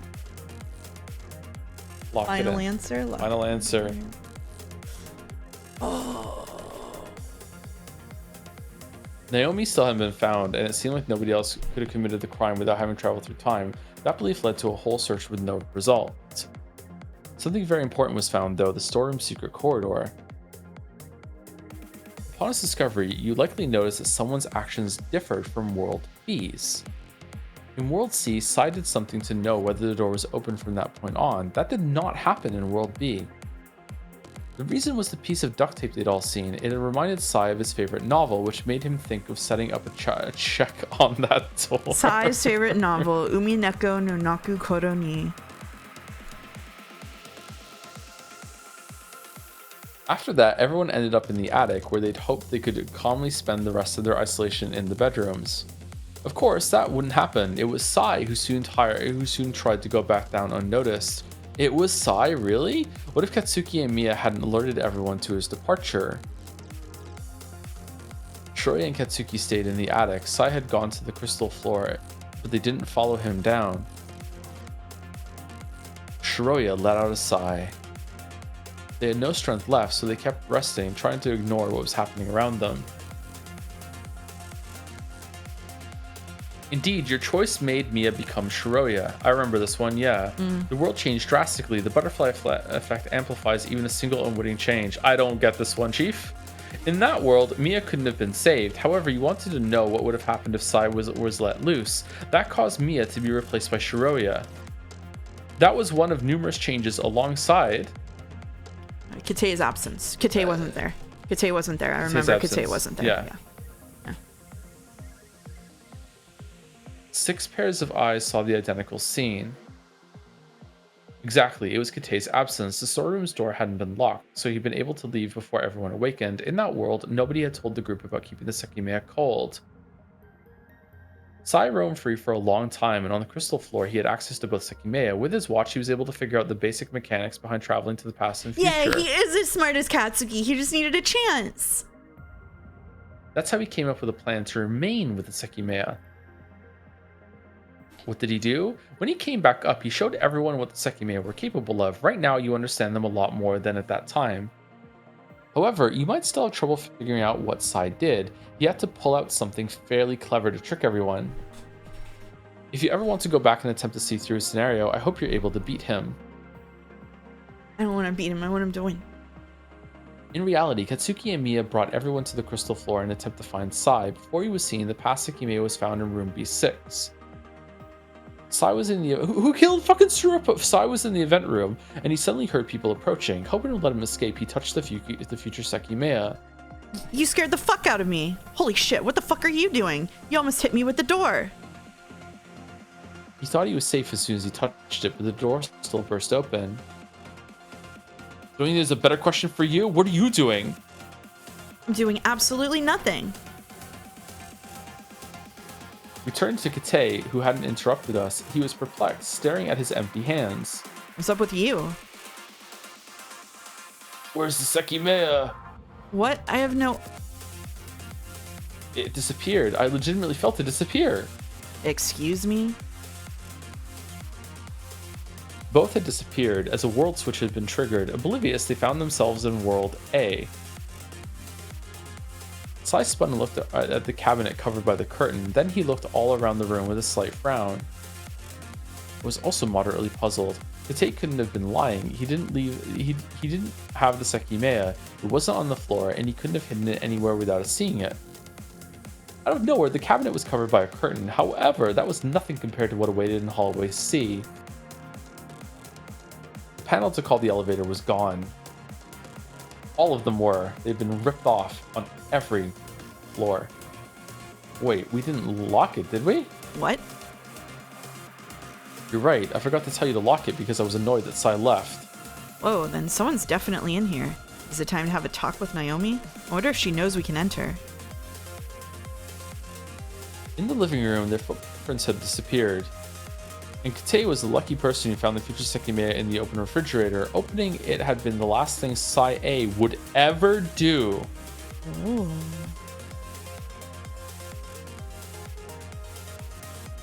Cut in half by the door. That's when he gets cut in half of the door, yeah. Yeah. Katsuki wanted to look at the BIOS's time, but the security room was locked. In addition, Sai realized the mark he'd left in the storeroom was gone. He was convinced someone had opened it, so he marked it again. Of course, that was far from the truth, but it made them believe that someone else had entered the tower. The next time they attempted to enter the attic, it was locked again. We all stared at the door in shock. It was locked. Someone else is certainly hiding in this building. I left the attic just now. The truth behind that was the secret keyring Kitei still had. Long before he traveled to the future, he left it in the security room so that he couldn't be found with it. He'd been able to retrieve it when he'd appeared there. He'd left the key inserted in the door because he knew what had happened with the elevator. It was in the attic despite the panel having vanished. Inside, he found that world's attic key. He could keep everyone from entering the highest floor by locking the door in. He left it by bringing the elevator to the 6th floor. He could keep it there as a hidden way up. Since he had his set of keys, he could always access the attic through the elevator he'd prepared. But it was found when Katsuki attempted to open it. Inside, there were the bodies of Naomi C. and Shiroya A. Okay, so this... Okay. This is the Naomi that stands up and goes, ah, or whatever. I think. Isn't it? But that happens in World C, so I don't know. It's confusing. Yeah. Don't their bodies vanish at some point? Or just Naomi? I don't... The shock was natural. Naomi hadn't been seen for hours, and Shiroya had supposedly died weeks ago. It was undeniable that her existence was related to Katsuki and Miya. Nobody knew what had happened to the two women, and all they could do was bring them to the lobby.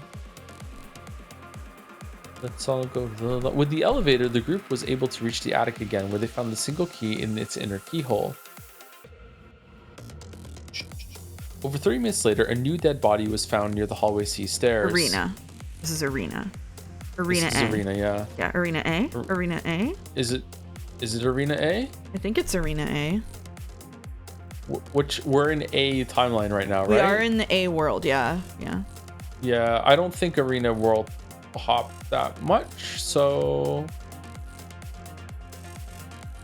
when Arena spoke to Miya, it was Miya that had world hopped, right? It was Miya that had world hopped, yeah. And that was Arena B, right? Did I miss it? Who killed Suripo? It didn't tell us. Yeah.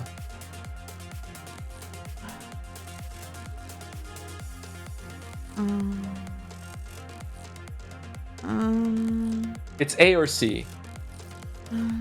It's if it's C, it means that Arena just world hopped with us with the Grug group and just didn't catch up with us. I'm gonna guess it's I think it's A. I think it's Arena A, but yeah, I'm just gonna go Arena A.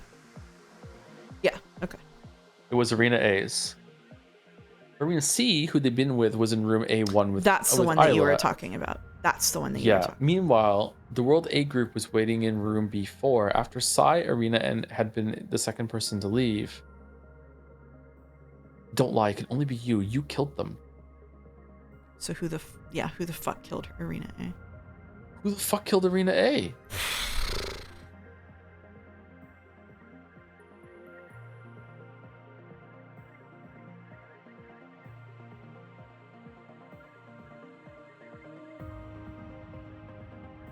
After Sai, Arena had been the second person to leave. So was it Sai?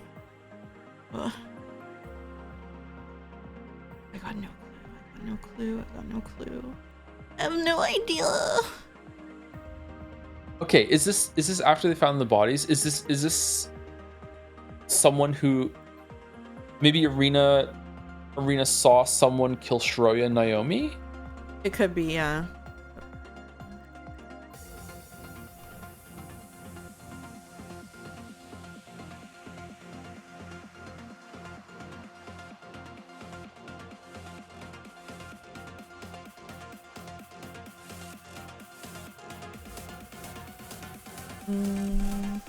Yeah, so they found the bodies, and then Akaro goes to carry them to the lobby,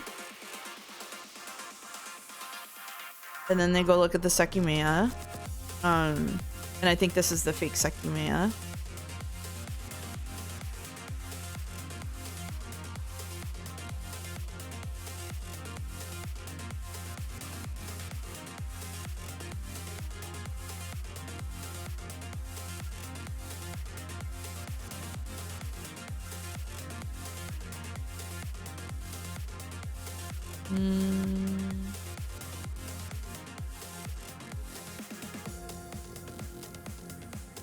Did everyone from World C world hop to A? I don't know. Because because like Arena and Isla are in the crystal room, and Grug team of the boys hopped over too, right? When they were there. And World C is Mia's thing, right? Where's Miya? Okay, so Miya went and took a nap in the attic. So Arena said, don't lie, it can only be you. You killed them to someone. So she caught someone. Katsuki heard her. And then she yelled, and then so she got killed. So she got killed because she recognized the person who had killed Shiroya and Naomi. I don't think so. Writer instinct. I don't think Akaro killed anybody else, because I think the one time that Akaro killed someone, he was so fucking freaked out. He would have been like that in every other timeline. I think that Sai, Kate, and Mia are the only ones that could just kill someone and then just act completely normal. And yeah, Arena did catch Kate, or Naomi caught Kate the other time. I think Sai, Kate, or Mia. I don't think any of the other people would have killed her. We're in A, right? We are in A. There's no Kate in timeline A because he escaped. So it can't be Kate because he doesn't exist. So it has to be Sai or Mia. And Sai was the one on the 4th floor. So I think maybe Sai? Mia vibes? Could it be that Arena found the dead bodies and then saw Mia and she's like who the fuck are you? Like it must be you then, because she doesn't know who and accuses Mia. Okay, so is Mia this shouldn't like be in the building? Is this like a no? shot But then put it could be moment? Kate then. Like, it could be Kate. It could be Kate then. It could Yeah. be Kate. It could be Kate then. It Yeah. could be Kate C. Yeah. Yeah, for the exact same reason. Yeah. That Irina would be like, who the fuck are you? How did you get here? Yeah. Yeah. Yeah, Kate could jump to timeline 8. This is where the weirdly formatted section where everyone was split between floors. Yeah, I remember from. Oh fuck.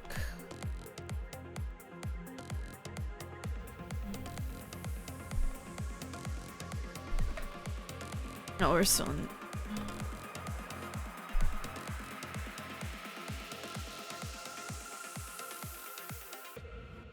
On the 4th was Sai, 1 floor higher was Kate, on the 6th Akaro.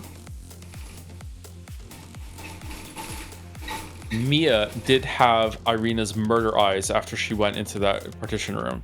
She did. But actually, that might have happened. I don't even know when that happened. Yeah, I don't know what order. I wanna say Kate, but like I just said Kate for Surapo, so it's just always Kate Lamayo. Which is always Kate. The section of the Vienna is more fun as a stream when the mystery seems solvable and you two go through it. Yeah, I imagine when we're not just fed up and clicking things at random, it's a lot more entertaining. Sorry.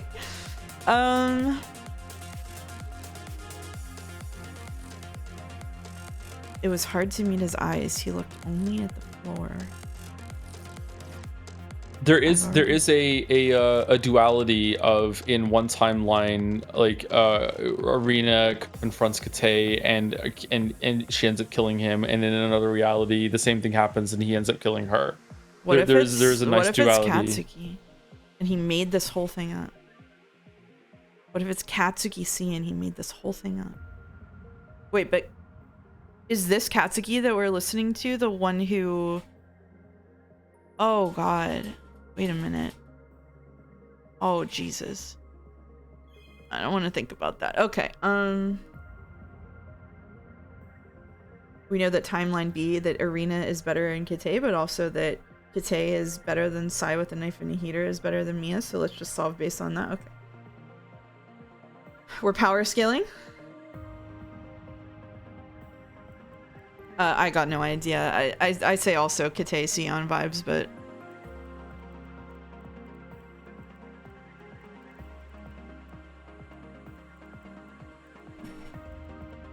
heater low diffs Mia. What do you think?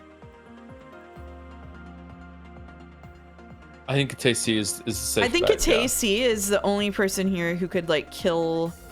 So when Sai killed someone before, he went on like a bloodlust hunt, whereas Kate can just kill 3 people in cold blood, like without an issue, and he's already killed 1 Naomi, so you know. Yeah, I agree.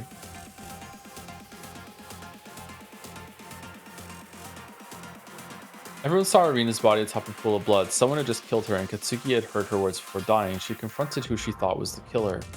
However, it quickly became clear that nobody could have easily committed the crime. Everyone stated what they'd been doing. Katsuki said that after being the first to leave the attic, he spent a few minutes on the second floor. He said that at one point he heard the elevator once. Mia said that she'd left second and remained on the third floor until Katsuki ran up from below, letting her know what had happened. Sai and Kate claimed to have been above them, and their versions of events seemed to confirm each other. Was it Mia? Hikaru claimed to have left the attic last when Irina and Isla had still been sitting on the sofa, and then afterward he'd stayed on the 6th floor alone. The elevator was on the crystal floor. Since the panels hadn't been reattached, the one button must have been pressed from the attic. It seemed like nobody could have performed a murder simply. The only way to get to the crystal floor after Katsuki's departure would have been riding in the elevator out with Irina and Isla. However, if that had happened, they couldn't have ended up above Katsuki when he'd gone to find everyone. Nobody had seen them walking up, and the elevator hadn't been heard again. There were 3 main options in everyone's minds, and one was correct. Katsuki was lying, someone they hadn't found was the killer, or a Sekimeiya had been used. Katsuki does seem like he's lying here. I do kind of think Katsuki was lying here. Was Katsuki lying to us? Katsuki could be lying to them to protect Mia. If Mia did it. You think Mia did it? I don't know. Okay, fuck it, go for it. I mean, I don't know. I've got literally no idea. If you've got another plausible explanation here, please, we'll put it in. I'm just going off vibes. I'm riffing. I'm fully riffing. I think Mia could have done it, yeah, for sure. But like, I feel like that's so quite Katsuki a was Hail the Mary only, just based on vibes. Katsuki was the only one on a floor below Mia, and so he would be the only one that would have to cover for her.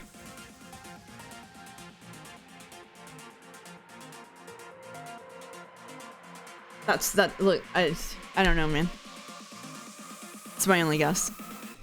It's definitely not 2, and a Sekimeiya had been used seems contrary. Maybe you're right. Yeah, go for it. Okay. Yeah, okay. Katsuki was lying. Oh, okay. Katsuki hadn't been lying. Everything he said was the truth. People they didn't know about were present in the building, the World A group. Oh, for fuck's sake. However, none of them had left room B4. The answer had to be the Sekimeiya. Someone would travel through time and kill Irina. For them, that seemed like a fickle solution. There was no way to prove it. If that was the case, unless the culprit had already escaped, they had to search for them. However, for you, the solution might seem odd. You know what happened in that world. The past Sekimeiya was in room B4 with the World A group. It was in the cabinet where Hikaru had put it, and it wasn't activated until he and Isla world switched to World B.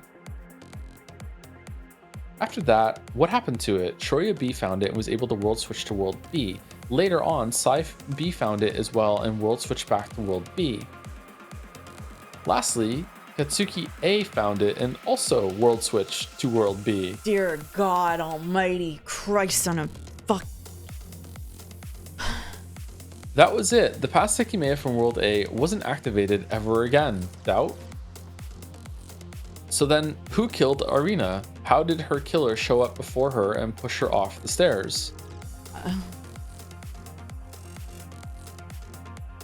Irina traveled through time after she saw who she thought was the killer.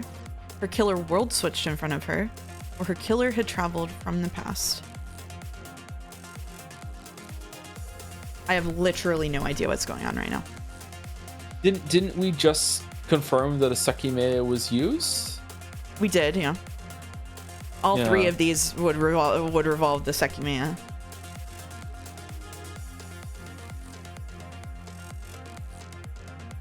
I'll be mad if it's 1, because that means like the victim used a Sekimeiya to facilitate their own murder. Like, no, if that the doesn't rest follow of them from the were last in question. B4, then they it makes no sense for her to not for it to be this, except that they saw her dead and she was alive at the same. But no, was that?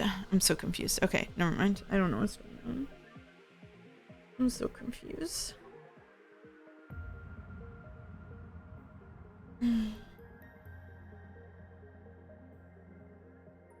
I got no idea.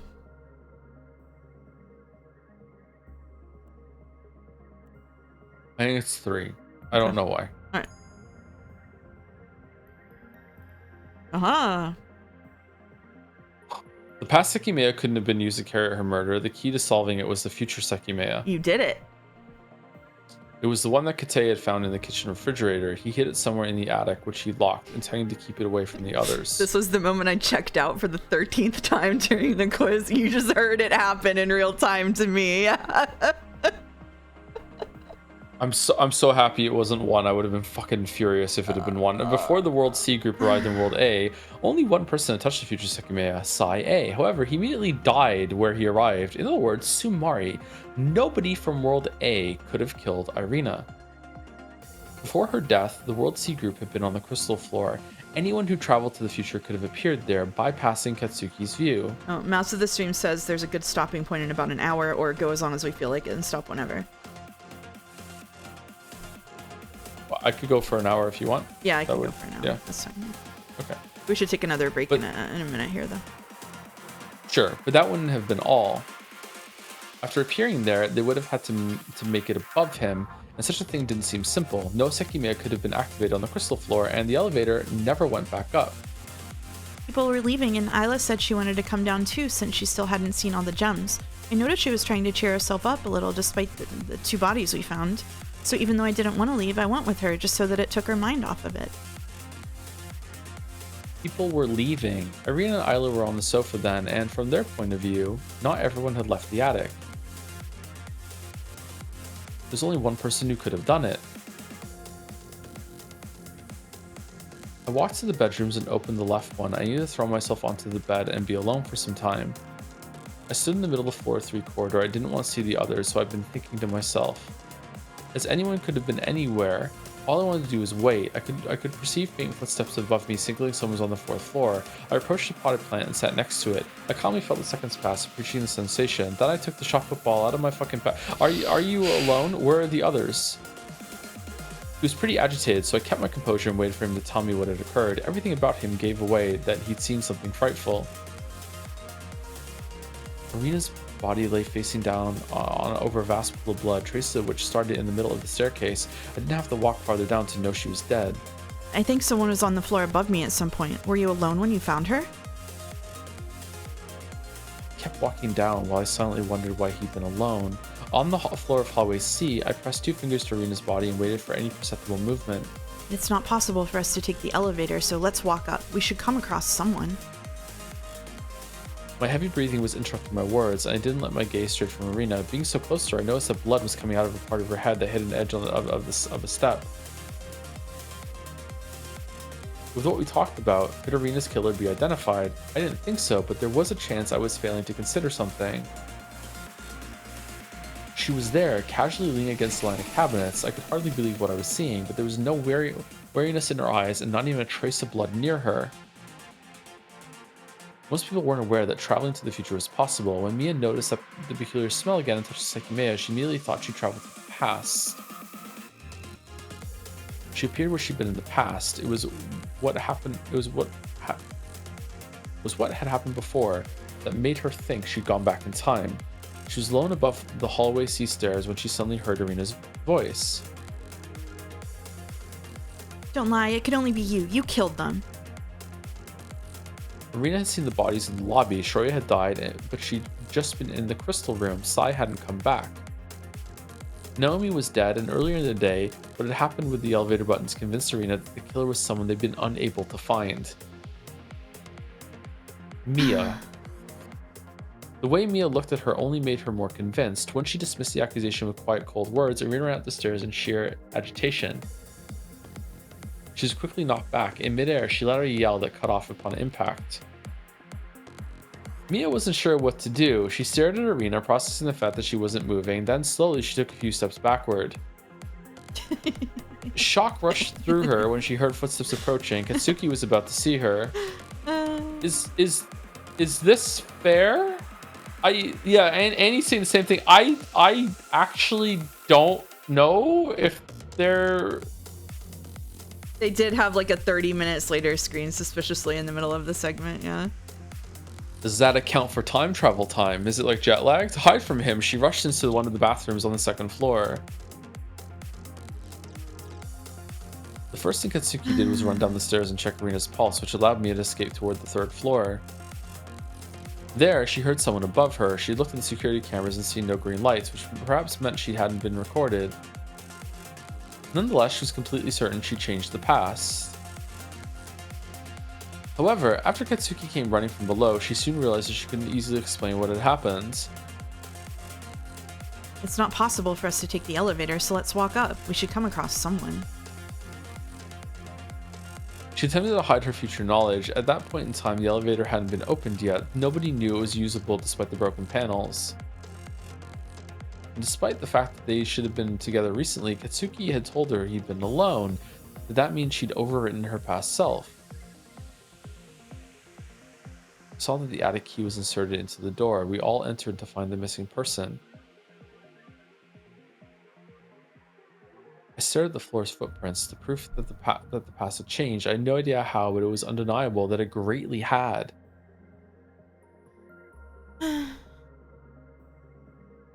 Should I bring her to the lobby? The lobby? Why? So she's with the others. Sorry if that was stupid of me. This time, this is actually where she died. I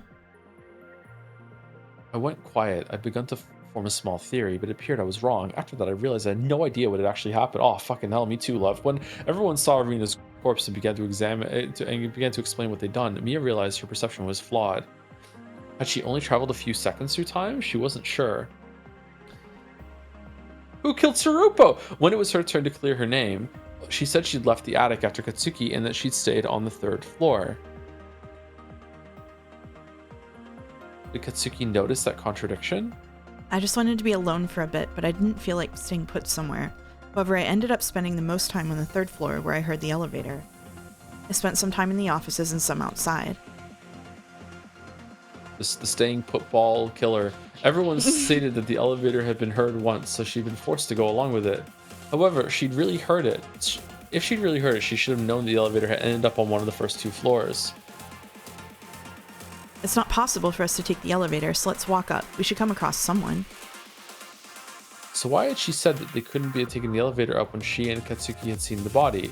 The panels hadn't been reattached. If the elevator had been above them, they wouldn't have been able to use it. However, if she'd heard it on the third floor, she should have known it was next to Rina's body. Did Katsuki make that connection? Did he choose to omit the fact that he hadn't heard Mia's footsteps above him? Well, no, because we just didn't lie, remember? We did that one already. In any case, they found out that Arina was still alive. She and Isla had been in room A1 since they'd taken the elevator down. Next time Sekimeiya was found, it was in one of the attic's wardrobes. Look what I found, ooh! With two hands, Isla was holding one of the bed sheets, folded up into a sphere. It was wrapped around something, and I could tell what Isla was going to say before she did. Okay, can we take a break here? I gotta go to the bathroom. Yeah, sure. I need to go to the bathroom too. Okay, all right. We'll be back in 5 minutes. We'll be right back. We'll be right back. Be right back.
Glad to see the Defense Force in chat blaming the fact that we don't understand what's going on the fact that we are streaming and not the visual novel.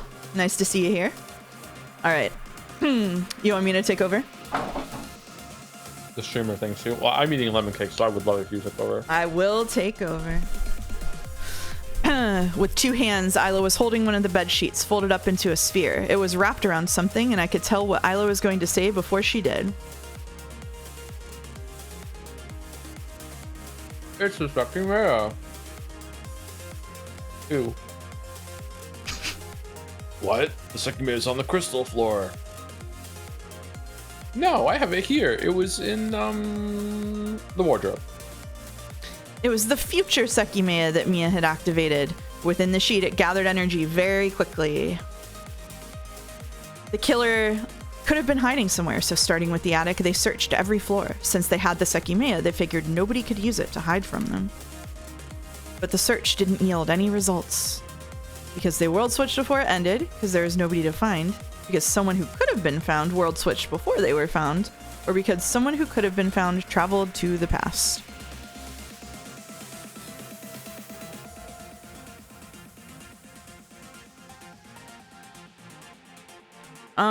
So this is the one where the sheet thing happened. That was really weird. I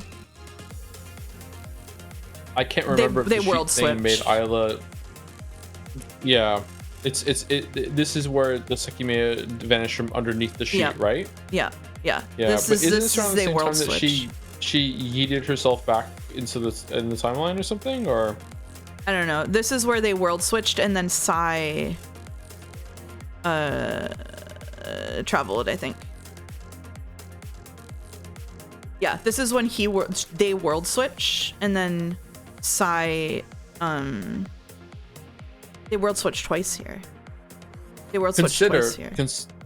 Consider the issue that it could be that they world switched after the full search was over, and the answer is actually because there's nobody to find, and then they world switched. Yeah, it's totally possible.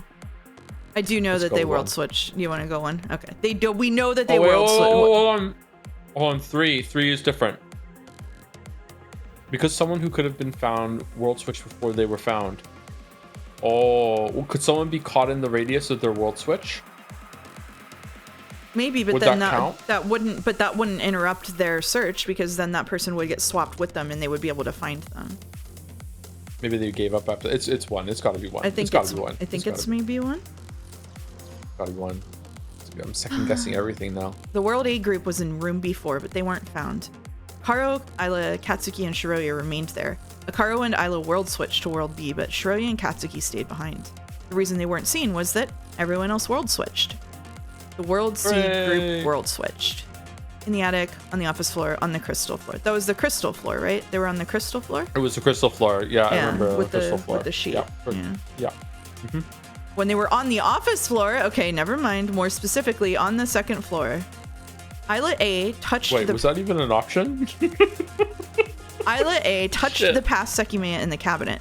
Akaro had set it to 5 degrees Celsius, so it had slowly gathered energy. Since the future Sekimeiya was on the second floor, the overlapping ranges created a world switch.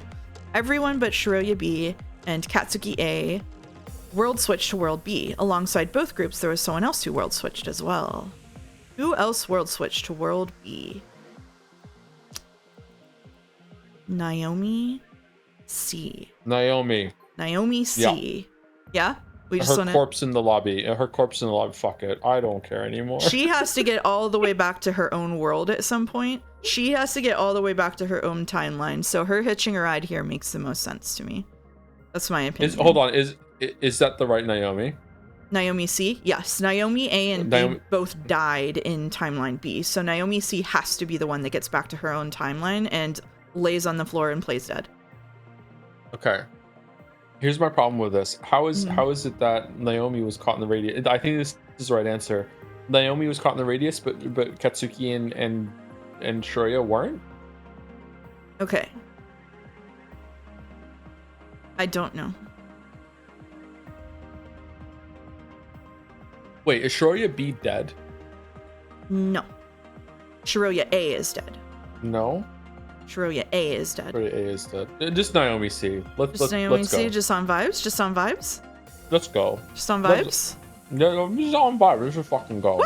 Yeah, my mood is improving. Naomi C, who was in the lobby, world switched to... Yeah. Because she was still alive. I'm just clicking it. Naomi and Shiroya were in the lobby, but only Naomi world switched. That happened because she was still alive. We're going on vibes. At the world switch, the future Sekimeiya was in... Oh my god. They just want you to have an L right now, huh? It's like just like no, you like keep answering until you get something wrong. Do you want me to do the partition? I think it was in the partitions. Can you click on the bathrooms? I can not click on the bathrooms. It's partitions. Gotta be partitions. Gotta be. When Isla A touched the past Sekimeiya, the future Sekimeiya was just outside the partitions on the second floor. Oh, down here. Okay.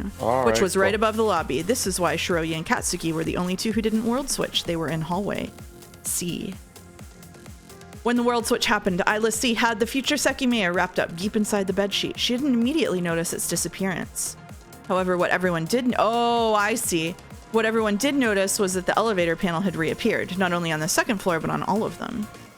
Shiroya and Katsuki... that's why we think it was the crystal floor. Because they were on the crystal floor. Yep. Shiroya and Katsuki remained in World A with the corpses. When they went to the second floor, they saw the single Sekimeiya outside the partitions, which Shiroya was later able to use to return to World B. Mouse with prep time could solve all of this. That's actually probably true. If I did the thing that Oromit keeps mentioning with the person who read it for like 400 hours, like if I had actually made the chart that I was like visualizing, like if I had spent 100 hours doing that, I probably would have solved this. I think that's true. Yeah. Although... But would you have still been mouse at the end of it? No, I would not have been mouse at the end of it. And I will say that I had not picked up on anything about how the world hops happened, and I was not thinking about where the Sekimeiya were within proximity of each other. So I don't know if I would have picked up on how the world hops happen. So I'm not sure about that part. Anyway. The moment everyone else world switched to World B, the World B group was in the attic. They had locked themselves in a bedroom. And when the World C group saw the Sekimeiya in the cabinet, Isla unwrapped the bedsheet and saw hers had disappeared. The Sekimeiya behind the glass was the past Sekimeiya, which the World B group had left locked in the cabinet before going to the attic.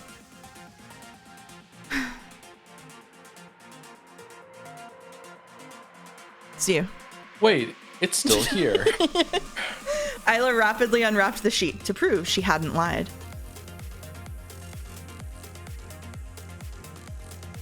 Hang on, it's not here. The thread I left. I'm sorry. It's not here. The Sekimeiya. Is this what you're implying? That it was taken out of the cabinet since the thread is gone and then brought to the attic? Then at some point it teleported inside again? I have another idea. Let me take the Sekimeiya. Akaro and Kite, you watch the stairs. Why? Because the last time it wasn't working, remember? I can test if it is now without activating it. Sai grabbed the Sekimeiya with his sleeves, causing the curtain to fall, and put it in the middle of the sheet. It was very cold, so let's see if that changes. He wrapped it around with one layer of the cloth and waited a few seconds with his hand over it. It is getting hot, definitely. Alright, I'm sure there's someone on this floor. Don't take your eyes off the stairs. I'm not sure we'll find them, though. Why do you say that? Back then you said it was burning and you could hardly hold it. Is it possible it teleports when it gets too hot? Is Joe's stream delayed? No, he is eating. I'm done now. I'm done. Okay. Sorry. And the next time we found it, it wasn't working. It could be that. It's okay. I ate a peach and a chocolate bar while you were narrating. It's working now, but we can test it. If the outer layer of the sheet felt hot for Isla, it's possible that it making the sheet hot made it heat up even more quickly. Sai wrapped the Sekimeiya up completely once again. Inside the wrapped sheet, the past Sekimeiya quickly gathered energy. When Sai touched it in hallway A, they world switched to World C, leaving the sheet behind. The future Sekimeiya had been very close, and its range was considerable, as it would soon make Akaro travel weeks to the future. Oh, so it only resets the one that they touch. Like, only the one that they touch. Yeah. I guess we already knew that. Okay, all right. Without realizing it, they were back in their world. They had made a full loop. That's so funny. And if they took Naomi C with them too, then that explains why she just goes plays dead. They inspected the crystal floor, but nobody was found. Akaro and Isla A had remained in World B. However, there were many they got so fucked here. However, there were many things they noticed. Surupa's body had reappeared and Shiroya's had disappeared, but Naomi was still there. She had returned to her world too, and the blood that had pooled below her had vanished. Oh wait, look at Naomi's head. From the wound she had, quite a bit of blood was pouring out. Yes, more blood is coming out than before. And it seems like it started just now, right? Otherwise the pool on the floor would be much bigger. They'd all returned to World C, but during the brief time they'd been in World B, Naomi's had been the only body in the lobby. She'd been bleeding from her head, so she'd left a large spot of blood on the polished floor. That blood confused many people, but the person most thoroughly deceived by it was Sai B. When he world switched to World A, only Shiroya's corpse was in the lobby and there was blood next to her. Of course, he naturally assumed it was hers, not Naomi's. However, when he returned to World B, not only had the pool shrunk, but Shiroya's corpse had disappeared. She was still alive in that world.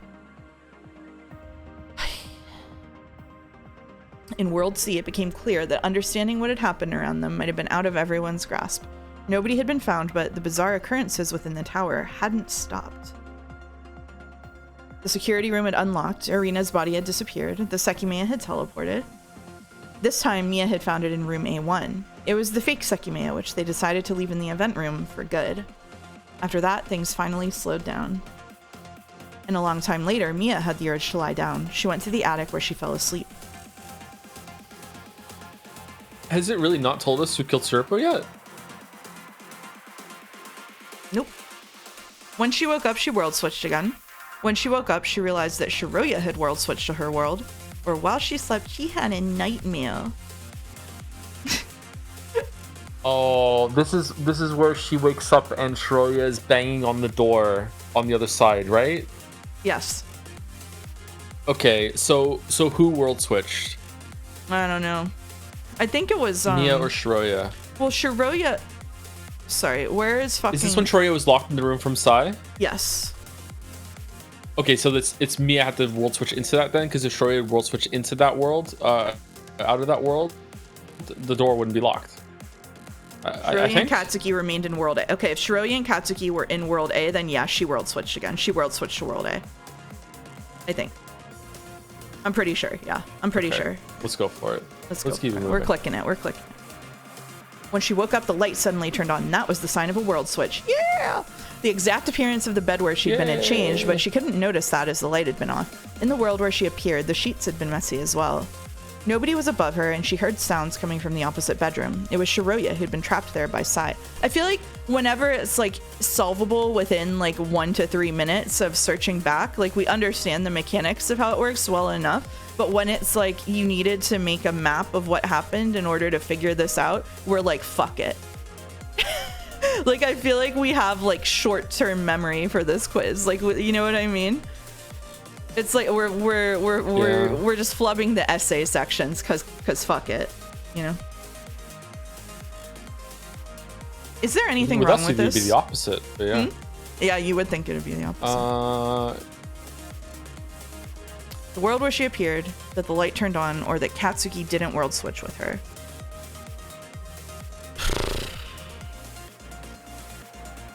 Why would Katsuki world switch with her? It's weird. Was Katsuki upstairs? Was he? Was he? He was. He was upstairs, Yeah, right? you're right. Yeah, I think that I think it's that Katsuki didn't world switch with her. Yeah. I think it is that one. Yeah. I think it is that one. I still stand by realizing that one question about the glass of water. What world should she be in? She should be in World A, and Shiroya was in World A. So I think she should be in World A. I think, yeah, because Shiroya. I just looked it up. Shiroya and Katsuki remained in World A.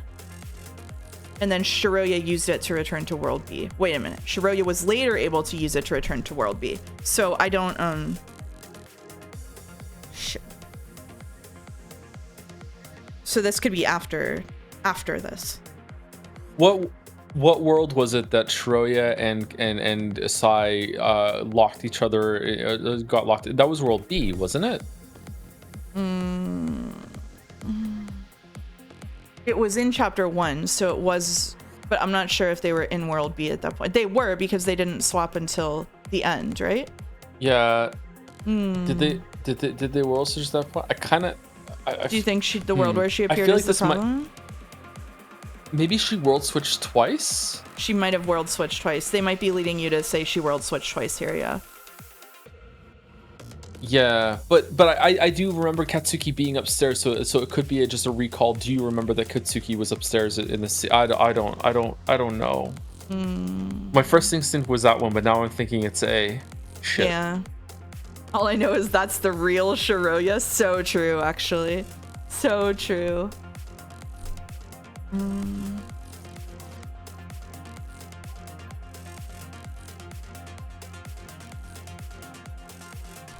I still stand by that realizing the one question about the super glass water is impossible, no matter how fancy your diagrams are. We got that one right because I thought there was going to be food in the fridge. So I just said she was in the kitchen. So yeah, so I saw you weren't sleeping anymore, so I was walking down to see if I could find where you'd gone. Then were you above me in the bedroom? Oh yes, sorry, was I noisy?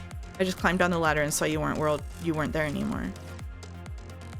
I couldn't believe it. It was him, the Katsuki I'd been with the whole day. However, on the crystal floor, there was another Katsuki, one who said I couldn't be there. So he did world hop with her. Or he did also world hop. Like, they both world hopped, but it's not clear whether they did it at the same time. Did she check to see? I think it's A. You think it's A? Okay, all right. I think it's A. I think it's A. I think she world hopped twice. Shiroya was locked behind that door. It follows that Mia was in World B. However, the first time a world switch happened from World C, everyone went to World A. The world switch order is A, B, C, A. Why did Mia go from World C to World B then? You know what? We nailed it. She didn't. You're so smart. She went twice. While she slept, she went to World A first. There's another reason. She never left World A, or Shiroya was not in World B. There's another reason. Can fuck all the way off? What?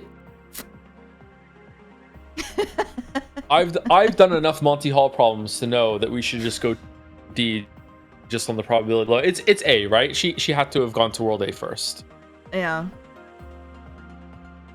But there's another reason sits there temptingly, right?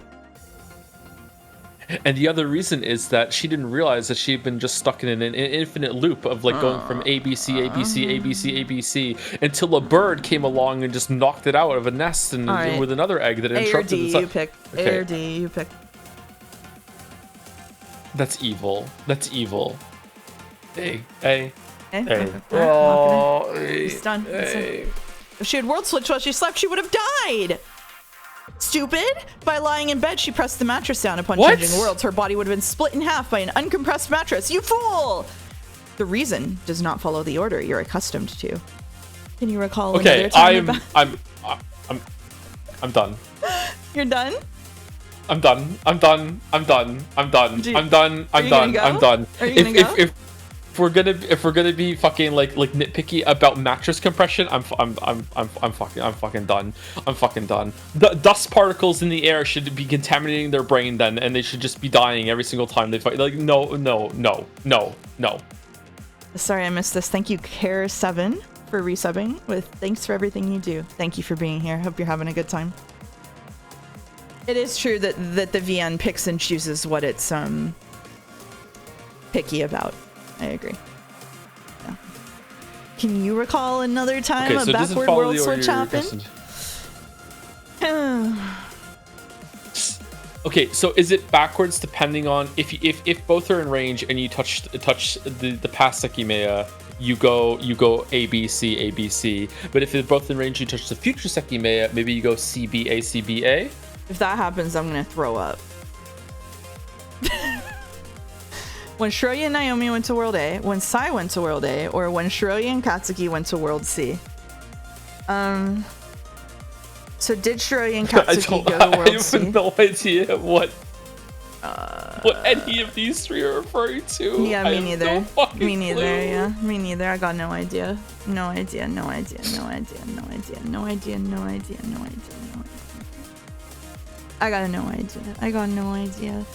Shiroya and Naomi died What world did Shiroya and Naomi die in? Where were their bodies found? Was that world A? What world were they? It was not B.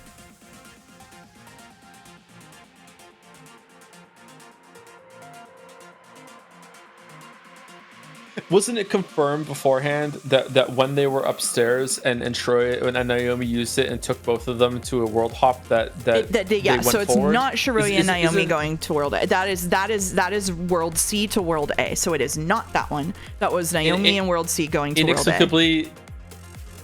Inexplicably, it is going to be that one. It just went backwards and skipped over B. So yeah, okay. When Shiroya and Katsuki went to World C, when did that happen? Was that whenever? Don't. I need you two to stay strong through this. No.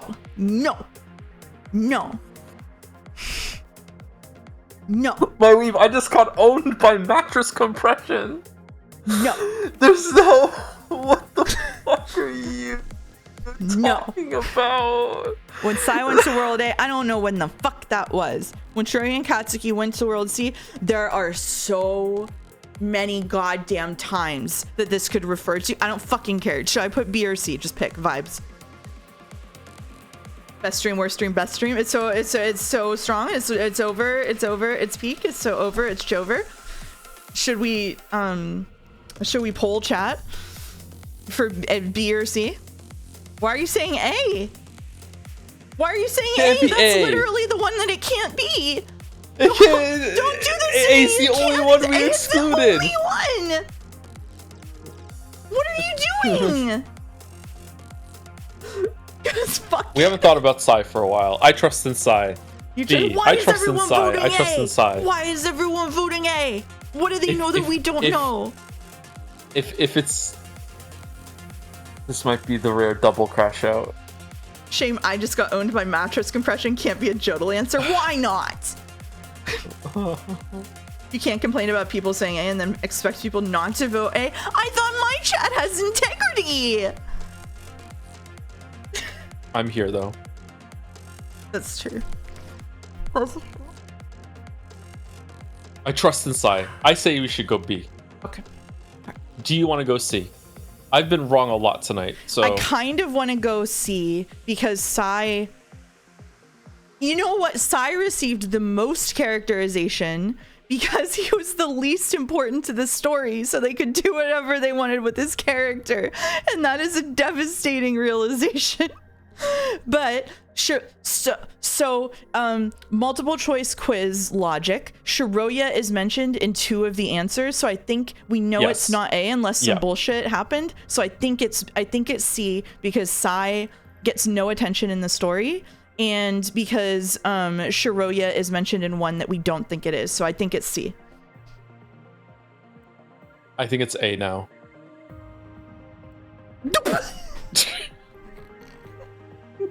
Please go see. Go. I just need a minute. I just need a minute.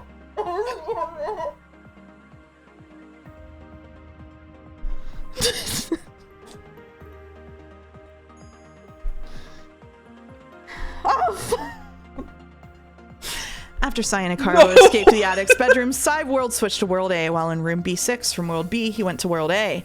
What about a third instance? What do you mean a third instance? Eeny, my mo, catch the tiger by the toe. If I just let him go, eeny, my mo.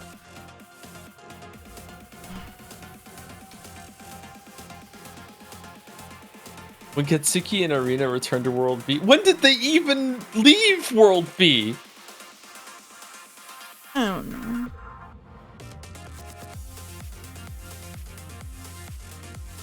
Wait, did they leave World B? Did Katsuki and Arena...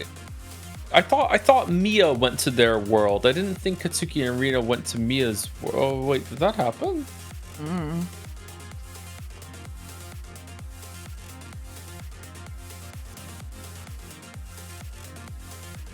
Jelly says, I'm going to get a terrible grade in Sekimeiya, something which is both possible to achieve and desirable to avoid. At least it wasn't A. At least it wasn't A. That's true. That's true. When At least it Arena, was- at least Shiroya, it and was an A. Katsuki At went least it to was an World A. C. I think Arena, Shiroya, and Katsuki going to World C was from World B, so I think that is a valid one. I think it's either A or C. Shiroya returned to World B. I'm saying C on vibes. But it was C last time. Would they do C Fuck it. twice? Would they do C twice? I don't even remember when these happened.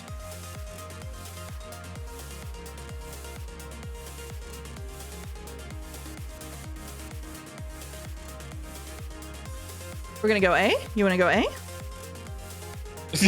Sure. You gonna go A? Sure. We're gonna go A. Yes! When Katsuki and Irina returned to World B, they had been in World C. Once again, they went from World C to World B. Is there anything interesting that these examples share? Both Sekimeiya were very close. Nobody touched the Sekimeiya in their world, or it was the second time they had world switched. So it's not both Sekimeiya were very close, because the Naomis used them when they were literally right next to each other, so it's not A.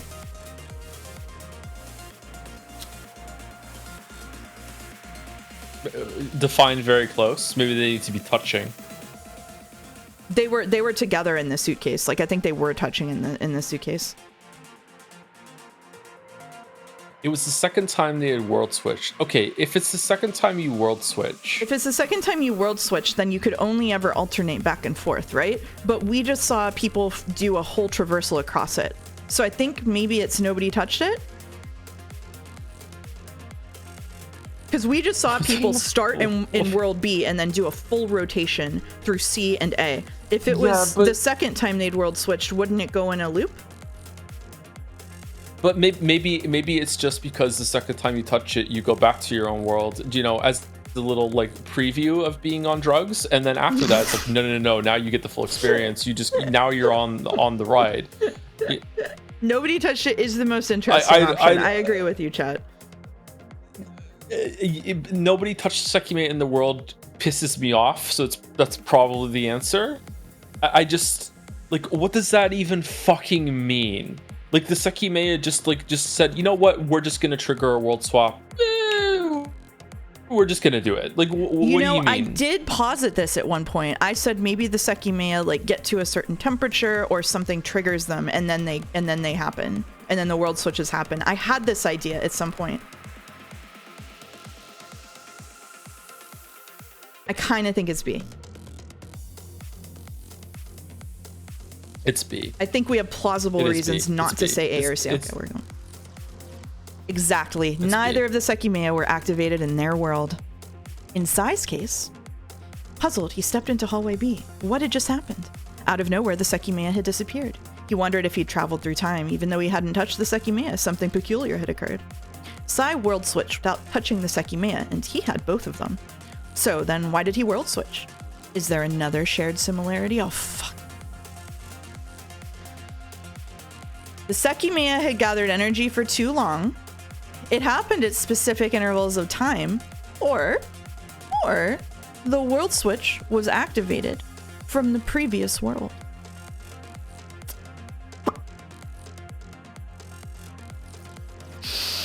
If it was 1, wouldn't he be like melting? It's got to be 3, right? Yep. 2 is insane. 1, it would be like he's in an fucking inferno. Like if it's 1, I don't think it's 1. I don't think it's 1. I guess it has to be. I don't think it's 1. Is the world? Is the world switch so powerful that like it happens even you're caught in the radius even if you're not even in that world?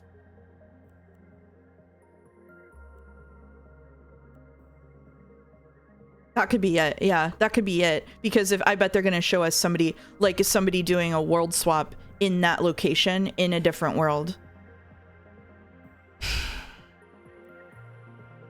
It's got to be C. It's got to be C. I'm going to be really mad about that. I'm going to be really mad about that. I'm going to be really mad about that. I'm going to be really mad if that's true. I'm going to be really mad if that's true. I'm going to be really fucking... Yep. It happened when they were pulled from the previous world. When Sai world switched from world B to world A, someone world switched from world A to world B. Shiroya. In the storeroom, she touched the Sekimeiya to return to her world. When Mia world switched from world C to world B, someone world switched from world B to world C. In the event room, Arena, Katsuki, and Shiroya suddenly appeared in world C.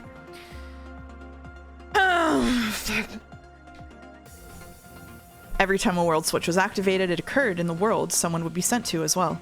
If someone was in the overlapping ranges of the next world, they would be pulled backward to the previous one. This swap begins to define the real meaning of the world switch.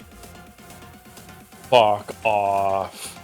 Finally, we discovered it. The fourth Sekimeiya power.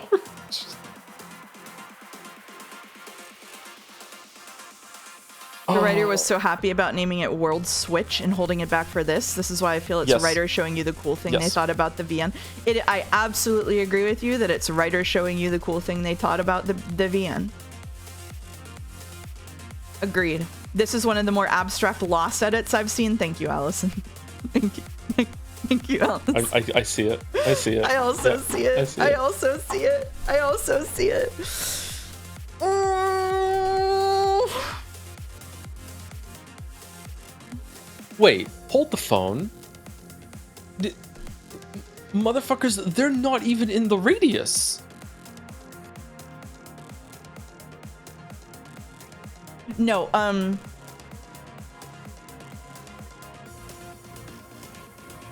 It just picks someone? I don't understand these. I don't understand these diagrams. So in C, and this is world B and world C. These are, so it only happens if the Sekimeiya are also overlapping in the previous in the next world. So the people in world B are activating, or like whichever one of these are activating the Sekimeiya. Each time a world switch was activated, it occurred in the world someone would be sent to as well. So we activate it in world B, okay? We activate it in world B, and it's Psy. But because of the people are in the one person is in the overlapping ranges in world C, where Psy is going, that person then gets pulled back to B, and Psy gets sent to C.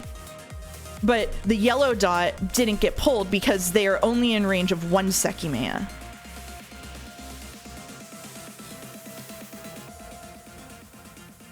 So when a world switch happens, all the overlapping Sekimeiyas happen in both worlds. Yes, that is correct. Sekimeiyas have Wi-Fi. They have timeline Wi-Fi. This is just, it's just like... Oh, so in this example, Yes. This was triggered because the person in red in C touched the Sekimeiya in the radius, and at the same time they touched it. No, I They thought don't Psy- have to touch it. They I don't thought have Psy to touch didn't it. world swap. Psy did world swap. Psy went to world C. I don't know who the colors are here, sorry. So the person in world C didn't have to touch it. The fact that they were in that radius teleported them. Only blue is the only color that touched a Sekimeiya here. I don't know who the colors represent. I don't know if they represent. I don't think the colors represent anybody in particular. Oh, maybe it's not Psy then? Okay. Yeah. I think red might be Psy actually here. If anyone, but yeah, I don't think the colors are anyone in particular. So if no one is in the radius in another world, does nothing happen? Yep. If the Sekimeiya are not overlapping in the next world, also nothing happens, if I understand this correctly. It only happens if someone is standing in the radius of the two Sekimeiya in the next world, and they're exactly in the overlap, and the overlap exists. Then they will be pulled in. Yeah. I misunderstood this mechanic forever. Even after this explanation, I thought the overlapping range from the source world got pulled back. Yeah, that's what I thought immediately. What would happen if there was overlap in world A? Okay, so that's... Nothing. Because it only happens in the world they're traveling to. So world B is the source world of someone touching the Sekimeiya here. Because someone would, so a B travel would go to world C. So then this triggers the Sekimeiya in world C's effect. But world A has nothing to do with this. World A, because nobody here is traveling to world A. If someone in C here touched the Sekimeiya and the World A Sekimeiya were overlapping, then someone from World A could get yeeted back to World C. But A has nothing to do with these two here.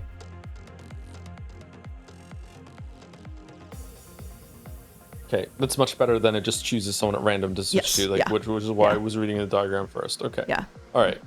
Yeah, it's a swap. It's a switch. That's why it's called a switch. The only switch I care about in this game is Psy. What'd you say? What'd you say? I don't want to say it anymore. You don't want to say it? I'm good. So if multiple people were in the range, it'd be all of them? Yes, presumably, I think. As far as I understand.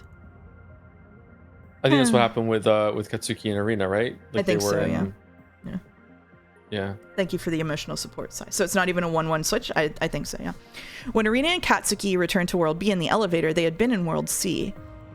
Who pulled Arena and Katsuki from World B? So it is someone in World A. Right? No. It is someone in World B. So it's someone in World B who used the fucking Sekimeiya at some point. God damn it. So someone in the original world used the Seki. Can we just say Psy? Can we sing Psy? Hold on. So say Psy now. because they were pulled from World B, that means they're going backwards, which means they went to A, right? Because it goes BCA, BCA, BCA. This is confusing because it is when Arena and Katsuki returned to World B in the elevator, they had been in World C, and now it says who pulled Arena and Katsuki from World B, which makes I'm confused because here they're returning to World B and now they're asking who pulled them from World B. So doesn't this seem like this is two different things? Like this doesn't seem like it's asking from Oh, who from? Oh, it's just ambiguous grammar. Who from World B pulled Arena and Katsuki? Yeah. Who pulled them when they were in the elevator to World B? The stream is lagging like crazy. Sorry, like half of that got garbled. Can I see the question again? Oh, I'm so sorry. Sorry. Let me restart the stream. I'll restart the stream for you. Sorry that it's lagging. I'll rejoin the room again. No, it's okay. Okay. All right.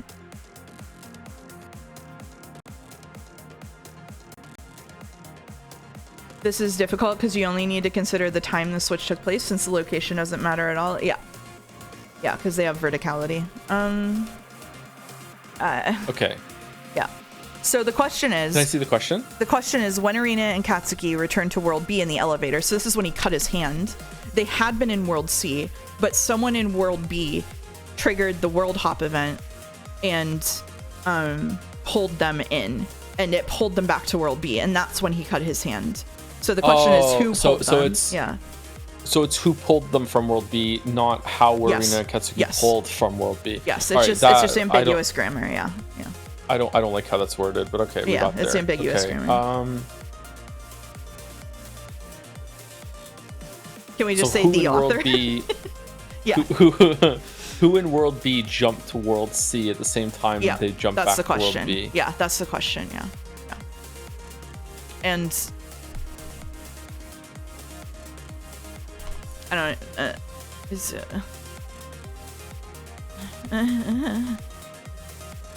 what is even his it's not under C, so and this bleeding. But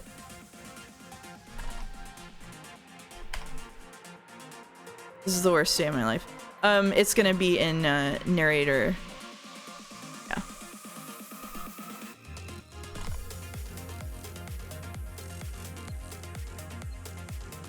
I cut my hand in the elevator. I don't even know why it stopped bleeding. Okay.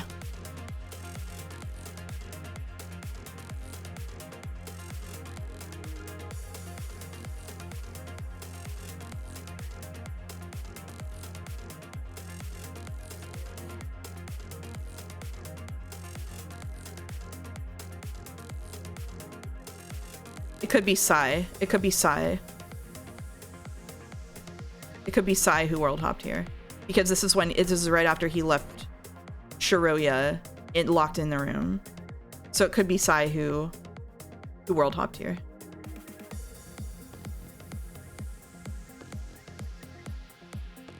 Um,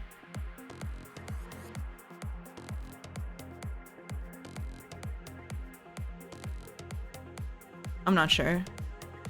Sai entered from hallway A alone.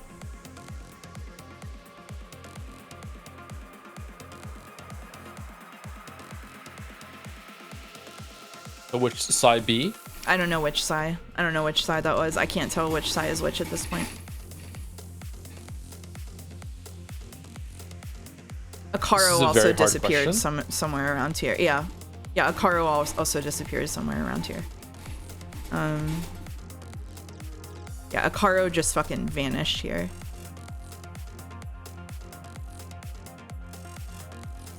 This is where Akaro just vanished. So actually I think it might be Akaro. But I don't know which Akaro. This is where Akaro vanished entirely from this story, so I think it has to be Akaro, actually. But I don't know which Akaro. Didn't he vanish to the past? I don't know. Did he? Well, one Akaro vanished past, but that was... Oh, you're lagging really bad. A. Oh, was that Akaro B? Yeah, you, like the whole call is lagging right now. Shit.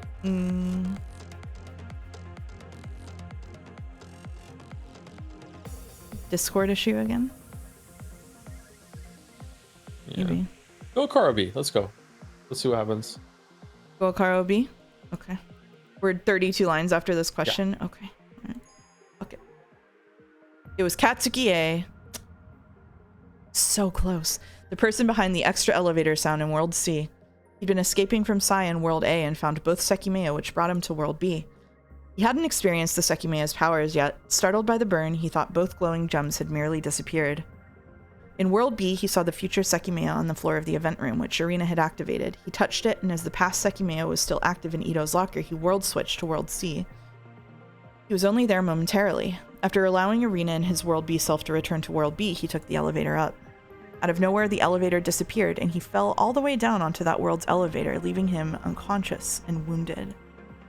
Oh shit. That was where the police found him, the only survivor of the incident.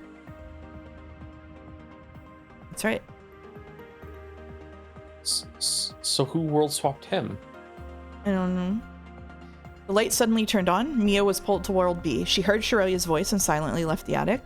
On the crystal floor, she found the past Sekimeiya in Ito's locker where Katsuki had kept it. Despite being filled with questions, my mind was blank.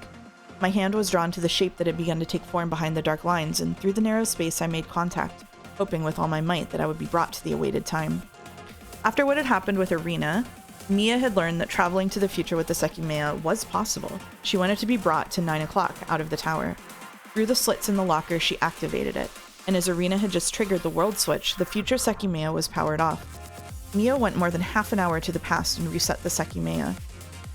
When Katsuki B, who had originally hidden it there, later activated it, he only went 40 minutes back in time. Mia appeared in hallway A and immediately fell down. An interesting location. After all, 40 minutes after the point she traveled, she was back in World C. She and Katsuki were running to the event room, which is what had made her fall in the past. The replicated location was from World C, but it was applied in the past of World B. Oh, don't do this to me! What? At 6:21, Mia found Kate dead. Following that, she noticed the flickering green lights of the security cameras. The cabinet was covered by its curtain. If the Sekimeiya was behind it, it was possible someone else was soon to be on the crystal floor. It was possible. She wasn't sure if she had gone to the past. She couldn't know if she had gone to the future because she had slept for an unknown period of time. The computer's clock couldn't confirm anything for her. Then, in hallway B, she was found by Irina B, who didn't recognize her. They entered room B4 and found the Sekimeiya that Shiroya had left in a cabinet, which they brought to the event room. Pop-off chinchillas. When Mia heard Katsuki's yells, she ran away without noticing that she'd dropped the note she'd been trying to prevent him from seeing. Ha-ha, I was right. Irina had just reached into Mia's purse to grab her keys, so it had remained slightly open. He and Shiroya were there talking to each other. After Irina joined them, Mia attempted to eavesdrop from afar. They went to the event room, so Mia entered the staff room to listen through the wall. I think I was right. Minutes later, the same world switch that had pulled her to World B took place. You're right, yeah. Fuck. She was the fourth person to world switch to World C. With her ear against the wall, both ranges encompassed her too. In World C, the fake Sekimeiya was still in the event room, so it seemed like it teleported into the cabinet. 2 hours remained until 9 o'clock. Fortunately, everyone was able to leave safely. That included Naomi, who was woken up by the loud noise of the shutter. However, a single decision nearly sent everything spiraling into destruction. Instead of the shutter, yells of pain that would have woken Naomi up before that time were almost let out. Disastrous yells that would have shattered everything that had needed to get there. They were yells that, in reality, nobody ever heard. At 9:04, the police entered the building. Who killed Suripo? No clue. Even though everyone was alive, Suripo was dead on the floor. The officers could hardly believe their eyes while the survivors emerged, 2 of whom knew what happened. They knew that their lives after the 15th were ones that had been gifted to them.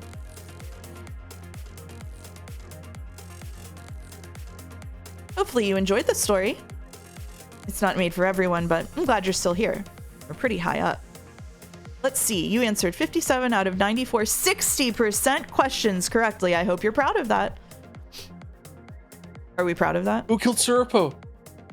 Can we know who killed Suripo? So, very good score. Yeah, so do you want to know the score range that Godot told me?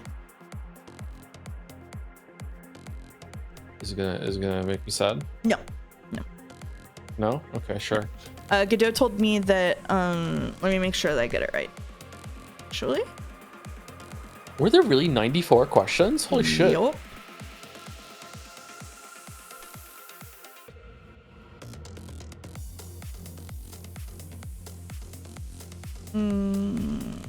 How do I find it? It won't let me.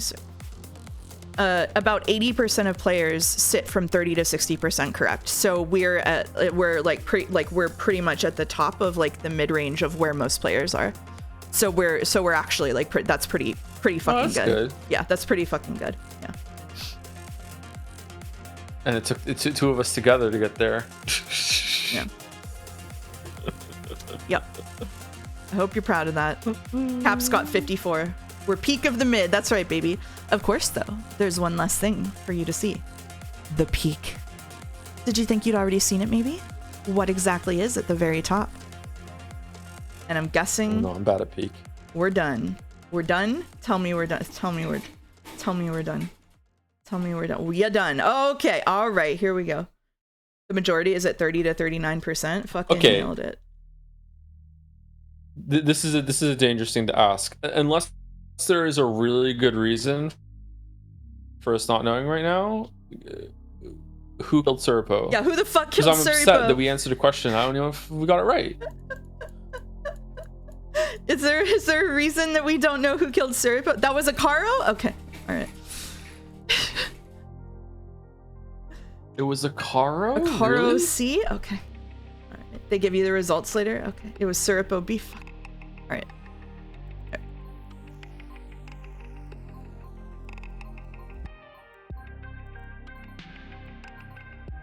It's always Isla. Oh my god, they're really running. I don't think we can see our results right now. Okay. Well, this was fun. I think I had fun this stream, says Annie for press. I became the Joker. Can I say there was a disgusting lack of Mia if we're at the end? We're at the end of the quiz, but there's still going to be a Sunday stream that appears to be free of quiz.